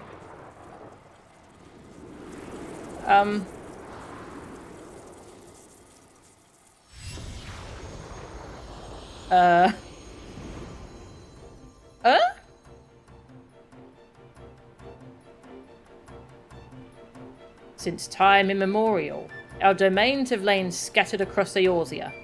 As a matter of fact, one of those in which you set foot is nearby. It is not unusual for mortals to glimpse us. That voice? Could they be... Aw, Bygot's a Spriggan. Indeed, I am Bygot, and the hawk beside me is Rauga. I shall elaborate upon my master's explanation. We thus disguise ourselves when we wish to observe the world without, for being seen in our true forms would violate our laws of conduct. Yet though we similarly disguise our sanctums, veiling them in illusion, rents are known to manifest when the surrounding aether is unstable. In such a time, should a gifted mortal chance to be near, they may inadvertently catch sight of us. Of course, during an umbral calamity, etheric imbalance occurs on a star-wide scale, the ideal condition for seeing the phantom realm. Precisely how many times we have been seen, we ourselves have no way of knowing, but that is a sound assumption to make. Well, Bygot, I believe that much shall suffice by way of an apology for our deception. Shall we? Indeed, that is all we are at liberty to reveal. Fare you well, children of man. Okay. Good to see you again, I guess.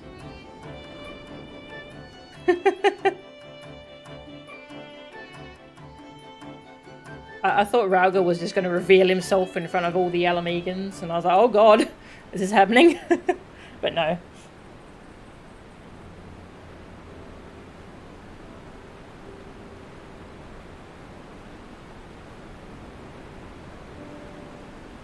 Aside from their reticence where it concerns their identity and objective, these divinities are certainly approachable.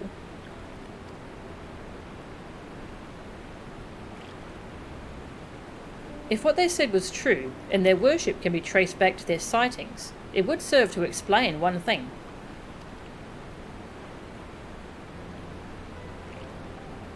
According to my research, in the field of comparative mythology, Rauga is often observed to bear many similarities with Ramu. I didn't notice that before, but now I can't unsee it. Assuming both were inspired by the Rauga of the Phantom Realm, their divergence may be attributable to differences in culture between man and sylph.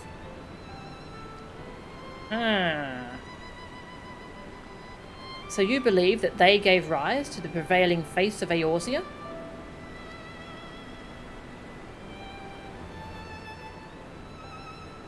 Given available evidence, yes, I am inclined to.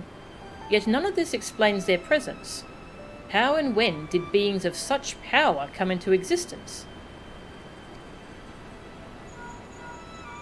Ring, ring, ring. Oh, 'tis you, Kryle. Has something happened? Truly? Very well. I shall take care of it.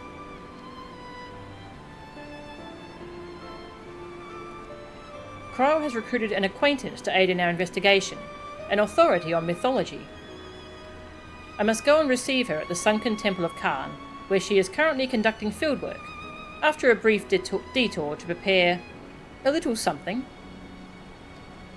Conveniently, Thanalan is home to countless adherents of Naudthal. While I attend to business, may I ask the two of you to make inquiries in Ul'dah? Very well. Excellent. I will join you as soon as I'm able. By your leave. Preparing a little something, eh?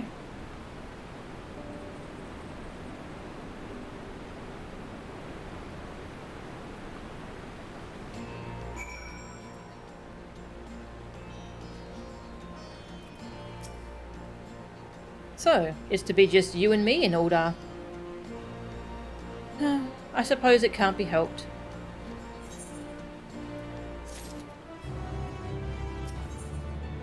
The face of an explorer. Apprehension is writ plain upon Derek's face. What strange manners for the one who proposed the survey to so promptly abandon it. I'll not lie, I am not given to working one-on-one with another, but I suppose I agreed to this arrangement.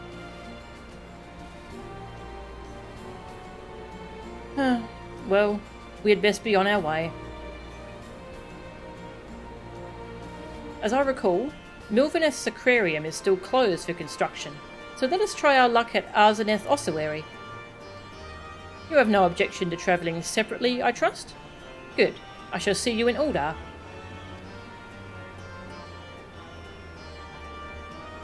Alright, fine. Do I smell bad or something?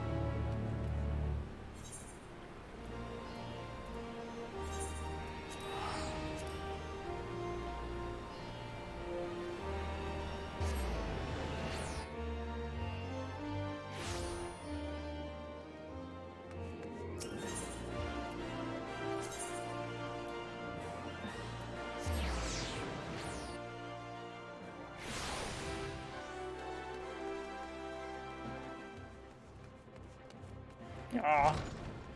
Look at these cute decorations.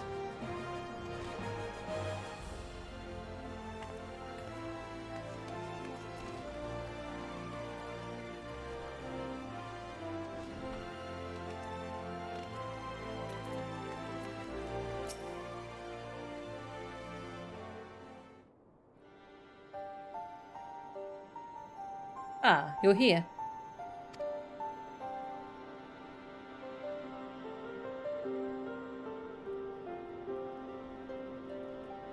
Of the deific twins Naudthal, here they worship Thul, who keeps the realm of the dead and weighs the worth of men's souls. In contrast, Naud keeps the world of the living and oversees their financial fortunes. Their names are borne by many a location and religious organisations, some extremely wealthy and powerful, exist to nurture faith in them. On the surface, it may seem strange that a hub of commerce such as Uldar could be home to such spiritual people, but it is actually quite logical when one considers that their religion is, in essence, commerce.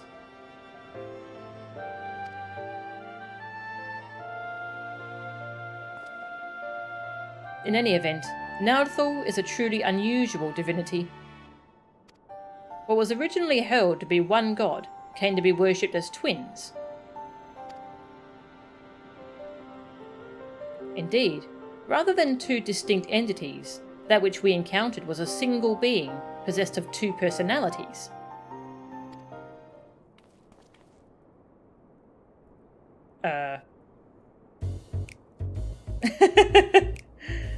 Did I mishear? Did he just say they encountered Naudthal?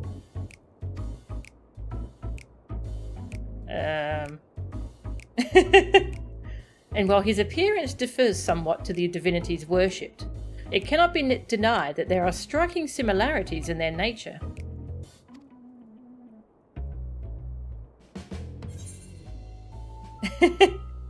We're starting to attract attention. Perhaps we should avoid talking about that here. ...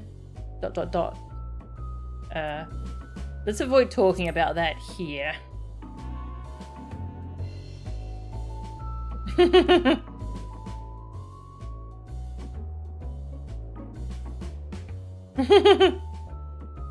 Forgive me, this is hardly the place for such a conversation. Let us continue it elsewhere.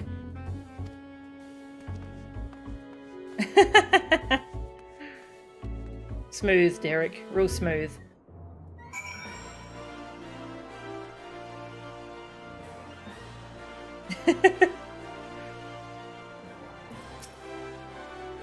It was careless of me to openly speak of our encounter with a divinity within a place where he is worshipped.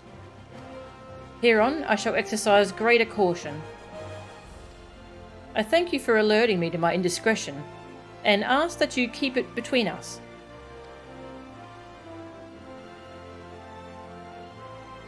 Now then, to finish our conversation. As I mentioned, though the Naudthal as worshipped by men appears somewhat different, there are undeniable similarities in their nature. I believe we may report this much to Grahatia. With that, our work here is done. Rather than waiting for our companion to arrive, perhaps we might seek him out at the Sunken Temple. He mentioned needing to make a detour. Were we to set out now, we ought to be able to catch up to him. After all, we hardly know one another. Rather than loiter with an unfamiliar person, 'tis better to use our time productively. Wouldn't you agree? Alright. Then let us head to the Sunken Temple of Khan at once. He really doesn't want to hang around me much.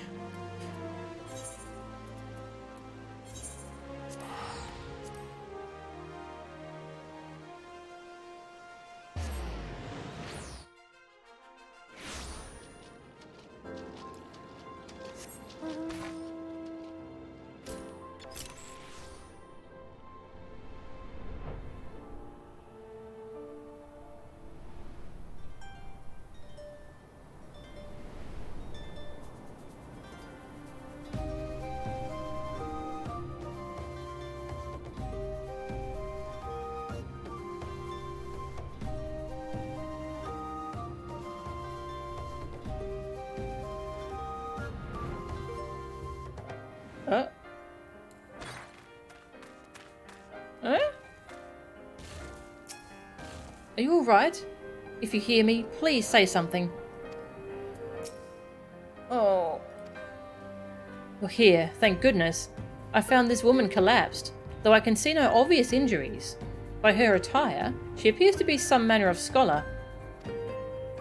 What a food in my bag. Please. I see. Mel-chan, may I trouble you to find her bag? I will stand lookout in the meantime. Well, my bag somewhere out there. If I understand her correctly, her bag is somewhere nearby. Please find it. Alright. I'll look for Sparkly.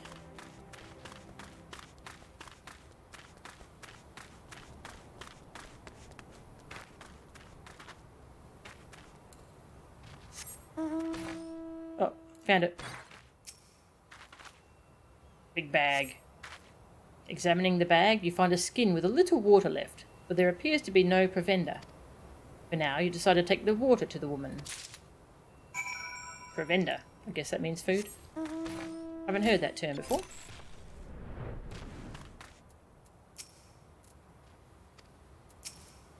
So thirsty. So hungry. Even an incurable optimist would feel compelled to say that this water skin is nearly empty.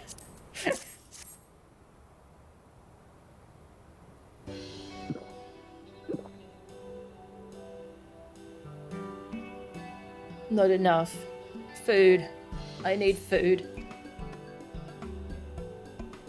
I have naught save dried meat, tough as leather.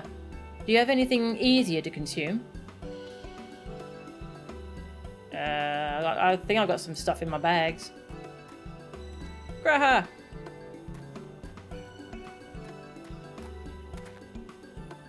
No-chan, Derek, what are you doing here? Actually, that can wait.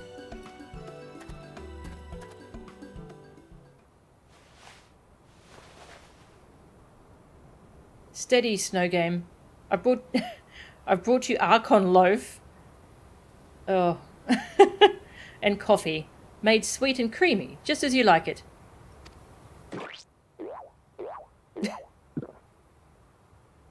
What was that splat noise? Ah, I am reborn.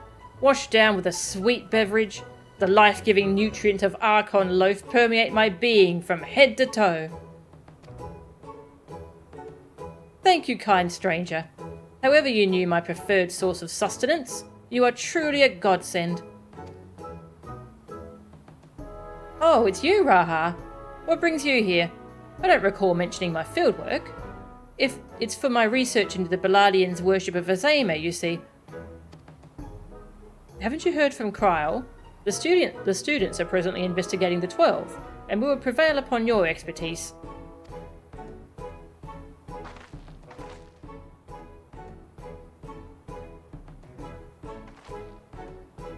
May I introduce Snow Game, expert mythologist. She is a collaborator of the students, and like many a Charlayan scholar, is passionate about her endeavours, to the point of forgetting to eat.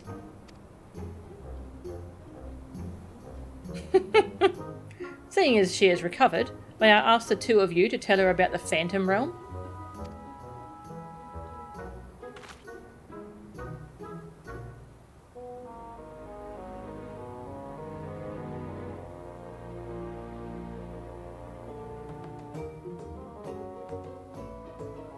The 12 abide in the Phantom Realm, and you exchange not only words with them, but blows besides?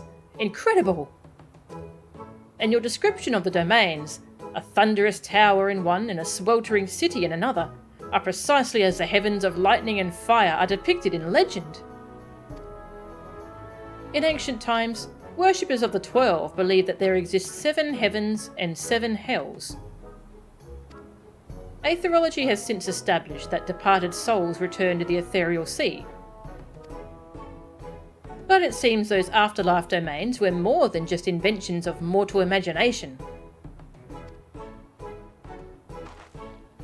As a pursuer of myths, I must say it feels somewhat anticlimactic to suddenly have these revelations given to me.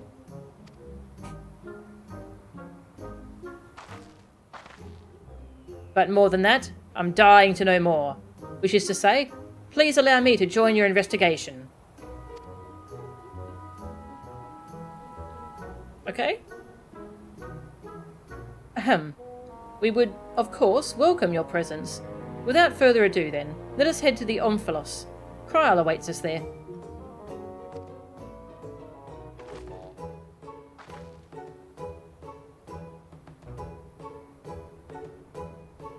Yeah, we punch gods for a living.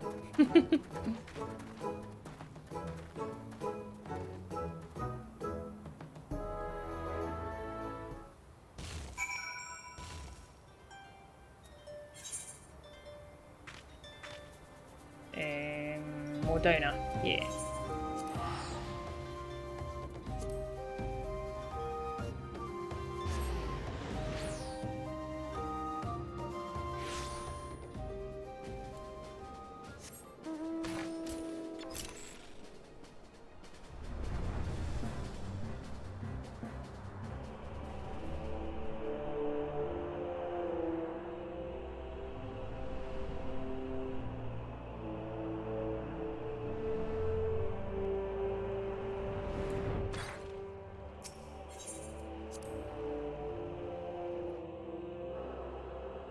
Ooh. It's so pretty.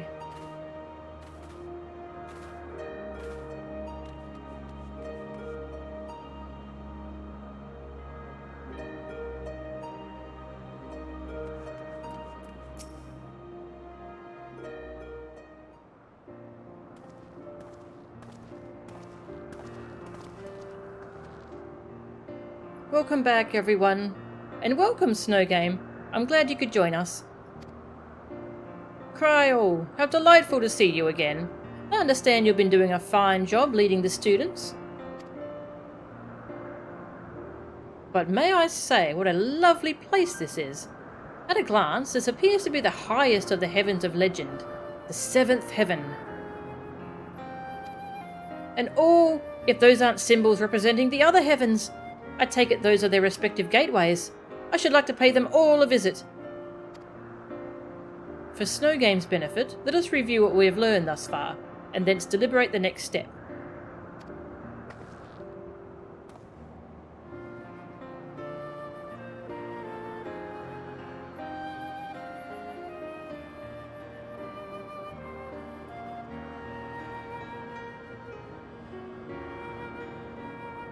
The gods reappeared before us in Rauga's Reach, though they were disguised as unassuming creatures. Their laws forbid them from showing their true forms outside their realm. Yet in the event the ambient ether becomes unstable, such as during an umbral calamity, it is possible for the realm, and indeed the gods themselves, to be glimpsed by mortals. And such sightings, we believe, have given rise to the various faiths practiced throughout Eorzea.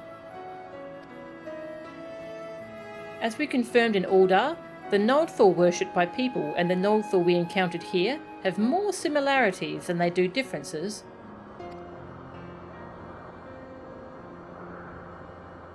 In the course of exploring the Omphalos, two things caught my attention.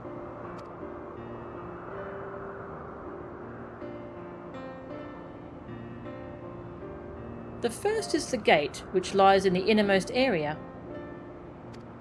If each of the other 6 gates lead to an elementally aspected heaven, and we stand in the 7th heaven as Snow Game says,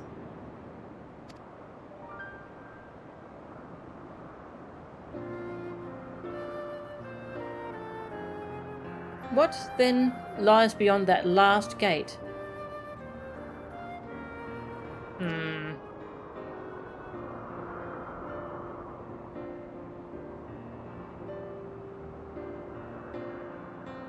The second is this monument. It harbours some manner of magic, unlike anything I've seen before. I will endeavour to decipher it, but it will take time.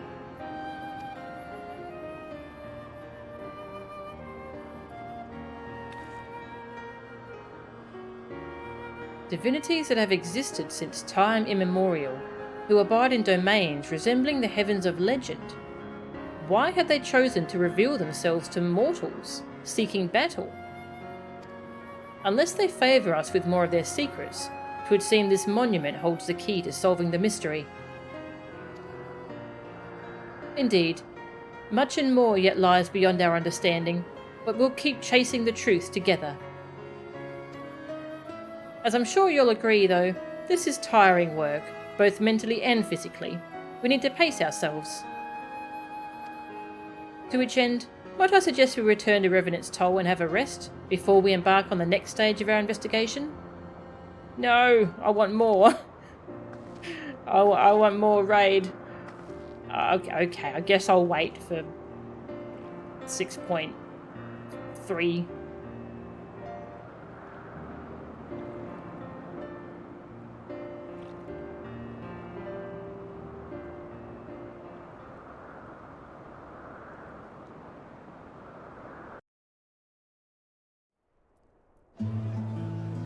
Food!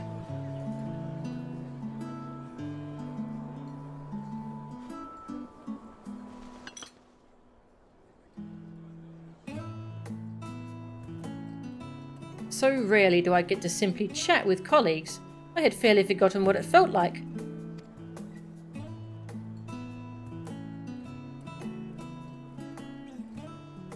Indeed. And it's quite fitting that we should be doing so here at the Seventh Heaven.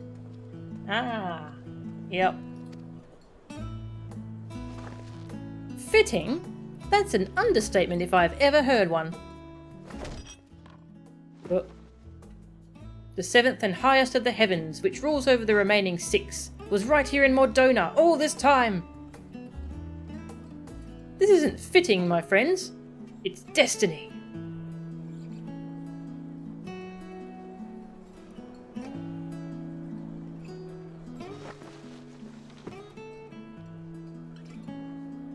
You are obviously well versed in the myths surrounding the heavens and hells. If you don't mind, I should like to hear your thoughts on them. Yeah, what's up with the hells? Is there an evil 12?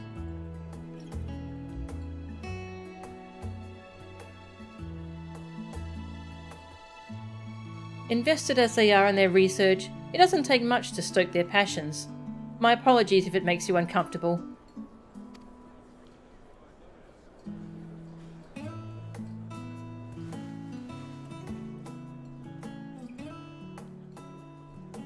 Having always travelled alone, I'm admittedly not too familiar with such a lively atmosphere, but I do not mislike it.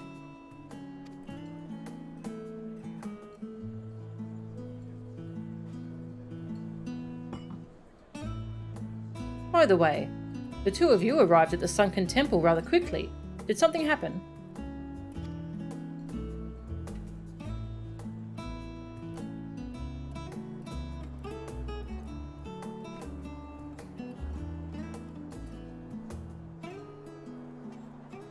Well, as pleasant as this has been, it's past time we return to the Annex. The paperwork for this commission isn't going to complete itself, alas. Ah, paperwork. Then I shall take myself to the Omphalos.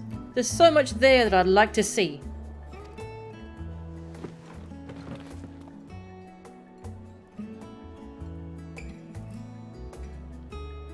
And I believe I will go for a walk nearby. It's getting a little warm in here. Alright, do take care now.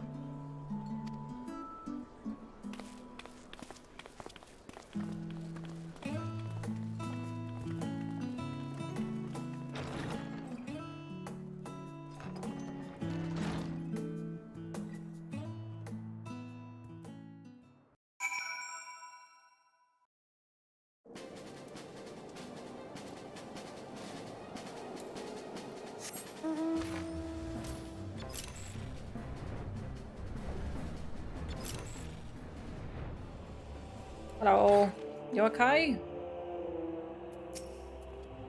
Oh, Melchan. It's pleasant, isn't it? The smells and sounds of a tavern. It makes one feel alive.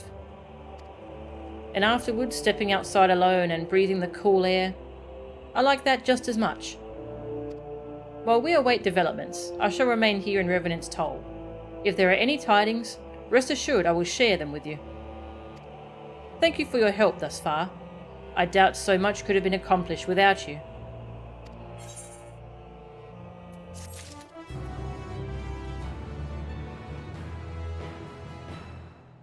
And there you go.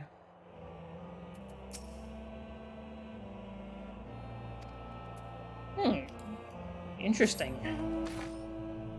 Let's go see if we can go say hello to, what was her name? I forgot her name. See if she's hanging out in the Omphalos.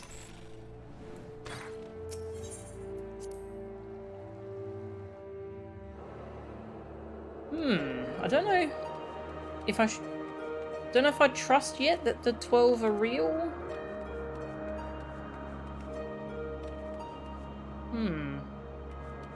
Very interested to see where this gate goes, though. I wonder if that... I don't know.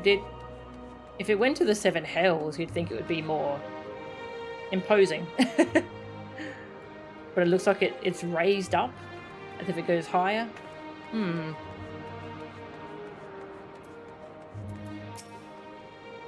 This place is truly amazing. An absolute boon for my research. What interesting tidbits I learn, I'll be certain to share with everyone. Oh, and you may have noticed, but there are little critters about the place. Based on your accounts, I suspect they are vessels for the gods.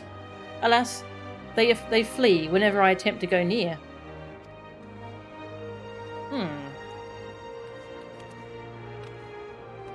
Oh, here's the bird that Rauga used.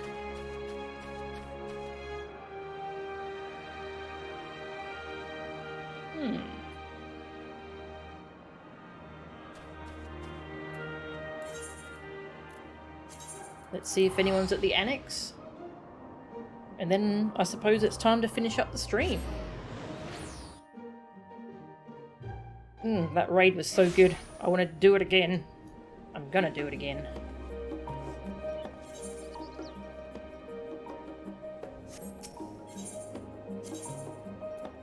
It's a good sign when the content in this game is so fun that I just immediately am like, I want to go again.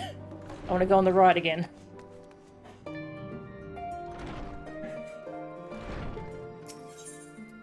But yes, that's that done. So next time we'll do. Oh, there's no one here. Rude.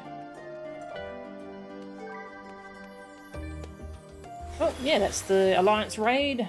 We did 6.1, the MSQ. So next time we'll actually get to work on those role quests. See how we go with those.